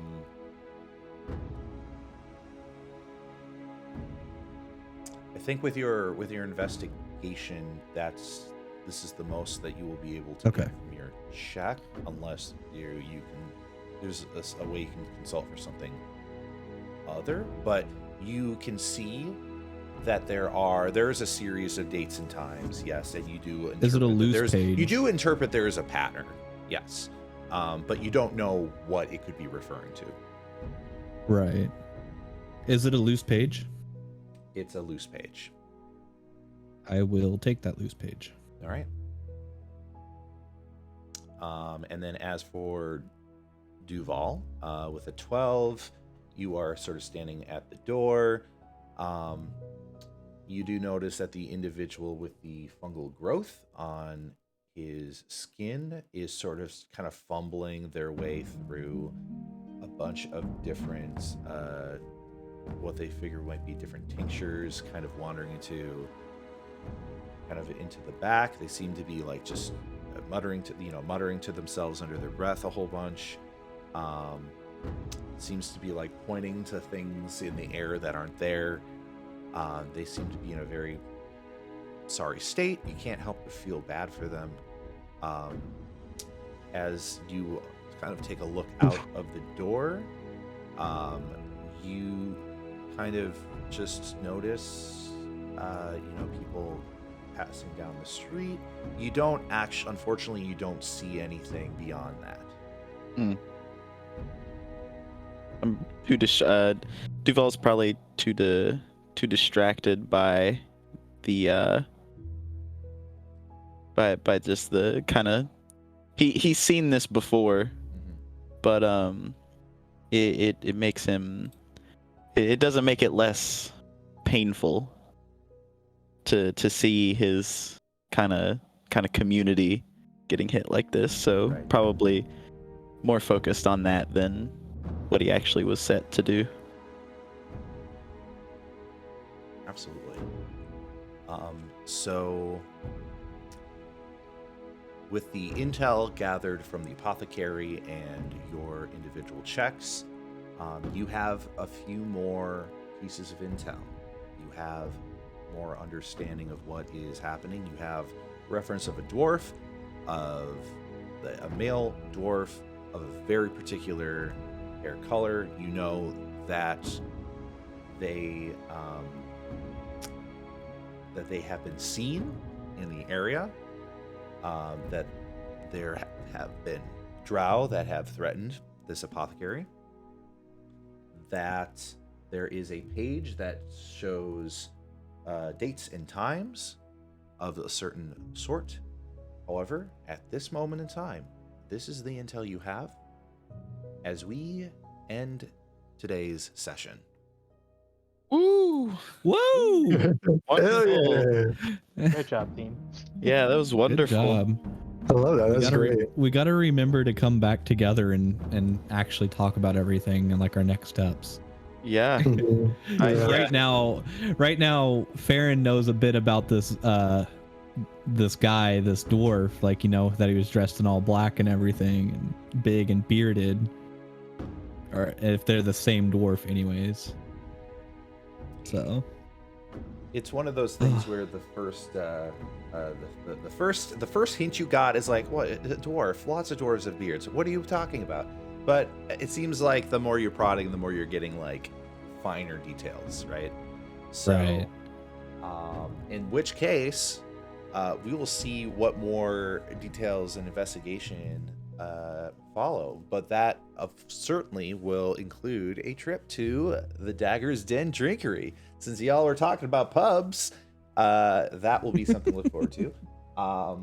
Also, tavern session. great job on the rat golem battle and the Oh my and the goodness. creation of a magic school. So these are things that have certainly changed up the flow of the one shot, but it was a lot of fun to bring that monster back for sure. I'm never gonna look at a rat the same way again. Every time a and- rat looks at me, I'm gonna shiver. I'm How- kind of glad I how- didn't turn into a rat. How and any rat, it's fight on sight now. So if I turn into a rat, I mean, you should be careful. No surprising us as rats.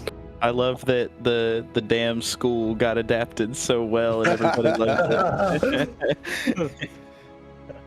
all right. I had a absolute blast. Yeah, So me do we too. plan next meeting here, or are we gonna do that? Let's within the yeah, next few let's days? take it offline. I'll do another one is good. We'll figure it Okay. out like so. Okay. But for tonight's session, we had Miram 1 playing as Farron. Go ahead and go ahead and say something. Oh. Usually the tradition is if I say somebody's name, then they Oh, I say did. a catchphrase or Listen. something. Oh, do I need to say a catchphrase? I have a catchphrase here. You know, Farron's all about truth, and in the criminal justice system, the people are represented by two separate yet equally important groups: the City Watch, who investigate crime, and the Magistres, who prosecute the offenders. These are their stories. Dun-dum. Dun, dun, dun, dun, dun. Wonderful. And this was also Atomic Merc playing as Duval. Well, I'm not one for catchphrases, but give him hell, I guess. And Joe playing as Dusty Pan. I am so eager to see how this story unfolds. Followed up by Phildo Baggins playing as Hal. Oh man, you gotta go in, heart of gold, stomach of lead. Okay. Last but not least, Beefy Boy Rising playing as Turnip. This is Turnip signing off. Have a good night, friends. All right, and this has been a fantastic session. It has been a pleasure and a privilege, and I, Chaotic and Writer, will see all of you in the next episode. Say goodbye, everybody. Goodbye. Bye. See you later. And we're gonna just hard stop stream because it's late and I don't think there's anybody to raid into. So I just want to say y'all have a fantastic night. Good night. Bye. Have a good night, everyone.